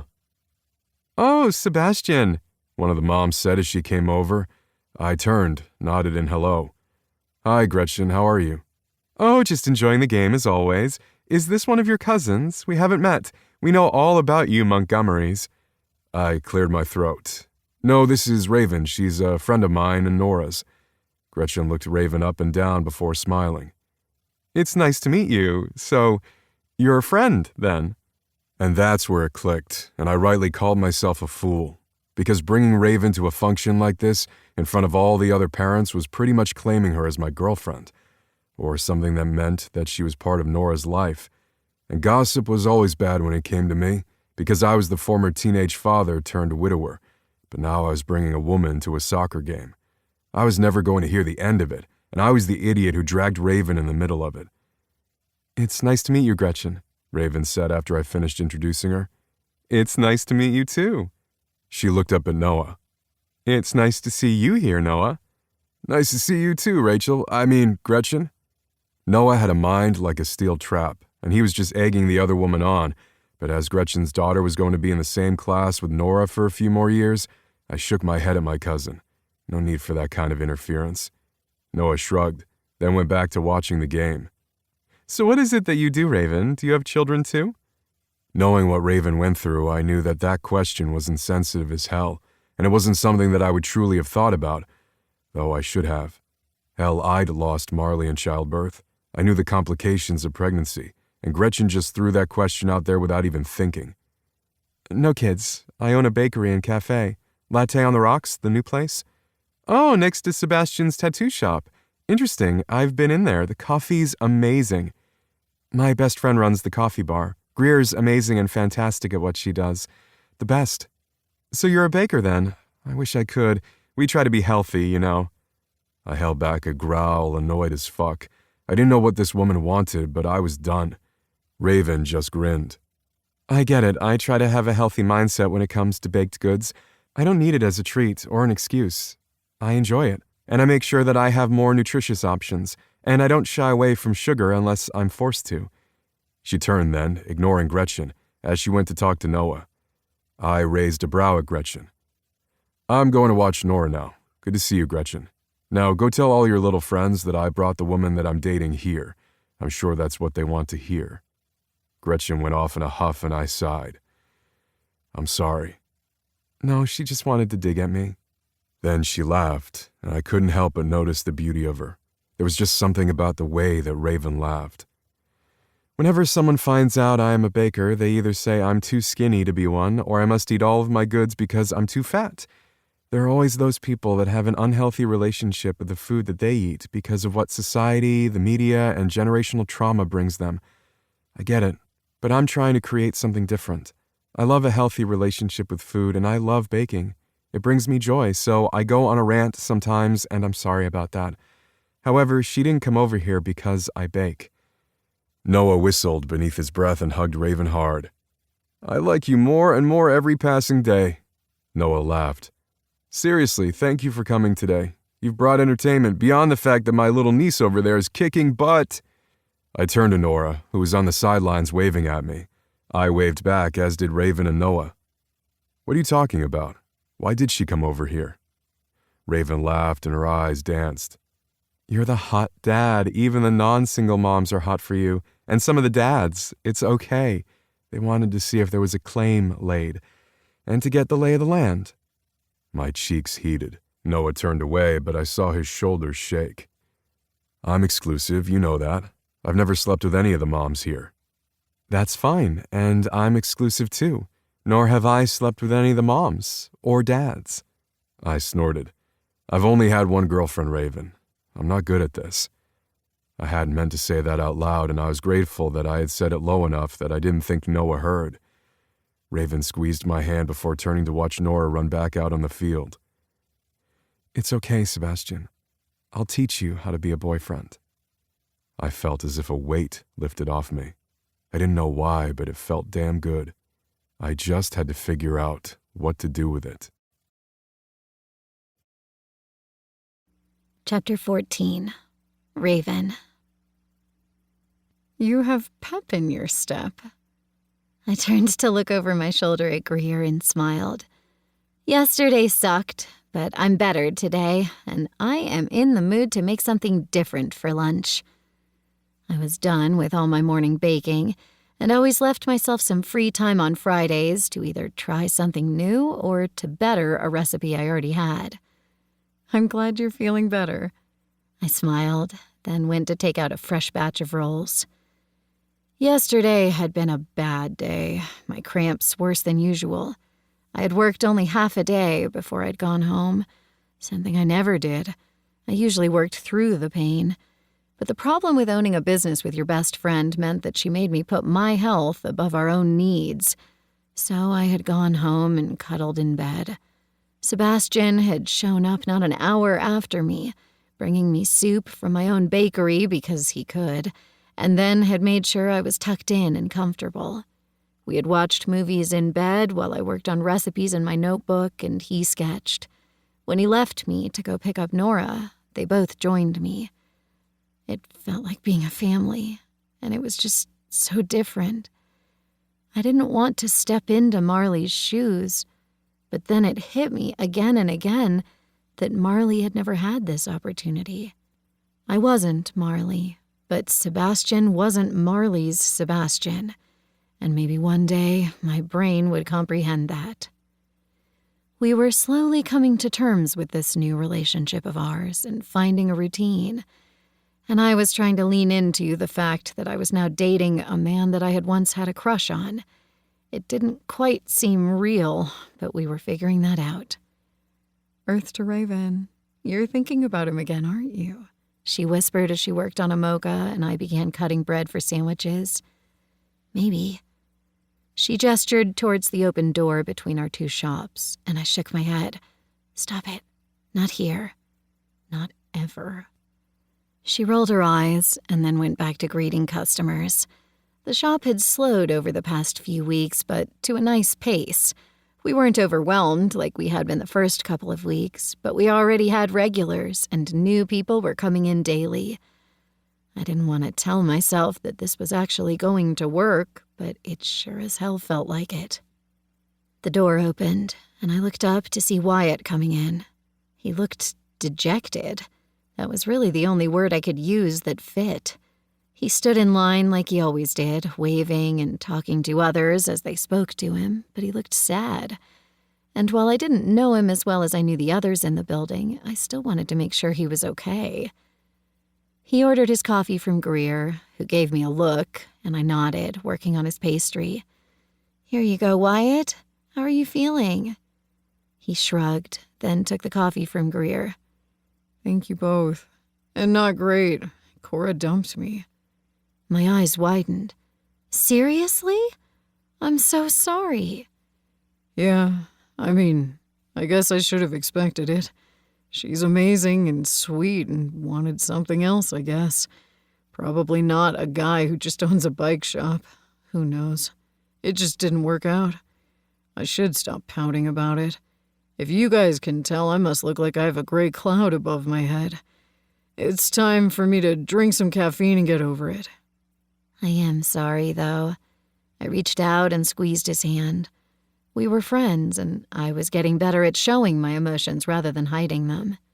He squeezed it back, smiling. I'm okay. I'll find someone new, or I'll end up alone for a while. Dating might not be for me, you know? I nodded. I know. His brows raised.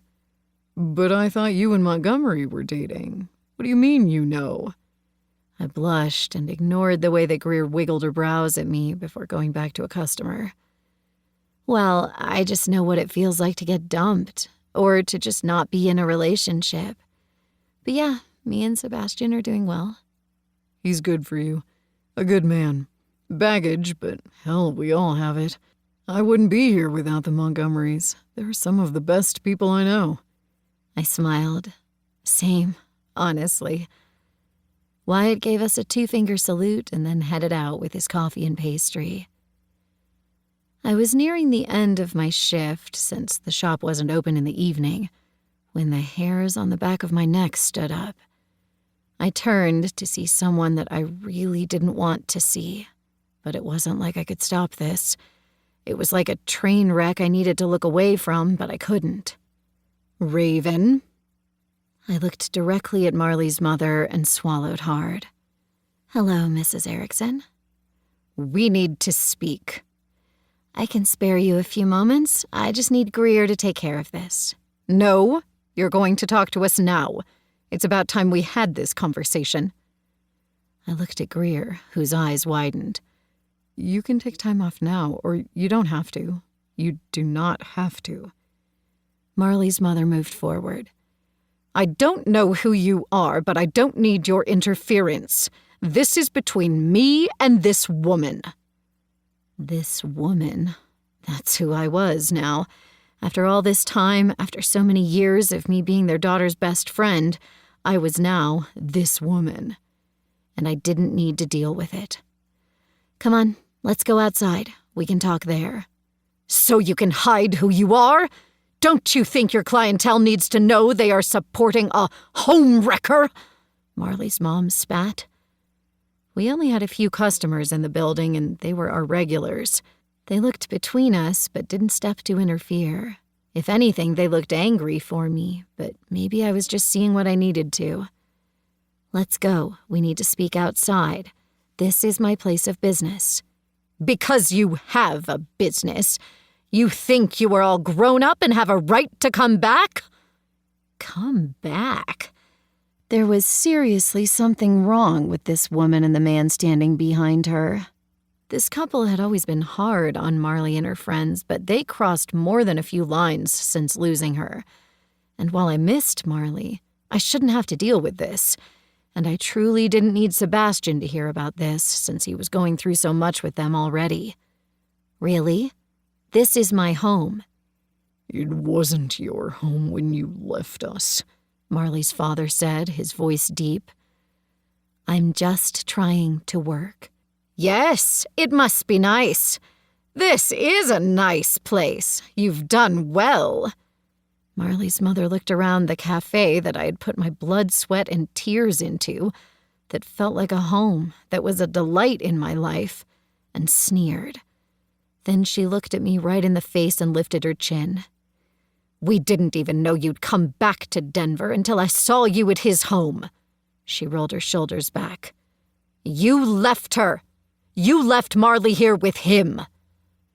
Greer moved quickly, leaving through the door separating the two places.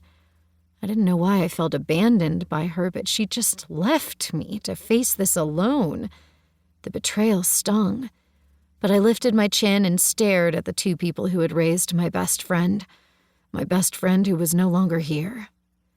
I went to college, just like Marley and Sebastian did. I just happened to go out of state. I didn't leave her. We grew up. Marley's mother growled. There was no other word for it. You grew up while my daughter died because of him. Were you always together? Did you cheat behind her back? Or is this a new thing? Tell me, how would my daughter feel to see that you have taken her place? Are you raising her daughter too? What lies are you spewing to my grandchild?" Staggered, I shook my head. It was nothing like that. Sebastian and I were never together like that. They loved each other, and I wasn't here for any of what happened. I came back because this is my home. And you need to stop talking like this. It's not good for you, and it's not good for Marley's memory. Don't you dare tell me what's good for my daughter. You were not good for her. You were always filth, always different. And you brought him into her life, and now she's dead because of both of you. You think you can just walk into this place and no one will notice? They're all talking about you, how you're sleeping with your best friend's fiancé. She would have hated you, and with good reason. Just stop, I said, my hands shaking. My customers were standing up, looking ready to come to my side, and I just wanted it to stop. I knew what they were saying was evil and it wasn't true, and yet it still twisted around all my own fears. I hated it. I wanted to scream and to fight back, but that wasn't who I was. I wasn't good at confrontation, and no one had ever said things like this to me before. What was I supposed to do? I needed to be strong because what they were saying were lies, and it was only going to hurt Nora and Sebastian in the end. Forget about me. I needed them to be okay. What you're saying are lies. You have twisted something that's precious without the facts. Maybe you're trying to heal, but I can't do this. You need to go. And if you don't go, I'll call someone to make that happen. I knew the Montgomerys would help. They had a security business after all, but I needed them to leave without involving them, because while what they said might hurt, the fact that part of it was true cut deep. You were always second best, and now you're trying to fill her shoes, and you never will. And with that, they whirled on their heels and left, leaving me staggered, broken. Greer came back into the room, eyes wide, with Noah behind her. "Where did you go?" I asked, my voice shaking. I could not break. If I broke, this would be the end. "I was trying to get help, but everybody was out. I'm sorry." Noah came forward. "Are you okay?" I didn't want Noah. I wanted Sebastian, but I knew that if he came, it would just be worse. Why did I want Sebastian to be there? I didn't need him. I just needed to be strong. I was a strong woman, and I could do this. I was not going to cry. "I'm fine." I twisted my hands in front of myself and let out a breath. They just needed to vent, but they don't get to do that in my place of business. I turned to our last two customers and tried to smile, but I knew it was a little too brittle. "I'm sorry you had to witness that. I promise it will never happen again. How about a pastry on me?" "Don't you worry about it. What they said wasn't true, and if they took one more step towards you, we would have ended it," the big man with muscles larger than my head said, his girlfriend nodding in agreement. "I'm sorry about that, honey. You didn't do anything wrong. Are you okay? Do you want us to call someone for you?" "There's no need." We turned to see Sebastian standing in the doorway between the two businesses, clouds in his eyes, his arms folded over his chest. Greer called. I turned to my best friend, eyes wide. "Greer?" "What?" she asked, chin raised. He needed to know. "This is my business. I'm sorry about all of this. To all of you. I handled it. Maybe not right away like I should have, since I was trying to give them the benefit of the doubt. But it's my business." Sebastian stomped towards me and kissed me intensely, one that nearly made me melt before I remembered why he was here. "No, it's my business." And then he left so abruptly that it took me a moment to realize what had just happened. Fuck. I turned to Noah. He can't go after them. If he does something, they'll arrest him. "Shit," Noah said, pulling out his phone. "No, I've got this. It's about time I handle this. And then I tossed my apron on the counter, picked up my purse, and followed the man that was going to break my heart. Chapter 15. Sebastian. I knew it was bad. I knew that there were some things that were never going to change, and there were going to be things that made me want to scream. But I hadn't realized it had gone this far. I should have, with the way they talked to me and from the way they made my daughter feel. It didn't matter how many times I talked to them and tried to be polite. They didn't listen. Fuck that. Fuck being polite. I was done. I stormed towards my car, ignoring my cousin calling out to me. I've got this, a familiar voice said. Noah mumbled something to her, but I ignored them. I could not deal with this right now. Sebastian, where are you going? I turned to see Raven running after me, bag in hand. I couldn't have her hear and think. I was so damn mad, and yet I wanted to wrap Raven up and keep her safe. Go back to work. I have things to do. Whoa, no, I won't just leave when you're standing there looking as if you want to hit something. You can't leave when you're this angry over something that you can't control. Raven, I just need you to go inside. I can handle this. I tried to take a breath, but my chest was tight, and I needed to scream or do something other than stand here in the parking lot. And then she was in front of me, cupping my face. I hated that, because I just wanted to lean into her, but I couldn't. I needed to feel righteous in this anger, because if I didn't, I would back away, and then Marley's parents would keep hurting the people I cared about. This was the final straw. Or perhaps it had been the final straw too long ago, and now I was done fighting my anger.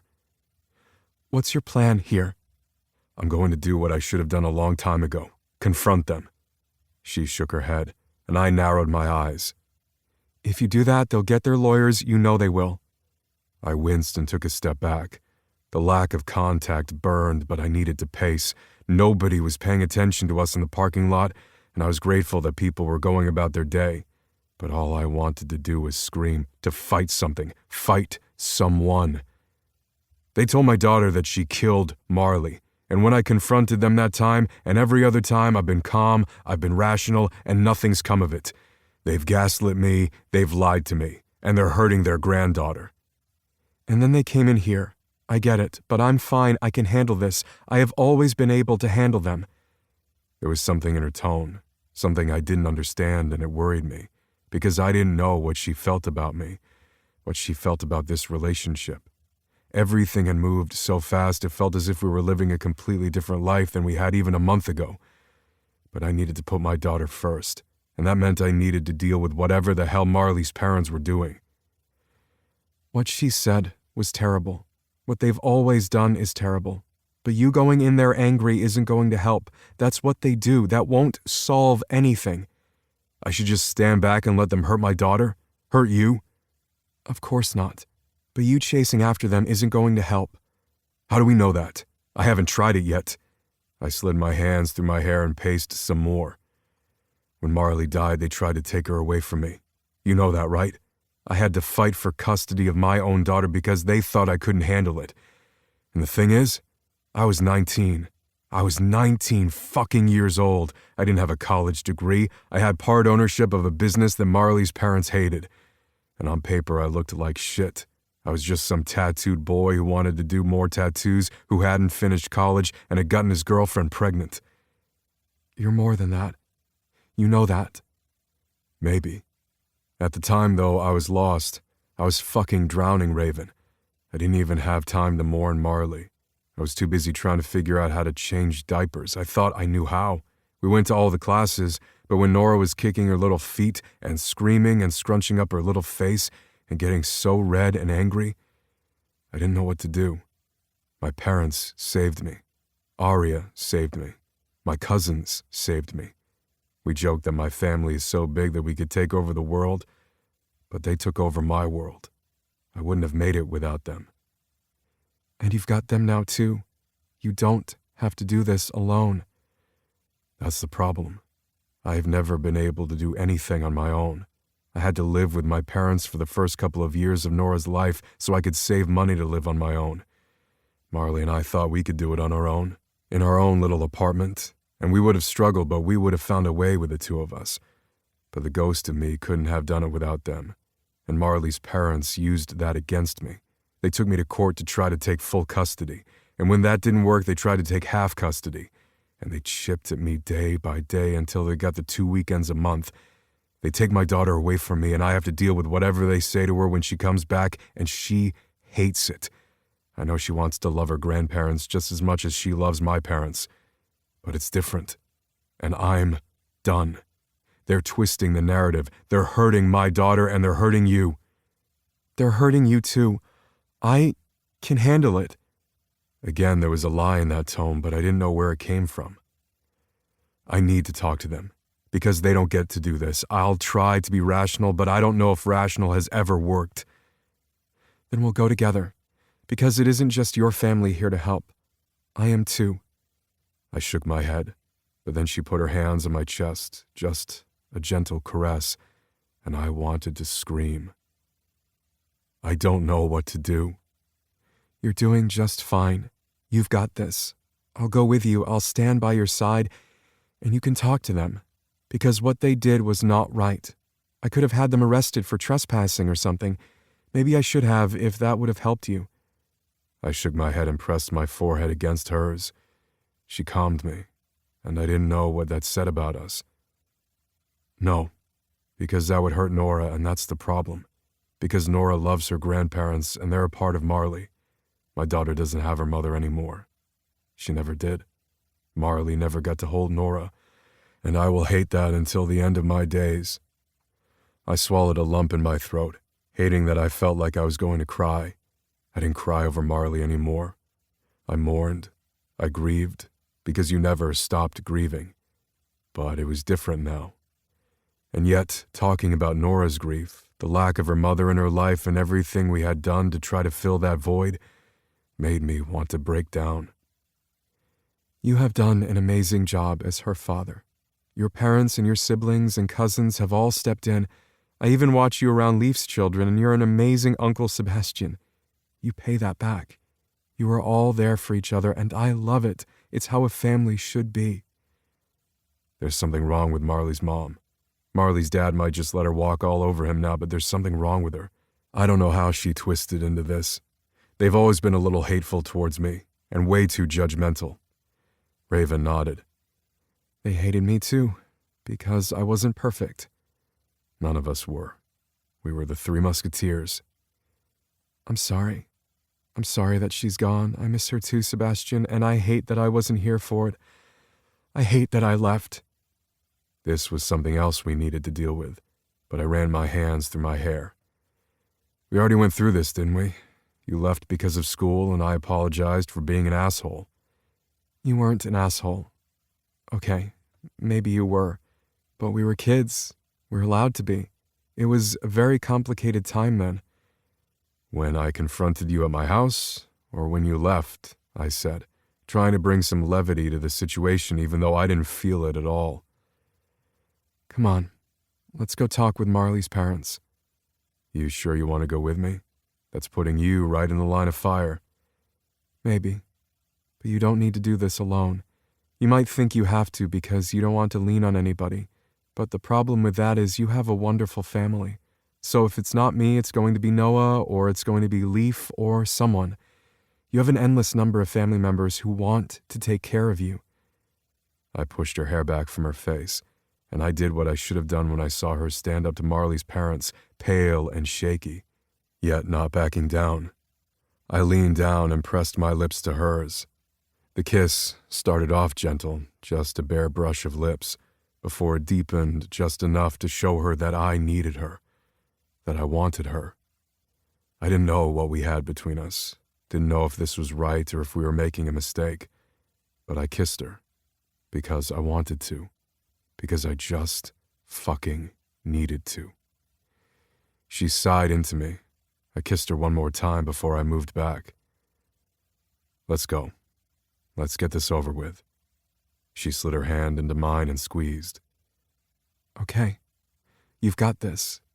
We've got this. I wanted to believe her, but I had a feeling this was only going to get worse.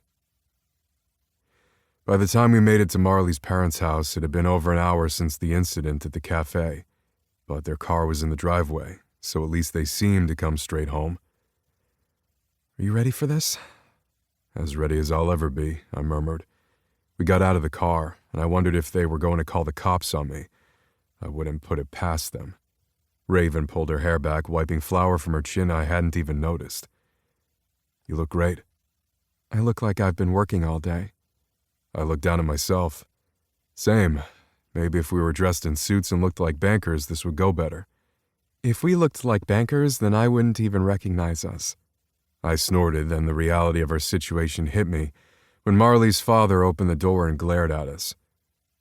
You can just leave. I'm not having this. No, Mr. Erickson, you're going to want to let us speak, or I'll be talking to my lawyers. There. That sounded rational and reasonable, and not like I wanted to throw up. Are you threatening me, son? No, I'm not. I'm also not your son. We both know that, and I think it's about time we had this discussion, because us going around it and biting at each other just isn't working. Let him in. I have a few things to say, Mrs. Erickson said from behind him, her voice breaking with anger. I fisted my hands at my side, stiffening. Raven sucked in a breath, and I wanted to reach out. But touching Raven right now would put their attention on her and not on me, and I needed them to pay attention to me.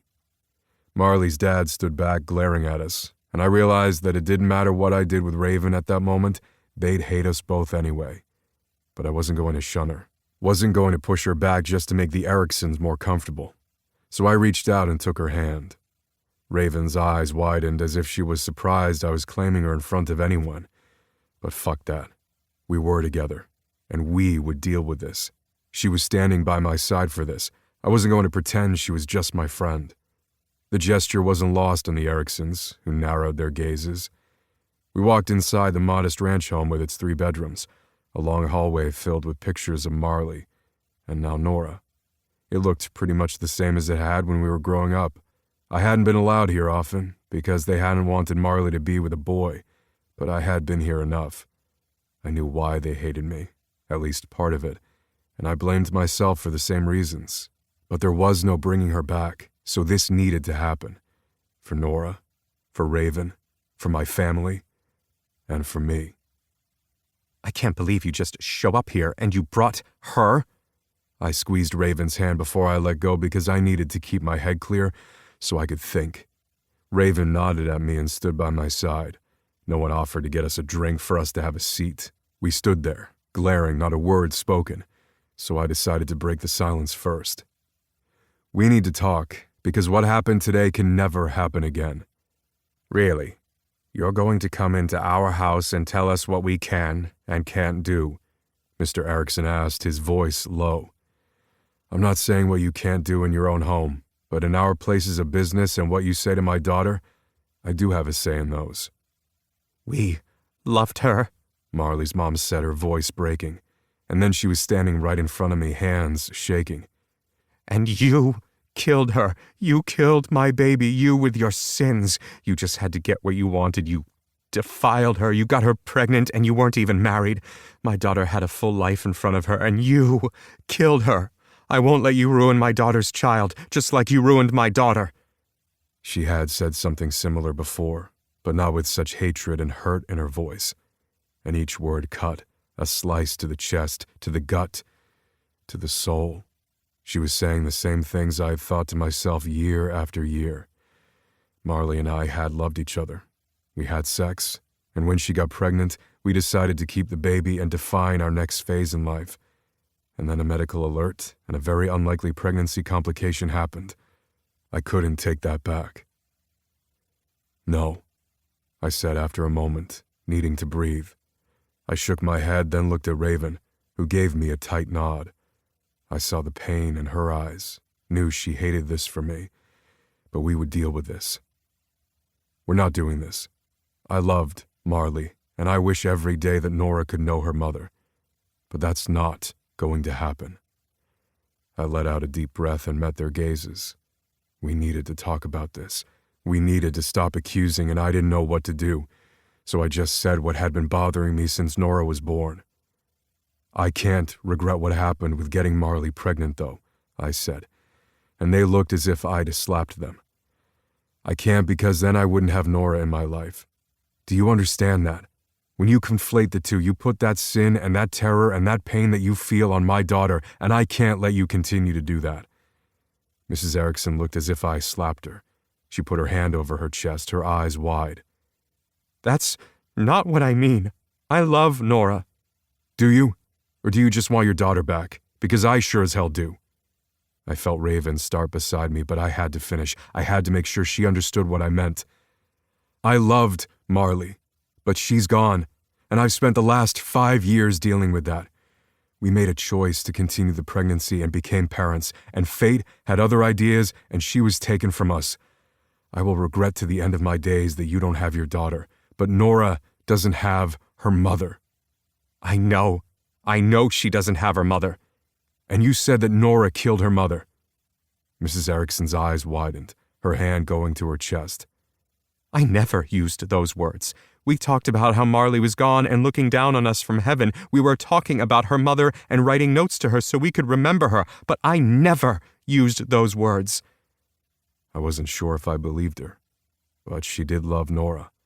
I was just so afraid that the way that their love was twisted and was hurting my daughter, and we needed to fix this. Finding a way to live in this world without Marley nearly killed me, but I didn't get a choice. I didn't get to wallow in my grief because I had a newborn who needed me, and she was stuck with only me. We're trying to navigate this life without her. I paused, trying to think about what I should say without making this awkward. I just hoped to hell I wasn't doing it wrong. And Raven, she has brought so much joy to us, so much light. I could feel Raven's eyes on me, her mouth open, trying to say something, but I shook my head. You can't threaten that. You can't put your hatred of me onto her.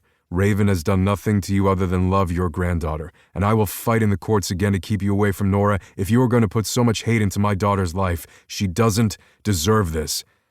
I paused, my heart racing.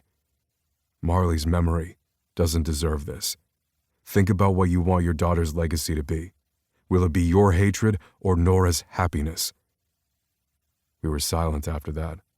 I saw tears streaking down Raven's cheeks, and I slid my hand into hers, squeezing, as I looked at Marley's father, who stood straight-backed, pale-faced, lips pressed tight, staring straight at me. But it was Mrs. Erickson that broke the silence when she started crying, shaking her head. Don't take her away. I don't know what's wrong. I don't know what's wrong with me. I'm sorry. I hear the words, and I know they're wrong. I just want my baby back. Marley can't come back, but Nora is here. Get help, and stop fighting me, because I can't do this anymore. I won't. I won't let you hurt my daughter, so fix it. Find a way to heal, because the words coming out of your mouth, that's not what Marley would have wanted. I'll try. I'm sorry. The words floored me because she had never apologized to me before. But maybe this was the breaking point, because I wasn't even sure Marley's mother recognized herself. She shook her head and broke down, a keening wail ripping from her throat. I wasn't sure that I'd ever heard her break down like that. She cried in the hospital and at the funeral, but I didn't know if in these 5 years she had let herself feel anything but hatred, because it was easier to hate than to feel the pain. Mr. Erickson held his wife close and nodded at me. I didn't know if this fixed anything. I didn't know if it would, but I pulled Raven away and we left without saying a word, because there wasn't much else left to say. I just hoped that maybe, just maybe, this time, it would work. Chapter 16, Raven. I am not wearing the tentacles. Greer blinked at me, her dark eyeshadow intentionally a little manic. Her red lipstick was smeared, and she was still working on getting her hair to look like she'd touched an electrical socket. You know, I didn't realize that would be a sentence I'd ever hear from you. I'm not doing it. I'm going to knock into everything. The tentacles are like an extra skirt. They tie off and tuck in, and you can take them off after the photo. I should have just gone as Sarah Bailey. That would have been better. Sarah to my Nancy Downs. That's the only way. Greer winked and went back to fixing her hair. She was going as Nancy, Feyruza Balk's character from The Craft. It was one of our favorite old movies, and we watched it once a year around this time. We had played light as a feather, stiff as a board, and other games in college just for fun, but we had never dressed up as the characters. Are you sure people are going to know who you are? I mean, you don't have the others in your circle. Nancy didn't need the others in the end, did she? She asked, doing the character's laugh. You were just in love with Skeet Ulrich the whole time, weren't you? Always and forever. You can't stop me. Greer went back to working on her schoolgirl skirt. I held back a snort, working on my purple makeup. I'm glad that we found this top so I wouldn't have to paint my arms or anything, but my entire face is purple. I'm very confused why I said yes to this. Because that little girl asked you to be Ursula to her Ariel? Isn't that sort of like the evil lady compared to the princess? Is this something that I need to worry about? Is it like a subtle hint that she hates me and wants to spear me with a very large trident or something? And didn't she get, stabbed by the ship? I don't remember. First, spoiler warning about The Little Mermaid. That movie came out before we were born, I growled. True, but still. Second, Ursula is cool now. She was just misunderstood. Ariel signed a contract. And Ursula tried to get Ariel out of the contract, and she used the eel, my second favorite henchman, by the way, in order to get Ariel to lose. The fact that you have a second favorite henchman just tells me that you're perfect for this role.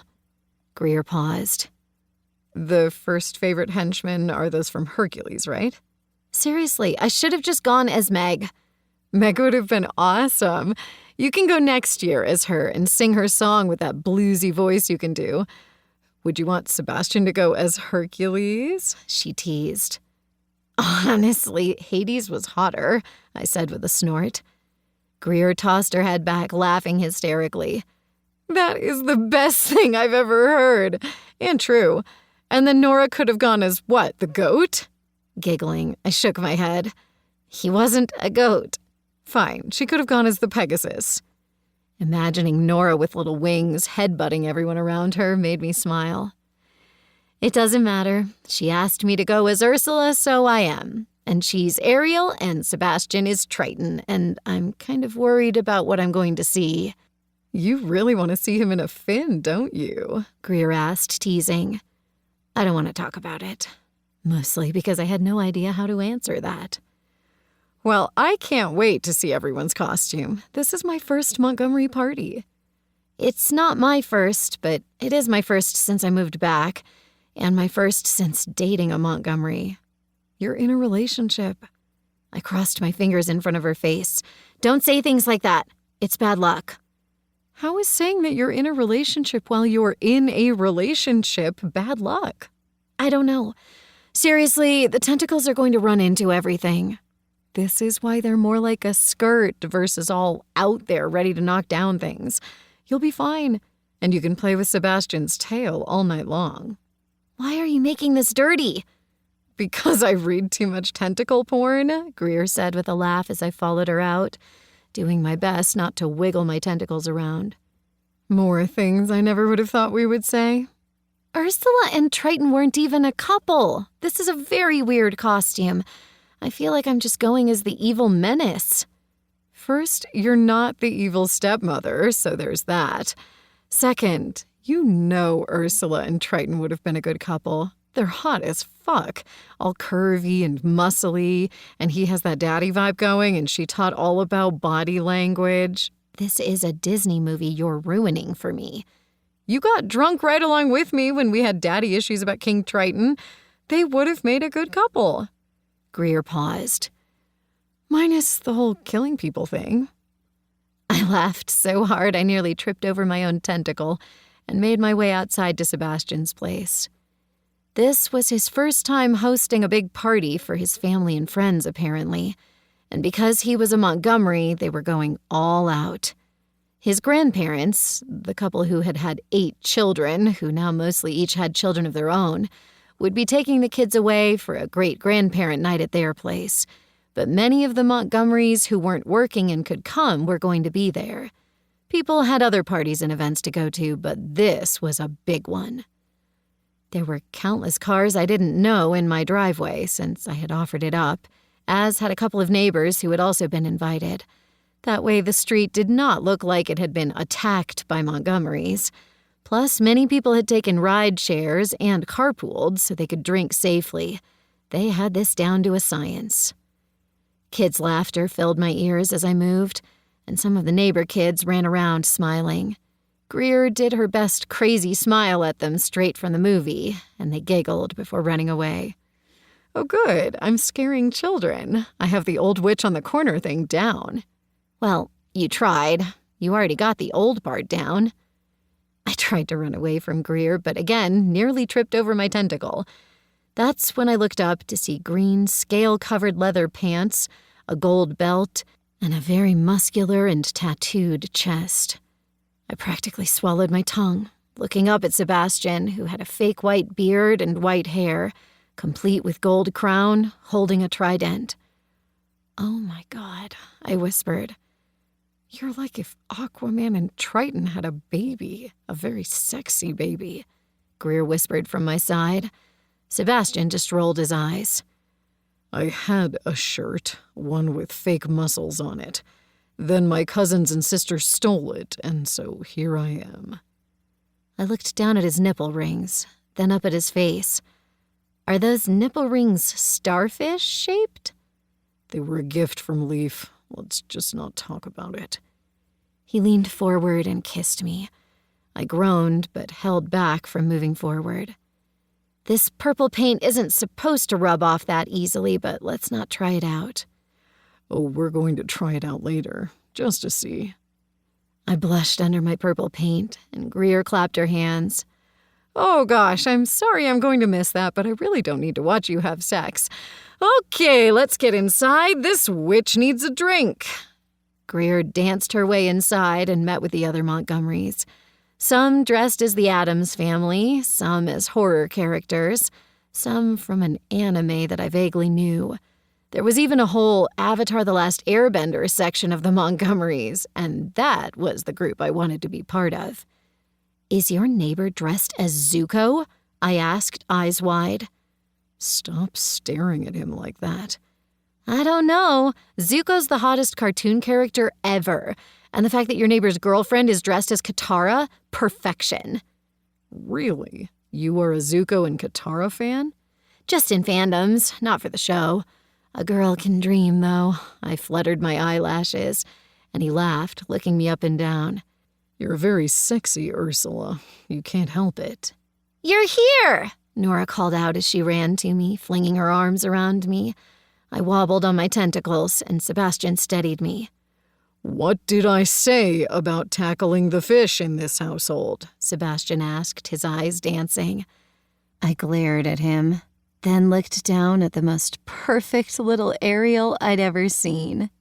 She had on a skirt with a tail on it, and a top that was made to look like skin with a purple clamshell tank top in place of the bra from the cartoon.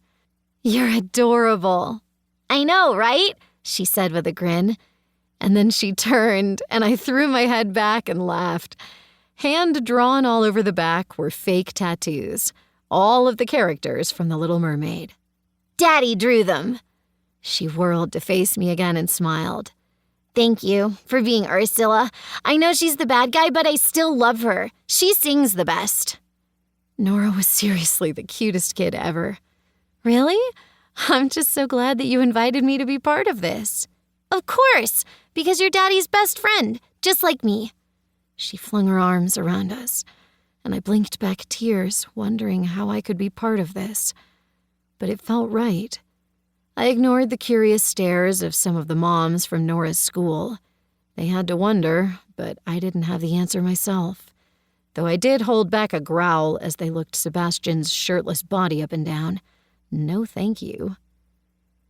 Nora pulled us through the rest of the family, and we waved and laughed, making our way to the photo booth. Nora slipped her arms around our waists, standing between us, so we knelt down for the picture. I looked over at Sebastian, wondering how this had happened. He didn't ask me to step away, didn't want this to just be his and Nora's time. I was part of it. And it scared me so freaking much. Pictures taken, cake eaten, the kids were dragged off to Grandma and Grandpa's, but they were laughing and dancing all the way, so it looked like they were happy to be dragged away. Then the music got a bit louder, everyone started dancing, and Jell-O shots might have been involved. We were having a little too much fun, and my tentacle skirt was now off, hidden in Sebastian's closet for safekeeping. Sebastian had his arm around my waist, my butt pressed against his very hard cock, and I was doing my best to hide him from the rest of the party. "You're a menace," he whispered against me. He had lost his beard along the way, as well as his wig, but someone had put the crown back on him, so he just looked like a younger Triton, all inked up and sexy as hell. "You're the menace." "Get a room," Noah called out, drinking and dancing with a few other friends. My head was a little dizzy, but everything felt good. I would probably regret this in the morning, mostly because I'd had way too much alcohol and dairy, but I would deal with it. It was worth it. Tonight was worth it.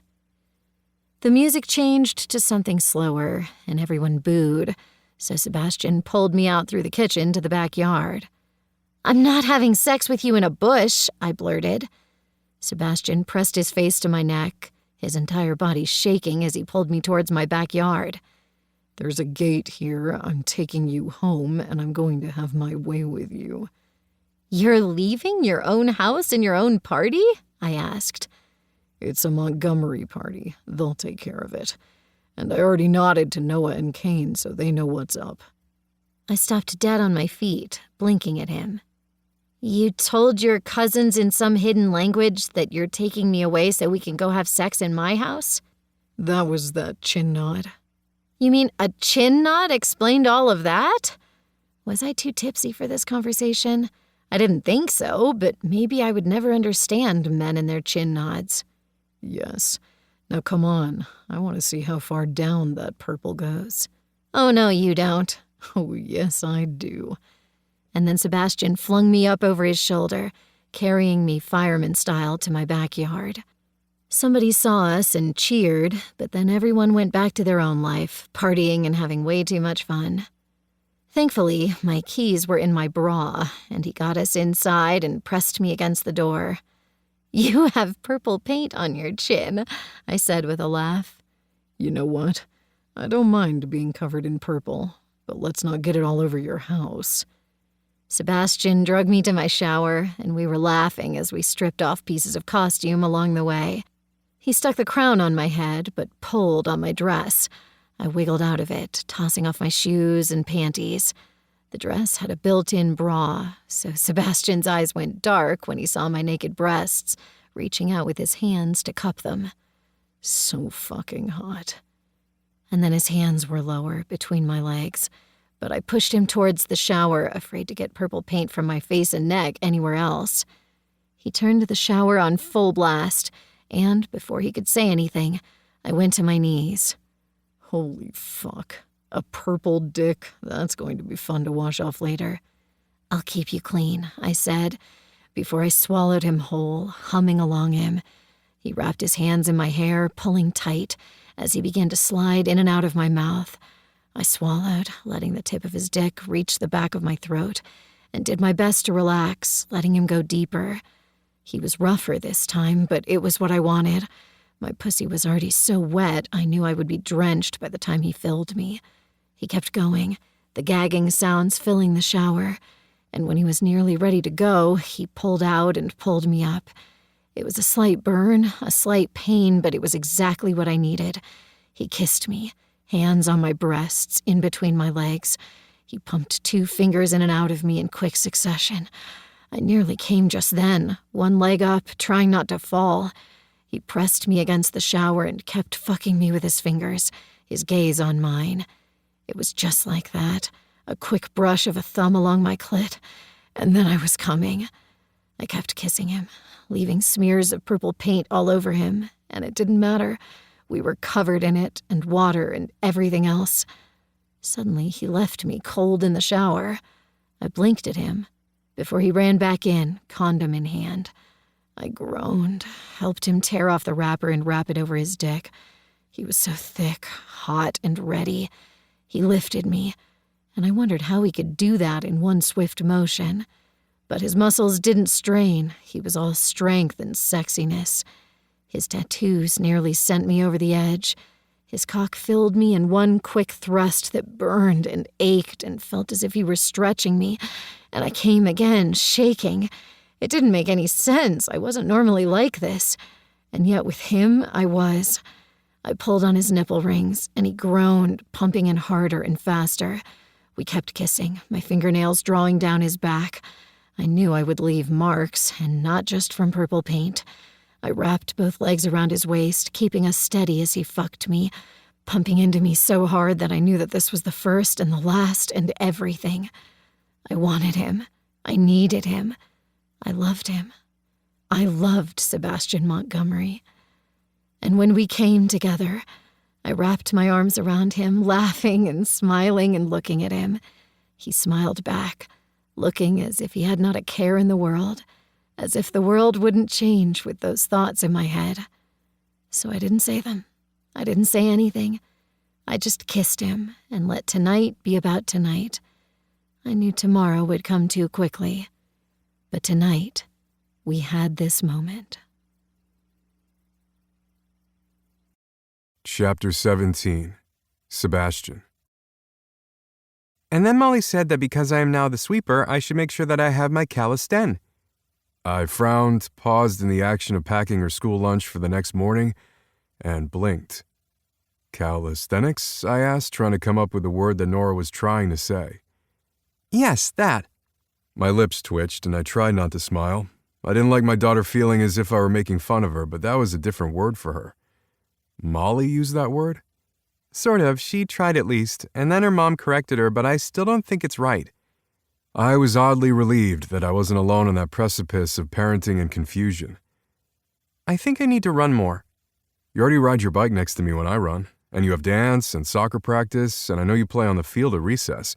Your calisthenics are taken care of, but I can talk to your coach if you want to make sure that you add more, though I don't think you need to. Nora was 5. I was honestly a little surprised she'd even try to say calisthenics. Okay, I like the cupcakes that Raven brought. Nora beamed up at me, her face covered in chocolate. I sighed, my lips twitching into a smile as I got a paper towel, wet it down, and began to wipe the chocolate off my daughter's face. I can see that, though it looks as if that you got more chocolate on your face than in your mouth. Oh, I ate some. Thank you for letting me have a cupcake. You're always allowed to have a cupcake when I have them. It's very lucky that we have Raven who bakes, because I'm not great at making them. You're still my favorite, and you make good brownies. I grinned. I do make good brownies. But Ravens are better. Once again, put directly in my place. But that's what my daughter did. She was too cute for her own good. Okay then, Raven is the best. She's a baker, that's what she does. I want to learn to bake. Do you think Raven will help me? I went back to finishing up Nora's lunch for the next day. I think so. You can ask. I paused. Or I can ask for you. No, I'll ask. I know she's busy, just like you, but I want to make sure. And Greer? I love her. She's great. But I'm too young for coffee, she said. She did say that she could help me with foam art. What is foam art? I explained, laughing as she asked me question after question about Raven's bakery. The two of them had clicked right away. I liked that she had connected with Raven as if they had always been in each other's lives. The holiday pageant is coming up too, and they're telling us who we're going to be soon. I nodded, going through what I needed for dinner the next day to make sure I actually had meat out. Meal planning and making sure that I actually had things for Nora was really the only way I got through the week. What are the options? I asked, half distracted. It's going to be all holiday themed, so I might be a star. I looked up, grinning. You're already a star, Munchkin. You keep calling me Munchkin, but I think I like it now. I try. Daddy? Nora asked, her voice a little tentative. I paused what I was doing and looked up at my daughter. What is it, Nora? Nora had her head bent, her little teeth biting into her lip, the napkin crumpled on her plate. What is it? I asked again, coming around the island so I could stand right in front of her. I tilted her head up and pushed her hair back. You can talk to me about anything." Do you love Raven? She asked, her eyes wide. My heart stopped. I hadn't expected the question, but I should have. Raven and I had been dating for weeks now, had gone to a party as a couple, as a goddamn family with Nora. We still went on runs together. She had dinner at my house. She even slept at my place some nights, though we were careful, so Nora never saw Raven in her pajamas or anything. We didn't want Nora to feel awkward. And yet here I was feeling awkward when she looked scared to even ask the question. Maybe scared wasn't the right word. Nervous? I didn't know why, but suddenly my mouth was dry and I couldn't quite catch my breath. I wasn't sure what I was supposed to say, what words were good for this. But I needed to answer, because my daughter was brave enough to ask, so I would be brave enough to answer, even though I didn't have a good one. I hadn't let myself think too far ahead, because if I did, then things would get real. Only they were far past real now. "I don't know, Nora." I paused. "She's special to me." Nora played with her fingers, sighing. Mommy was her friend, right? I swallowed hard, my pulse racing. They were best friends, just like I was best friends with both of them. Mommy loved her very much. If Mommy loved her, that means Raven must be amazing, right? I tried to follow the logic, but nodded. Raven is amazing. She's the best. Then my daughter looked up at me, her eyes wide. Is she going to be my mommy? The world fell from beneath my feet, and I tried to keep up, to scramble for any handhold. What? When Tommy's dad married his new wife, she became Tommy's mommy. Is Raven going to be my mommy? I blinked and said the only thing I could in that moment. No, she's not your mommy. It wasn't quite the answer, but what was I supposed to say? Raven and I hadn't even discussed anything beyond what we were doing. I needed time. We needed time. There was no easy answer for this. I love her. Is that okay? That I love Raven? I don't know what to call her, but I love her because she's Raven, and I think she loves me. I swallowed the deep knot of tension in my throat and nodded tightly. Then I hugged my daughter close and kissed the top of her head. She's the best. I know. And I know she loves you too. Okay. I like her a lot, and I would be okay if she was my mommy, because she was friends with my real mommy. So then I'd have two. At that, she hopped off her stool. I'm going to go get ready for bed. I love you, Daddy. Feeling as if I had lost my concept of reality, I nodded. Okay, brush your teeth. Okay. I'll be in to tuck you in and make sure you're all set. Okay. I love you, Daddy. And then she left, and I looked down at my hands wondering what the hell I was supposed to do now. A noise caught my attention, and I looked up to see Raven standing in the doorway from the living room, a box in hand. Her face was bone white, her mouth parted. The back door was open. You should lock that. I just brought over the cookies for Nora's class, like you asked. I blinked, only now remembering that she had said she would come over with the cookies that she had offered to bake for Nora's class party, and I had left the back door open so she could walk right in, because we hadn't exchanged keys yet. Oh, thank you. She set the box down in the aisle and then looked past me down the hallway. I heard. I'm confusing her. No, I think I am, I said, running my hands through my hair. She stared at me, eyes wide. I didn't mean to do this, to hurt her. You're not hurting her. I began to pace, trying to focus. I don't know what the fuck I want, Raven. I hadn't meant to say that out loud, and when she took a step back, I felt like I had slapped her. Okay then. Good to know I'm not a replacement, Sebastian. I've never been. If you don't want me, fine, but I'm not a replacement. Her eyes widened as if she hadn't meant to say that, but she had, and now I had to deal with it. You're not a replacement. You're Raven. And I'm not Marley. I sure as hell know that, I grumbled. But I didn't mean it the way she took it, and I knew that, but I couldn't take those words back. I don't know what I'm supposed to do. I didn't expect this. I didn't expect to come here, to come home and find you again. What did you expect? I asked, my voice cold. I expected maybe to find my friends again, but I didn't expect to fall in love with a little girl. I want to be in her life. She paused, looking at me. to be in your life. You're right. We are confusing her. She flinched and I needed to say something, to say that I was the one doing this, that I needed to be the one that set boundaries or to take them down. But I couldn't, because I hadn't expected this. I wasn't ready for this conversation. But here we were. I needed to not fuck this up. Nora is amazing.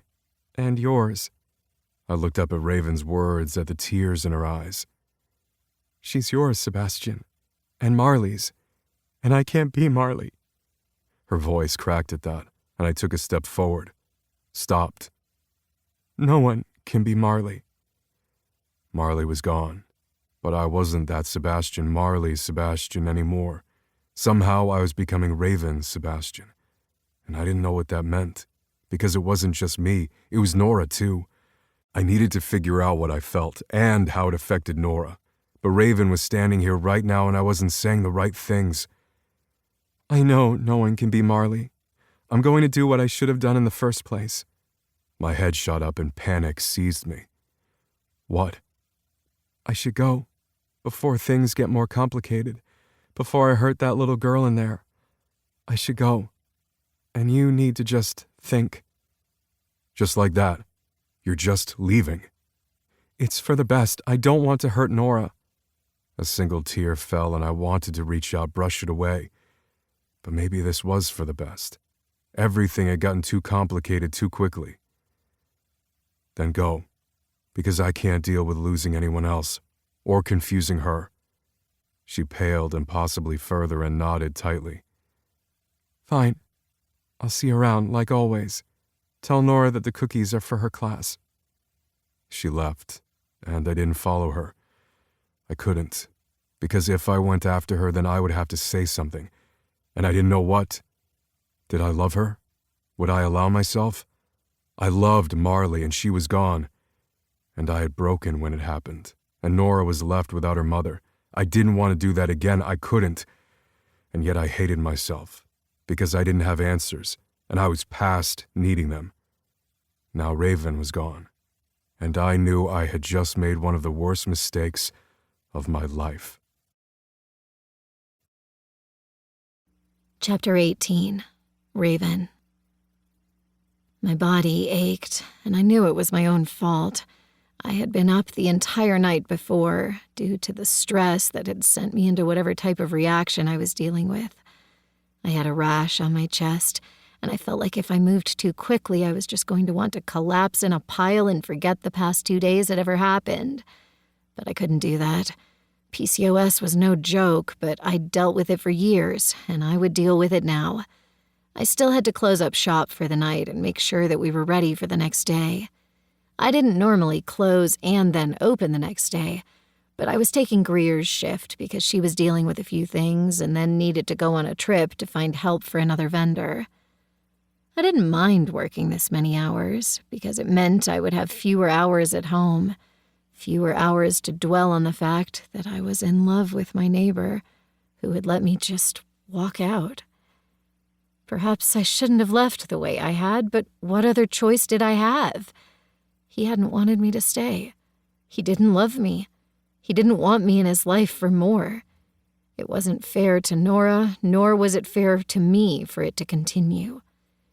I did not want to be Marley's replacement. I couldn't be. But I had accidentally thrown myself into that situation, and the only way to get out of it was to cut ties. I let out a snort as I cleaned up the final table in the room. There were not going to be any cut ties, not when I worked and lived next door to the man. His family owned the building I worked in. His family friend owned my company. His family owned my house. We had been complicated and tied up with each other well before we slept together, well before I had fallen in love with him. I'd had him in my heart for as long as I could remember, but I had ignored that pull to him years ago. Why couldn't I have continued to do so? Why did I have to be that person? I hated myself, hated how it felt as if I were making mistake after mistake. I hadn't spoken to him since I left, and he hadn't reached out to me. Greer knew, of course. because there was no hiding bloodshot eyes and a red nose. And that meant the rest of the Montgomerys would know soon, because Greer would want to fix things. But I couldn't let her. I couldn't do this anymore. Everything hurt. My body, my soul, everything. I wanted this pain to be over, but I knew I couldn't just sleep through it. I had to deal with the consequences of my own actions. My fingers slid up to the necklace that I hadn't worn in weeks. Marley's necklace, the one that we had shared. I stood alone in my cafe, the front door closed but not locked yet because we were still open. But the door between the tattoo shop and us was locked, on my side, and maybe on theirs too. I looked toward the ceiling like I could see the sky above me. I don't know what to do, Marley. I feel like all I do is make mistakes. I left because I needed to grow up. I needed to be me without the two of you. And I hate myself for that. It was so selfish. I didn't want to only be your best friend. I didn't want to be the third wheel, even though you never made me feel like one. I didn't love him then. I let out a breath, my voice shaky. He was yours. I know that. I would never have loved him then. But I love him now, even though I think he's still yours, Marley. And I don't think it's fair to any of us, especially your daughter, for me to continue. I love Nora Marley. I love her so much, but she's not mine. She's yours. And it's not fair that you're not here. You should be here. I wiped away tears and then went back to my broom to finish sweeping up for the day. I was so tired. I just wanted to find a resolution, but I knew it wouldn't come. It's weird that I rarely talk to you anymore. Maybe it was because I felt as if I was encroaching. And it turns out I was. He was always waiting for you, never for me. I didn't realize that until it was too late. You're wrong, you know. I whirled, broom in hand, as a scream tore from my throat. Noah held up both hands, eyes wide. Holy fuck, I'm sorry. I didn't mean to scare you. I thought you saw me come in. As I was just having a conversation with myself, one that was very private, I obviously didn't. Oh shit, I'm sorry. Seriously, I'm sorry. No, it's okay. I'm just going to go crawl into a corner and hide for a bit, and maybe go change my underwear because I think I just peed myself. Noah snorted. Well, I think I just did too because, oh my God, you scream loudly. There was a bang on the door, and then my phone buzzed. I startled her. She's fine, Noah called through the door. They banged again, and Noah pulled out his phone. Let me text Leaf right now. If we're not careful, the entire Montgomery security team's going to run over to try to save you. I'm fine, though I'm going to lock the front door. You should. You're closed up now. I wasn't 5 minutes ago. I got distracted. Lock the door behind me after I leave, but I'm telling the guys this now. Actually, I'm telling the security group chat as well. That way they don't rush over here, because you know they will. I cringed, wiping away tears. They don't need to. I'm good on my own. And with that, I burst out crying. Noah looked panicked for a minute before he came up to me and cupped my face. Stop crying. Because you don't like crying? That could be part of it, but because he's not worth crying about. I sniffed and wiped my tears on his shoulder. That's not a very nice thing to say about your cousin. I don't have very charitable things to say about him right now. Is that a convoluted way of saying you know he dumped me? I asked, my voice breaking. Greer mentioned that the two of you are no longer seeing each other, but she was very sparse on the details. I guess I'm going to have to kick his ass. Don't, I whispered. I think I'm the one who dumped him, though I'm not quite sure how it happened. I just realized that he's never going to love me, and I didn't want it to seem like I was trying to take Marley's place. I didn't know why I was telling Noah this. I hadn't even told Greer everything. But for some reason, I could not bottle it up anymore. You know, for a man who is a brilliant father and a brilliant artist, he's not very good with the whole communication thing. He's never really been good about it, you know. He was okay at it? He was okay at it with Marley, and you. But he hid a lot of himself, because things got serious really fast with Marley. You can't get someone pregnant in college when you're both technically teenagers and not go through serious crap. I wasn't here for all of that. Well, let's just say things went a little haywire. I mean, the family was supportive. Marley's weren't, of course. I rolled my eyes. Understatement of the year. Truth. But he hid himself. He was so worried trying to do the right thing for everyone else, he sort of forgot to freak the fuck out. I think Leaf finally got through to him a little, because he can't really hide things from our eldest cousin. Well, he was pretty clear that he didn't want me. He doesn't love me. He said so. The pain cut, but I did my best to ignore it. If I dwelled on it, I wasn't going to make it out of this in a semblance of wholeness. Damn it, Noah grumbled. I see the way he looks at you, the way he treats you. There's something there. Something that could end up hurting Nora. I huffed. And myself. But I don't want to confuse that little girl, and I don't want to be Marley. Maybe I'm a horrible person to think that. I'm sorry. Me too. I'll be okay. And Nora will be okay because she has your huge family. And since I live next door and work next door, it's not like I can really get away from it, you know? It'll always be there, no matter what I do. Noah winced. Shit. Pretty much. I will deal with it later. I just need to breathe. Things moved too quickly. Noah raised a brow. Or maybe not quick enough. He leaned down and kissed my nose. It surprised me, and I looked up at him. What's that for? You're our friend. You're going to have to deal with us, and I don't like seeing any of my friends hurt. It's going to be okay, you know. Really? It will be. You both want the same things, I think. I don't think you're listening to each other. I would say that's a rather astute observation, but you couldn't be more wrong. You know, I suck at my own life. I really have no idea what I'm doing there, but with others, I'm okay.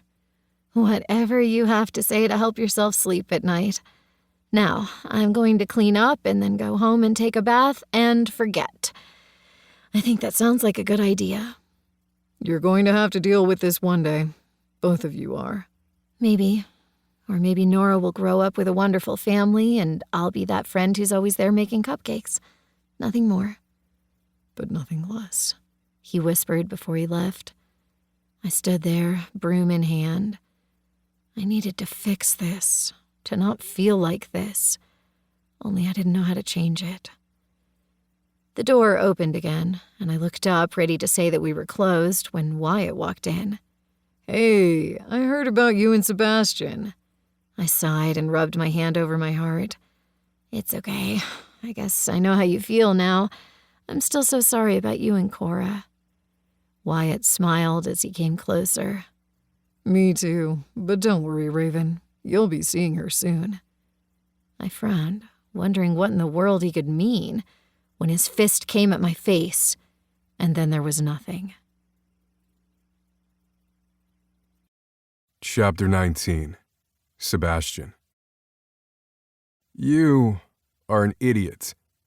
I looked up to see Noah glaring at me from the doorway. There were clients with Tristan and Taran, but the rest of us were cleaning up, getting ready to end our day. I don't have time for this. Fuck off, Noah spat. I blinked, surprised at the vehemence in his tone. Excuse me? You heard what I said. Fuck off. Oh, this is gonna be nice, Nick said as he sat back, hands over his stomach. Leo laughed. Let me know how it goes. I'm headed out to go see my wife. But seriously, I want to know. I saw Leo salute us from the corner of my eye, but I just stood there staring at Noah. Did you just tell me to fuck off? Pretty much, because you are so in over your head you don't see what's perfect for you. I pinched the bridge of my nose, exhausted. I'm going to need you to start at the beginning and stop cussing at me. You broke that girl's heart over there, and I want to know why. Why do you think what you did is okay? Hell, Nick muttered under his breath. The rest of the crew settled in to watch, including the clients currently getting tattoos.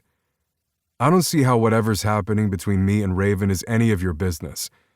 You see, that's where you're wrong, because whatever's happening between you and Raven, once you finally figure out what the hell you want, maybe you'll stop hurting each other, And as we care for both of you, you need to figure this the fuck out. Nick snorted. This is good. I should be taking notes. I flipped Nick off. Again, none of your business. It is, though, because I really like Raven. I like her for you and how she fits in with the rest of us. So I don't understand why you two just can't talk it out and get over yourselves. What happened? Leaf asked, and I realized that everyone was staring at me. Lake came out from the office and sat next to Nick, arms folded over her chest. My cousin just raised a brow at me, and it was hard to hide my feelings. But they had always known everything about me. The people in this room were the first people I'd ever told that Marley was pregnant, and they had held me up with glue and tacks and tape when Marley died. Nora asked me if Raven was going to be her new mommy. Everyone winced, and Lake came forward and cupped my cheek. I'm sorry. That had to be tough for you. But she was so brave for even asking, don't you think? Nora isn't the problem. I cursed and moved away so I could pace. Or maybe that's exactly the problem. She's only 5, and yet she was brave enough to actually ask when I've been doing my best not to think about it at all. Do you know what you want? Leaf asked. I don't know. Maybe. I liked how things were going. You mean up in the air with no idea of what a future looked like, and possibly hurting everybody all at once? Noah asked, and I flipped him off. It was working.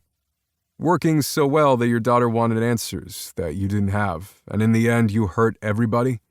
She left me. Did you ask her to stay? I didn't have time to ask her to stay. She said she didn't want to hurt anyone and promptly left. Probably because she was confused and hurting, just like you. You guys need to actually talk, to communicate, to say what you want. Well, what do I want? You're the one that needs to answer that, Nick put in. I don't know. I like having her in my life. I love the way she is around Nora and all of you. It just seems like she fits. But then I remember the fact that we've been friends forever and Marley was always there, and then it gets weird. It could just be that you guys are finding your own way around this. Nothing's going to be easy. It never has been. You lost Marley way too young. Lake smiled softly at me. But you don't have to live in that pain. You were healing. You were smiling and laughing. It doesn't hurt her memory to do that, especially with someone that she loved too. Marley would be happy for you. Lake winced. And I hate being that person telling you what someone else would have felt, but it's the truth and you know it. Maybe that's what scares you. I threw my hands up in the air, aware that everyone was staring at me. I don't know what to do. Get over yourself, Nick and Leaf said at the same time. They stared at one another and snorted. I'm sorry, that's sort of what you told us to do back when we were fucking up with our women, Leaf answered. Lake nodded. And I do thank all of you for helping Nick and I figure out what we wanted. Losing Marley was the worst moment of my life combined with the best moment, and I don't want to feel that way again. You have done so much. You're doing so much. Pain is always going to come at us, and we're not going to know when it will hit us, but we have to feel that joy. And the thing is, you're feeling like shit right now without her, so why not take a chance on happiness? I looked at my family, my friends, and cursed. I'm an idiot. There you go, Noah put in. Go over. Talk to her. She's cleaning up and then going home. I can go pick up the munchkin if you want. Lake waved us off. No, I'll do it, and then have some auntie time. You guys go fix your love lives. I'll go with the love of my life so we can practice this whole family thing. Nick wiggled his brows and Lake laughed. I just stared at my family, wondering how I could get this lucky and how I could fuck things up so quickly. Go. I'll finish cleaning up your area, Leaf put in. And I'm going to go back to my office. I have paperwork to go through, Noah said as he saluted me and we headed out. The door between the shop and the cafe was locked, and I knew that was on me, so I went to the front door, and what I saw had my blood freezing in my veins. Noah, I screamed as I opened the door, knees shaking. What? Noah asked, boots stomping. There was more shouting as Ford and a few others followed. I stared at the ground, at the blood on the tile, at the knocked-over table and chairs.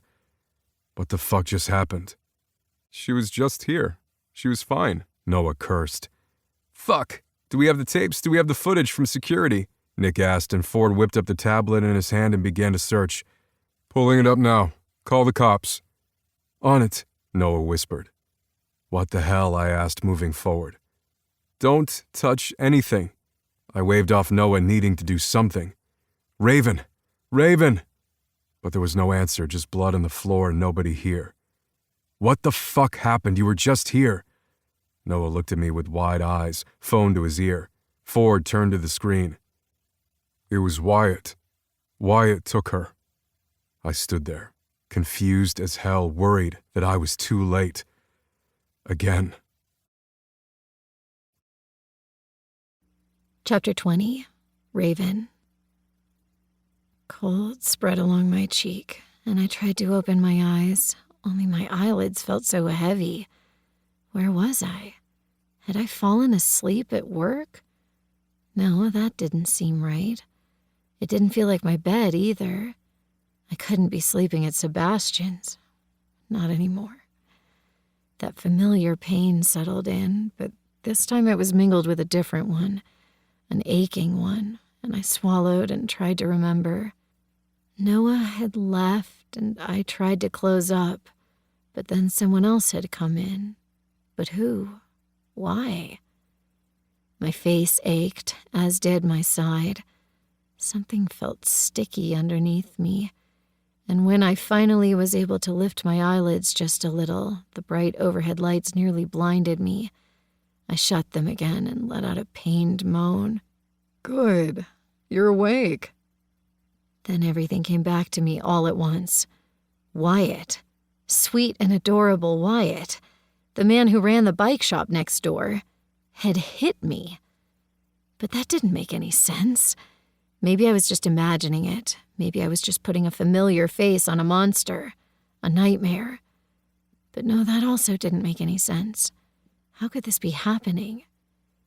My arms ached, and I realized I was laying on the ground wherever I was, but my arms were still somehow above my head.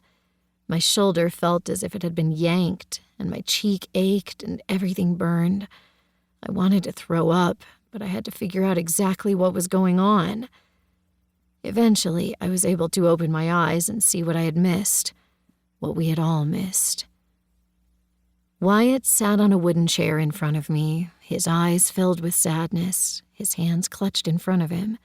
He looked so normal. His dark blonde curls were pulled back from his face as if he had run his hands through his hair enough that he'd styled it that way.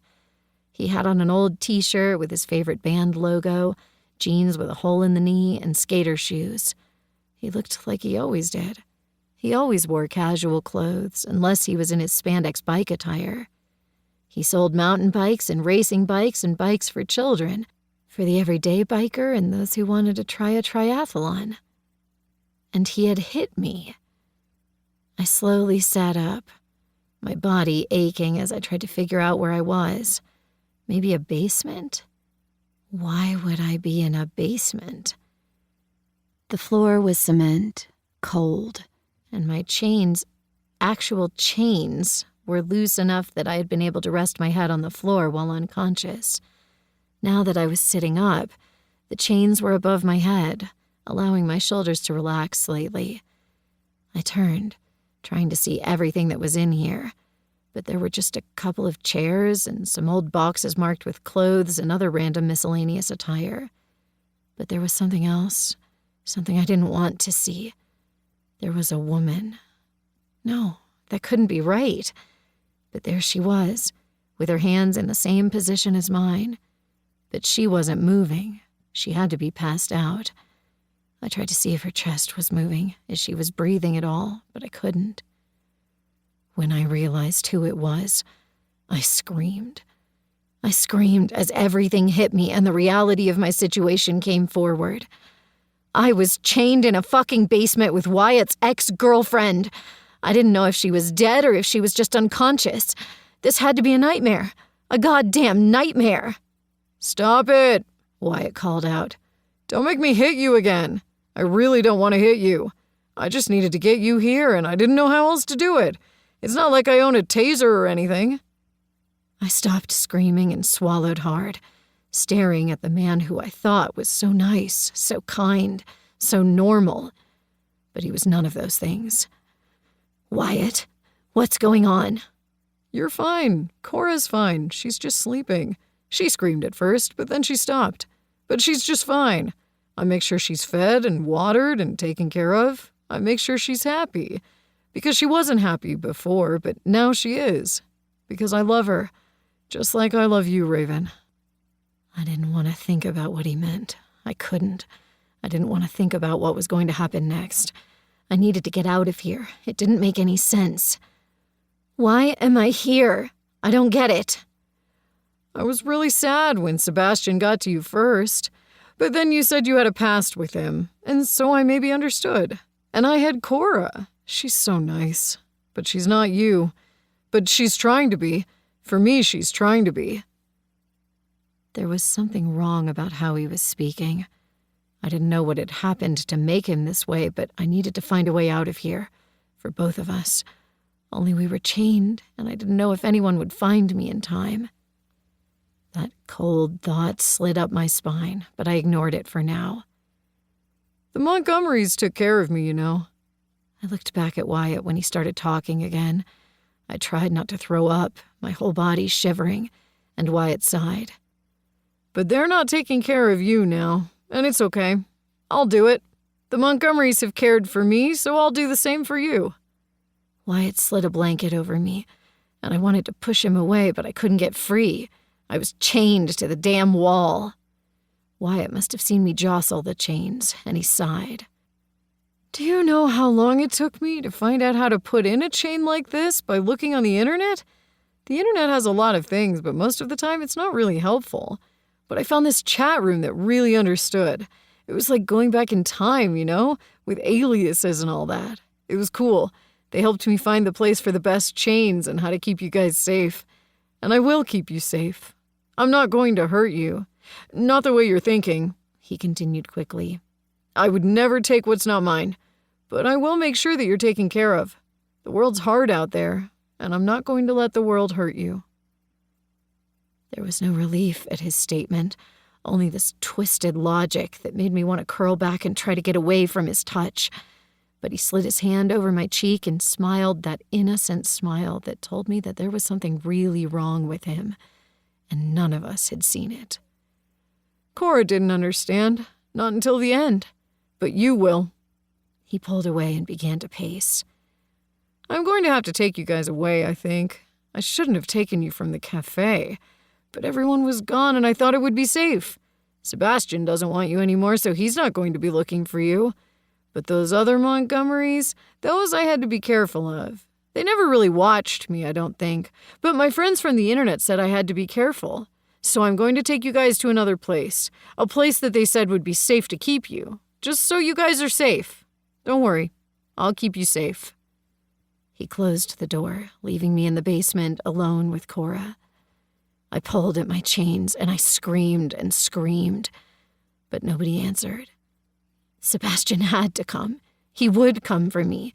Or Noah, or someone else. Greer would find me. It might not be until the morning before they realized that something was wrong at the cafe and I wasn't there, but they would find me. I had to have hope. They would miss me, and I wouldn't be alone. I couldn't be alone. I didn't know how long I sat there, my arms aching, but maybe an hour later, Cora woke up and looked at me with wide eyes and fear etched on her face. I'm sorry. I didn't know. None of us did. Are you okay? Cora gave a soft laugh that had no humor, but nodded. He hasn't touched me in that way. I thought he would. I didn't realize that he was like this. How did I miss it? Tears threatened, but I shook them off. My heart ached for Cora, but we had to get free somehow. We all did. Don't worry about it. We're going to get out of here. They're going to come for me. I've been here for I don't even know how long, and no one's come for me. I paused, trying to come to terms with that. It's still Thursday, I think. It hasn't been that long. Cora let out a breath, closing her eyes for a moment. So it's been 4 days for me, which makes sense. I work from home, and my family calls on Saturdays usually. If I don't talk to them for a couple of days, it's fine. So maybe tomorrow they'll notice that I'm gone and no one's heard from me." Cora let out a soft laugh. "Isn't that great? No one notices that I'm missing. You didn't." I winced, my wrists aching right along with my heart. "He said you two broke up, and I didn't have a way to contact you. I'm so sorry."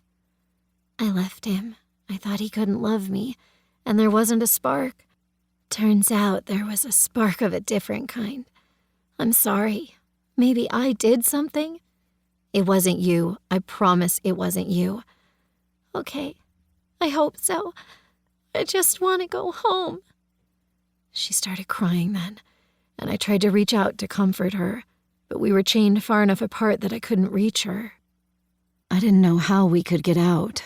Maybe when he let us go upstairs to take a bath or something, I could find a way, but even that made me want to shudder.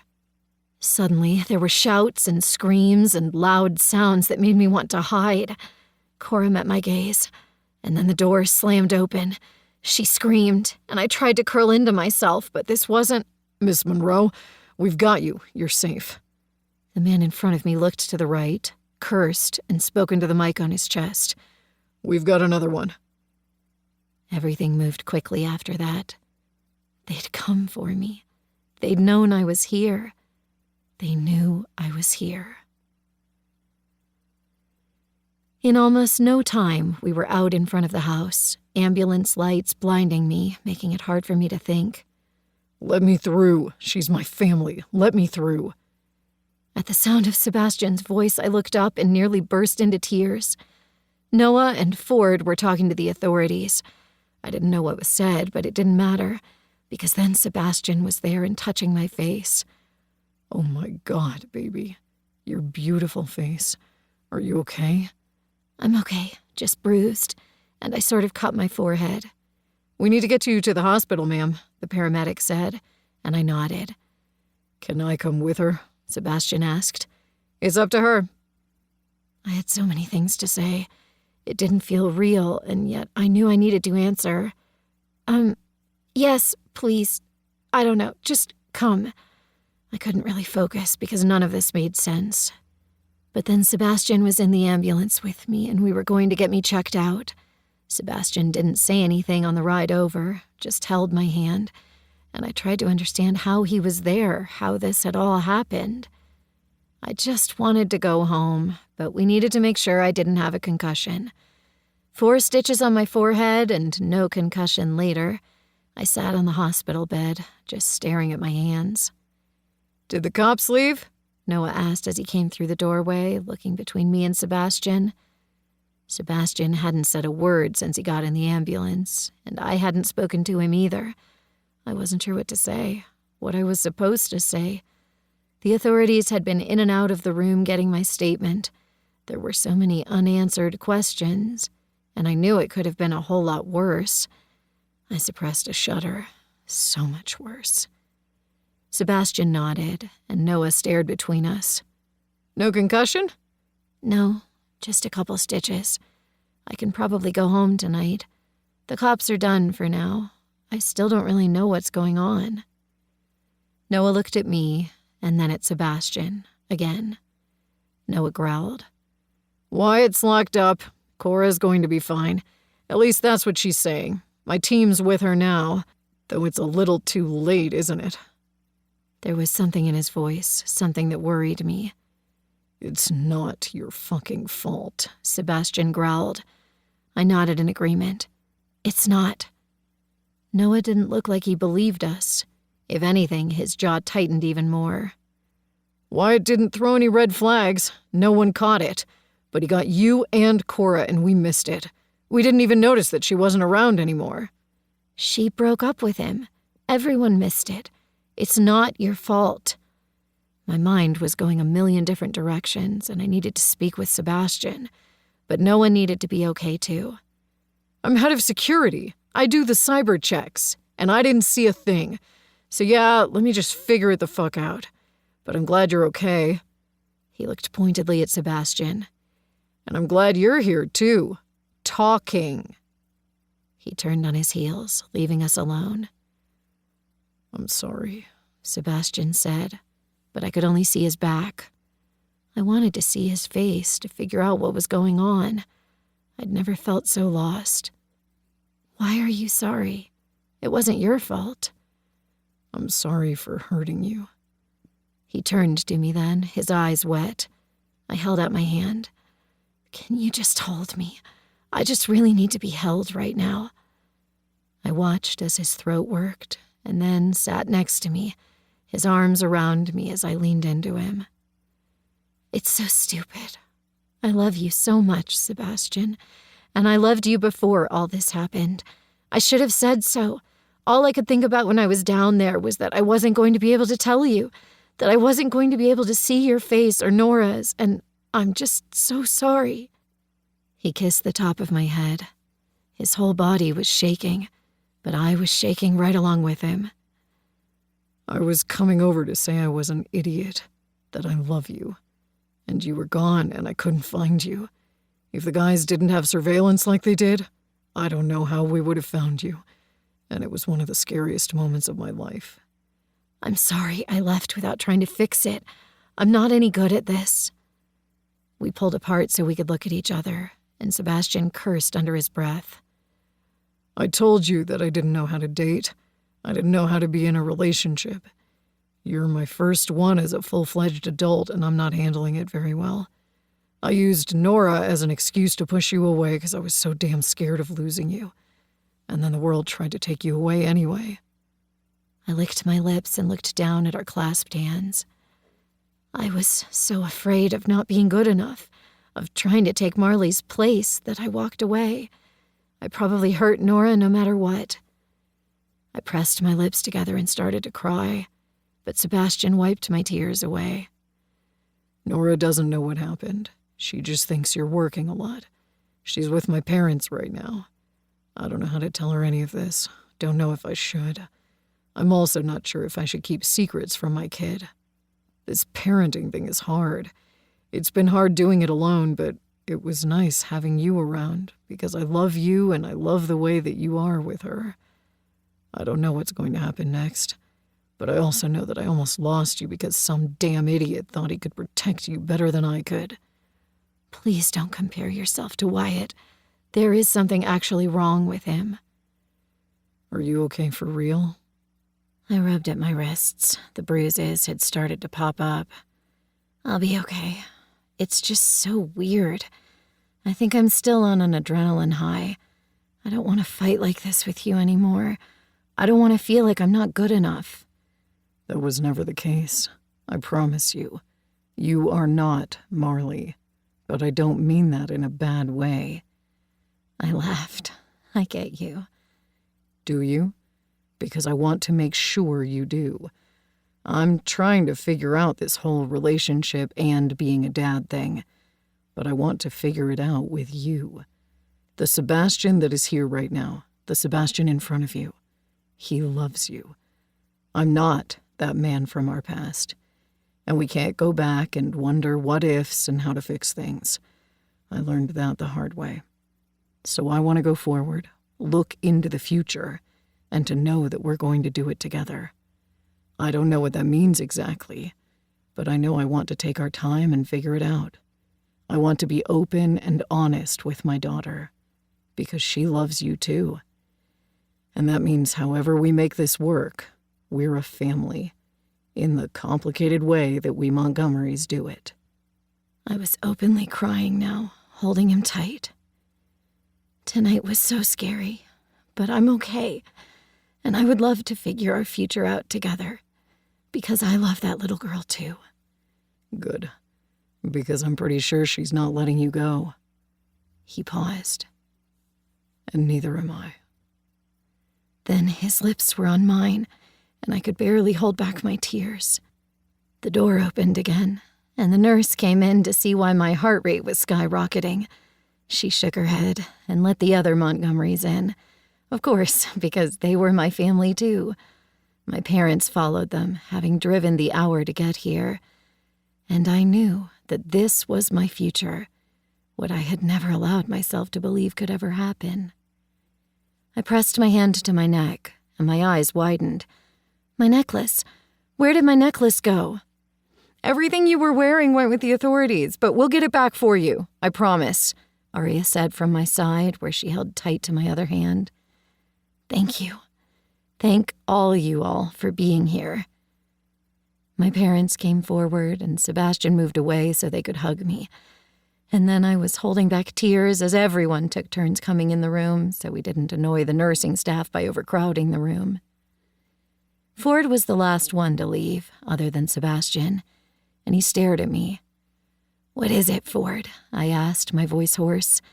I leaned into Sebastian as he held me like he never wanted to let me go. We're sorry, that we didn't know about Wyatt. I never want you to feel that you're unsafe at your place.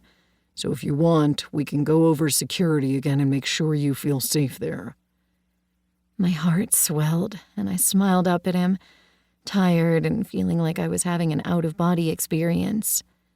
Your camera has figured out who took me, and you were able to give that to the police so they could go to Wyatt's house and find him. It worked. You were still taken, Sebastian growled, and Ford looked like he'd been kicked. Because a man I trusted walked into my unlocked place of business when I was alone. I'm usually never alone. And if I hadn't had the door locked between the places, someone would have heard the commotion, like when I screamed when Noah startled me. Ford shook his head. No, you don't get to blame yourself for Wyatt's actions. We're going to take what happened here and learn from it. Our family is going to be safe. He spoke as if he were a Montgomery, though I knew he was a Cage and had a large family of his own. But then again, the Montgomerys had a way of bringing you closer together. We'll make sure we're always safe. I'm never letting you and Nora out of my sight again. From the growl in Sebastian's voice, I had a feeling I wasn't going to change his mind. At least, not tonight. Okay, I trust you. This is on Wyatt, though. Don't let Noah blame himself either. We all thought we could trust Wyatt. From the dark look that crossed Ford's eyes, I had a feeling he didn't think Noah was going to let himself off from this, but there was nothing I could do about that right then. Eventually, Sebastian and I were left alone. After a sweet phone call to Nora, where we promised to see her soon, I cuddled into the man I loved and sighed. It's going to take me a long time to get the image of you in that ambulance out of my mind. I knew the image of Marley in the hospital was also in his mind, as it was in mine. But there was nothing I could do but hold him and never let go. Same here. But we're together, and going to be okay. I don't think I can handle anything else. He kissed the top of my head, and I closed my eyes, oddly content, even though I knew sleep wouldn't come easy. We're together, so yeah, we can handle this. Because I've got you. I love you, Raven. The words slid through me, and I smiled. I love you too, Seb. I couldn't help but wonder exactly how I'd come to be here. He wasn't what I ever thought I would have, but he was everything I needed.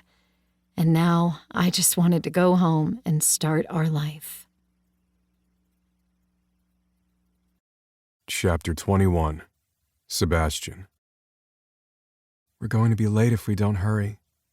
I smiled down at Raven, moving her hair from her face as the water rained down on us. We're going to also have to be very quiet because Nora is bouncing around the living room, waiting for us to get you ready. I think I can be quiet, she whispered, and then her hand was on my dick, and it was hard for me to think. I crushed my mouth to hers, water sliding over us. I parted her folds, my fingers sliding over her clit. When she shivered, I grinned against her, playing with her before I inserted one finger, and then another. She groaned, spreading her legs for me, and I continued to pump in and out of her, matching the rhythm she was pumping on my dick, using the soap so it was a smooth glide. I humped against her, thrusting into her hand, and before I knew it, she came on my hand, a quick motion that had her shaking, and I gripped her hip, keeping her steady. You okay? Don't want you sliding in here. Then you better get inside me and keep me steady. I'm really glad that your shower has a bench. I grinned, then adjusted us so I could slide deep inside her in one thrust. We didn't need a condom. Not now. We were tested, exclusive, and she was mine. I licked at her neck, played with her breasts, loving the way she tugged on my nipple rings. When she came again, I followed, filling her as I continued to pump my hips, my knees shaking. We're going to use all the hot water, she whispered against me, kissing my throat. I pinched her hip, and then slid out of her, grateful we had already washed our hair. We were quick cleaning up after that, and then we tumbled out of the shower laughing. We got ready quickly, getting dressed first so Nora could run in, talking about how excited she was for the recital that night. Are you going to wear your blue dress? Nora asked, bouncing on her feet. Raven and I didn't live together. Not yet, but she spent the night at my place more often than not. Nora even had a little bed over at Raven's place for the few nights that we spent over there. In the weeks since everything happened, since I'd almost lost her, we had gone full into who we were, into the relationship we wanted. Nora only knew parts of what had happened. She didn't need to know it all, at least not yet. But she knew Raven had been hurt. She was an adorable little nurse to bring Raven back to full health, and during that time Raven had stayed with us, we had fallen full swing into the family that we were becoming. Every time I saw them together, it reminded me that Marley was still here with us, just in a different sense. She had brought Nora into my life, and I would forever be grateful for that. And now I loved Raven. And the thing was, a human was able to love more than one person. They were able to open up their heart as full as they needed to. Marley was my past. Raven and Nora were my future.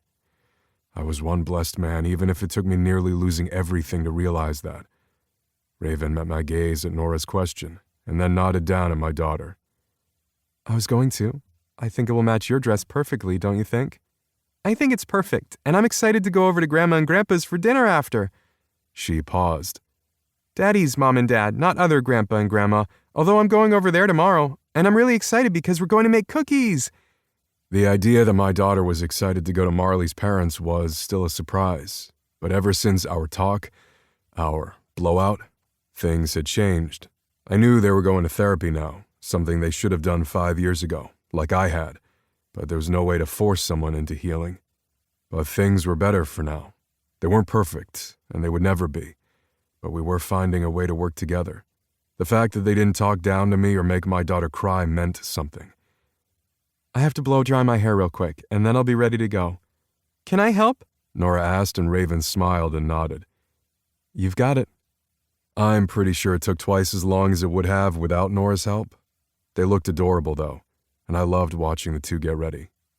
Nora had plenty of women in her life, my sisters, my mother, and all of my cousins and aunts, but she never had a mother. And one day when I proposed, and it would be soon, even though it seemed like it was just yesterday that I fell in love with her, we would be a new family figuring out who we were. This wasn't the family I thought I'd have, but it was the family I had now, the family that was exactly what I wanted. I was damn blessed to have these women in my life, the girls that were my everything. I was so grateful that Nora loved Raven, and she didn't feel the lack of not having Marley. If anything, she had the future she wanted. Do you have your costume? I asked. Nora turned to me wide-eyed. I do.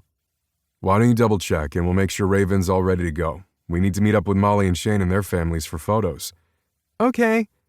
I moved out of the way as Nora barreled past, going 1,000 miles per hour like always. She's too cute, but I have no idea how you did this alone for so long. I was never alone. I had the Montgomerys, and now I have you. So maybe I will actually be able to sleep in once in a while. Sure, like you know how to sleep in. She rolled her eyes before moving to slide her feet into her heels. She was so damn beautiful. Sometimes it was hard to breathe just looking at her. I love you. I'm never going to tire of hearing that. I love you too. She kissed me softly, and then we were out the door, star costume in hand, for the winter recital. The children were shouting and full of sugar and exhaustedly happy as they did their evening recital for the dance studio. They already had the school recital for the winter break, and the soccer season was over for now. There should have been a break for us just to breathe, but of course that wasn't the case. So after this, we have dinner with your family, and then all of the holiday chaos with presents and pictures and food and family, and then school and work and sports start right back up? Raven asked, laughing. Pretty much. It's a little exhausting, but we'll figure it out. She smiled at me and I hugged her, as we watched Nora dance along as a star. My immediate family were in the audience, as we hadn't wanted to take over the entire auditorium. After this, we would all head over to my parents' house and have dinner. We'd eat too much cheese, laugh too hard, and have fun. I was so damn happy that somehow we had made this work. Somehow we had found a way to not break when the world had come against us. I kissed the top of Raven's head as I watched Nora dance along the stage. She was a star, in every way possible, and she was mine. And one day soon she would be ours. I thought about the ring I had already picked out, the one I would use to ask Raven to be my wife. I had an idea in mind, one that involved Nora if she wanted. We had gone full steam ahead and now we were finding our place. But I knew I was holding my future wife and watching our daughter on the stage. This had been a long time coming, but this was everything. And as Raven smiled up at me, I grinned right back and I couldn't wait for that evening, and then the next morning, and the next everything. After all, this was just the beginning. Chapter 22. Greer. I wasn't lonely per se. I couldn't be lonely when I was surrounded by so many people. My boss, my co-owners, and Raven's new family had practically adopted me. I hadn't expected that, but I was happy. I loved my job. I loved coffee. I was addicted to coffee. But thankfully my job kept me surrounded by those beans, so it was perfect. I had my best friend who included me in everything, even as she connected with her past and found her future. I wasn't being left behind, and I was grateful, because I was happy. So I couldn't be lonely. Okay, maybe I was lonely, in the sense that I couldn't remember the last time I had sex, but that was beside the point. I had a vibrator, I had my hand, I knew how to get myself off better than anyone. And that all I could do was think about a certain face. No, that was a lie. There were two faces. Two faces that haunted my wet dreams. I knew there were poly relationships out there. In fact, there were even a few in the Montgomerys, so I knew that they could be healthy, that they weren't doomed to jealousy and pain. But that wasn't for me. It couldn't be for me. I wasn't that lucky. I shook my head as I made another latte and worked on foam art, though I couldn't help but look at the front door that they could walk through at any moment as they were wont to do. No, they weren't for me. I sighed. Not for me, I mumbled. What is that? Raven asked. I shook my head. Just mumbling to myself, I think I need more coffee. I really don't think you need more coffee, Raven teased. I rolled my eyes, but she might be right. I might have a little too much coffee in me. But it was fine. It was the only thing I had in my life that I could count on. No, that was a complete lie, because I had Raven, but she had her whole new life, her new family, and I didn't want to stand in the way. I was really good at standing in the way. It was what I had been taught most of my life, that I was always in the way. I looked up as they walked past. It was them. It was always them. I needed to stop. It wasn't smart to think about them. It wasn't smart to watch them. And yet I couldn't help it. Only they weren't for me. Hell, I didn't even know if they were for each other. Because when they looked at each other, I saw that intense heat, though I didn't think they did. I saw the friendship that was always there. Or maybe I was just seeing things because I was attracted to both of them. But Noah and Ford walked past our window and didn't stop in. I held back my disappointment. I didn't need to see them every day. I didn't need to speak with them. I didn't need to guess their orders. I had a bit of a crush. That was it. I was tempted, but I wasn't going to succumb. I couldn't. Not when they had each other. I was not going to have Noah or Ford. It would just be a mess. a complete mess. So I would be their friend. That friend. I made another cup of coffee, I smiled at Raven, and I ignored the tempting men on the other side of the building, the ones that haunted my dreams and made me want too much. I didn't need them. No, I needed somebody else.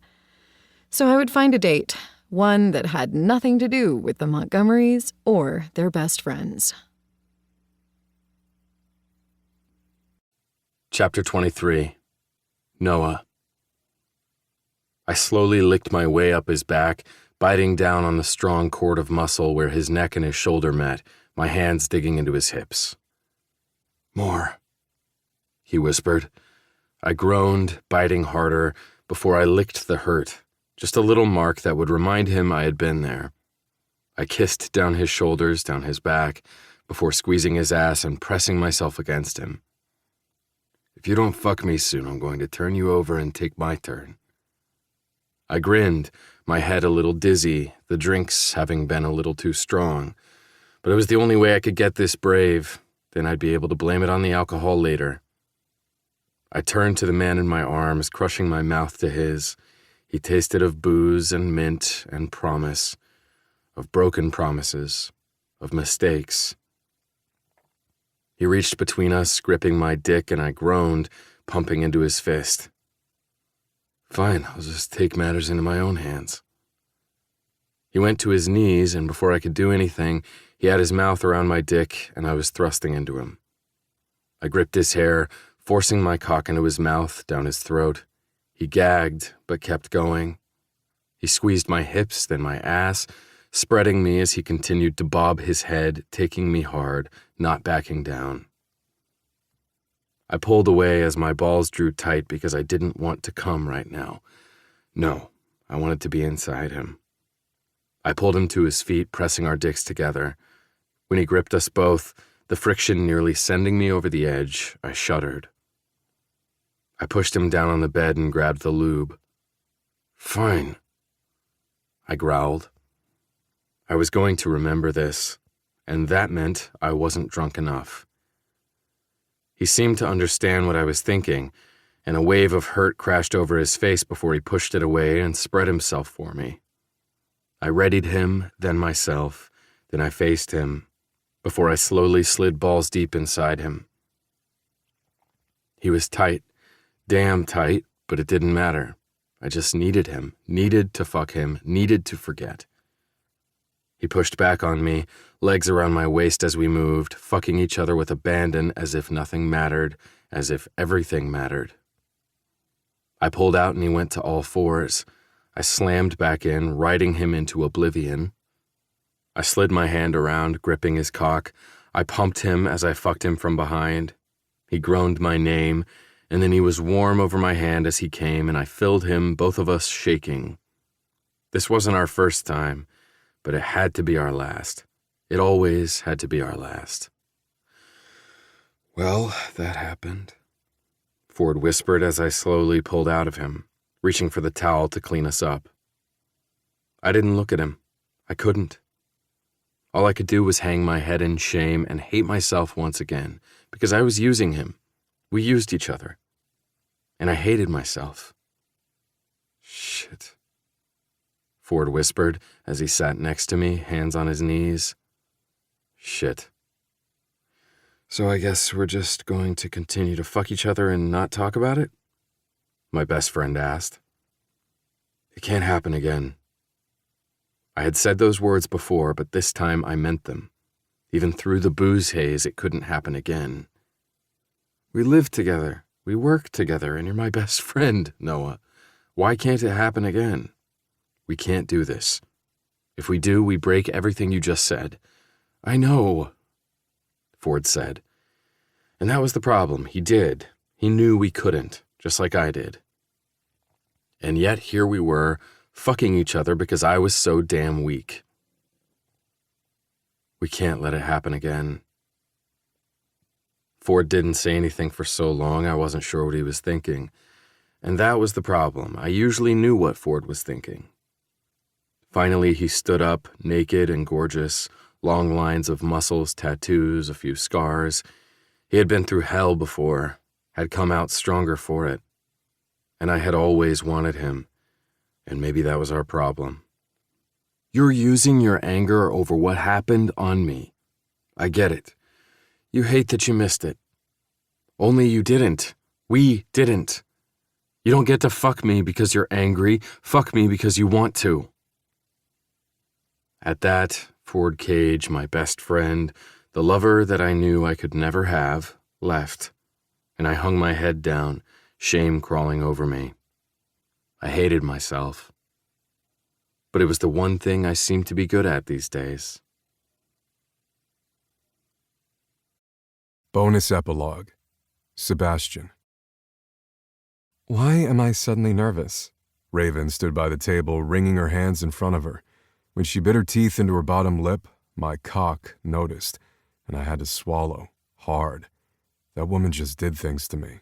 I couldn't help it. I moved forward and brushed my fingers along her cheekbone. We don't have to do this today. We can do this any day, or no day at all. I grinned, looked down at myself, and then back up at her. I'm pretty sure I have enough ink for the both of us. She smiled at me before rolling her eyes. I think you have enough ink for the whole family. I'm not so sure about that, Leaf put in from his station. My dad has even more than he does. He's had a few more years to work on it, I added, a little grieved. It's okay, you don't have to be the best at this. I growled at her. As I'm going to be the only one who ever touches this skin, I better be the fucking best at it. Daddy said a curse word. My little girl giggled beside me as she danced. I cursed under my breath, hoping that she didn't notice. My brother laughed at me from where he stood with Nora. You really are bad at this, Gus said. I'm horrible at this, I said. Even with all this practice, you'd think over 5 years that I'd be good. But I think my cursing just gets worse. It's okay, Daddy. I know not to curse because it's for adults. It is, Raven said sagely, her eyes twinkling. And when Shane cursed because his daddy did, his mom got so mad. Raven and I both choked back our laughter. Like we said, we can say the words because we're adults, and we're trying not to use them around you, but sometimes they just come right out. It's okay, I don't mind. But when I'm an adult, I'm going to curse all the time because it looks like fun. You really only have yourself to blame here, Leaf mumbled under his breath. I have heard both of your sons say bad words, I said, staring at him. All because of you. You might want to blame Brooke for that one. I heard that, Leaf's wife said from the back office where she and Lake were going over a few things. Now really, tell me when you're getting started on Raven. I want to see. I want to see too, Nora said as she clapped her hands. You see, she wants to see too. Okay, I can do this. Just tell me what you need. I raised a brow and she just grinned. Not that, she said. What is she talking about? Does she need kisses? You should give her kisses. Raven blushed and I held back a laugh. We can do kisses. We all like kisses. I reached down and began to tickle my daughter, who giggled, and then Raven joined in, and it felt like we were a family. A new kind of family. One that was just for us. We would never forget Marley. We couldn't. She was part of us, and I could see her in my little girl's eyes. But we could move on into the future while acknowledging our past. It had taken me a long time to get to this point. Okay, I'm ready. I nodded and then brought up the stencil. We had decided on an outline of a dove, flying into clouds. Doves were always Raven's favorite bird other than her namesake, of course. So on the other side of the dove, a raven would be waiting, in a kaleidoscope of light and shading.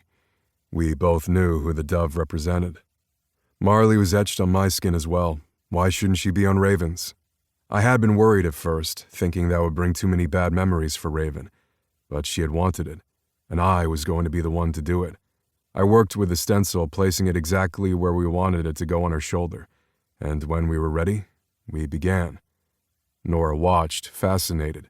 This wasn't her first time watching me do a tattoo, but it was the first time where it felt like we were a whole new family, figuring things out. It was exciting, worrying, but it was our future. I could not believe that this was my life now. I wouldn't have thought it possible even 6 months ago. But here I was, tattooing the woman that I loved, the woman that would be my wife and would help raise our daughter. our daughter. We weren't going to replace Marley, we could never, but we were going to be a family, and that was something I never thought possible. I finished the tattoo as it was mostly an outline with some shading, but we wanted it to be simple for her first tattoo, and it was damn good if I said so myself. Raven was the perfect client, and I loved being able to touch her skin. It always made me sound like Buffalo Bill when I said that, a character from a movie far older than I was, but the inside jokes about it with our family meant I had of course seen the movie multiple times. When I pulled away, Nora clapped, dancing around, and Gus took a video of her just laughing. "You do good work, brother." Let me see, Raven said. I held up a mirror and she gasped. "It's beautiful." Tears began to slide down her cheeks and I kissed them away, brushing her hair from her face. "You're the beautiful one. You have a perfect canvas." "Well, that's a good line," Nick muttered, and I flipped him off, wincing when Nora laughed. "You're getting worse in your old age," Gus teased, and I barely resisted the urge to flip him off before I leaned down and pressed my lips to Raven's. "I love you. Thank you for letting me be your first." She blushed again before she leaned down and took Nora's hand. "So you like it?" "I love it. It's the best. Of course it's the best, though, because Daddy's the best." I beamed, my chest filling. I couldn't help it. She was a daddy's girl, and I was damn proud. I leaned down and picked Nora up. When she wrapped her arms around my shoulders, she kissed my cheek, so I kissed her forehead. I stood, with my girls, in the place that I had built with my family, our future, our legacy. And I knew that this was exactly what I had needed, what I had wanted, even if I hadn't realized. I was ready for the next step, for Raven to be my wife, for our family to grow, and for our paths to merge. It had been a long time coming, but I wouldn't have it any other way. Longtime Crush, Book 3 in Montgomery Inc. Legacy Series. Written by Carrie Ann Ryan. Narrated by Connor Crace and Meg Sylvan. Special guest, Jacob Morgan. Copyright 2023 by Carrie Ann Ryan. Production copyright 2023 by Carrie Ann Ryan. Production coordination by Lyric Audiobooks. Producer Kim Gilmore. Post-production by Chrissy Farrell. Meg Sylvan is a member of SAG-AFTRA. For more information about author Carrie Ann Ryan, please visit www.carrieannryan.com. Audible hopes you have enjoyed this program.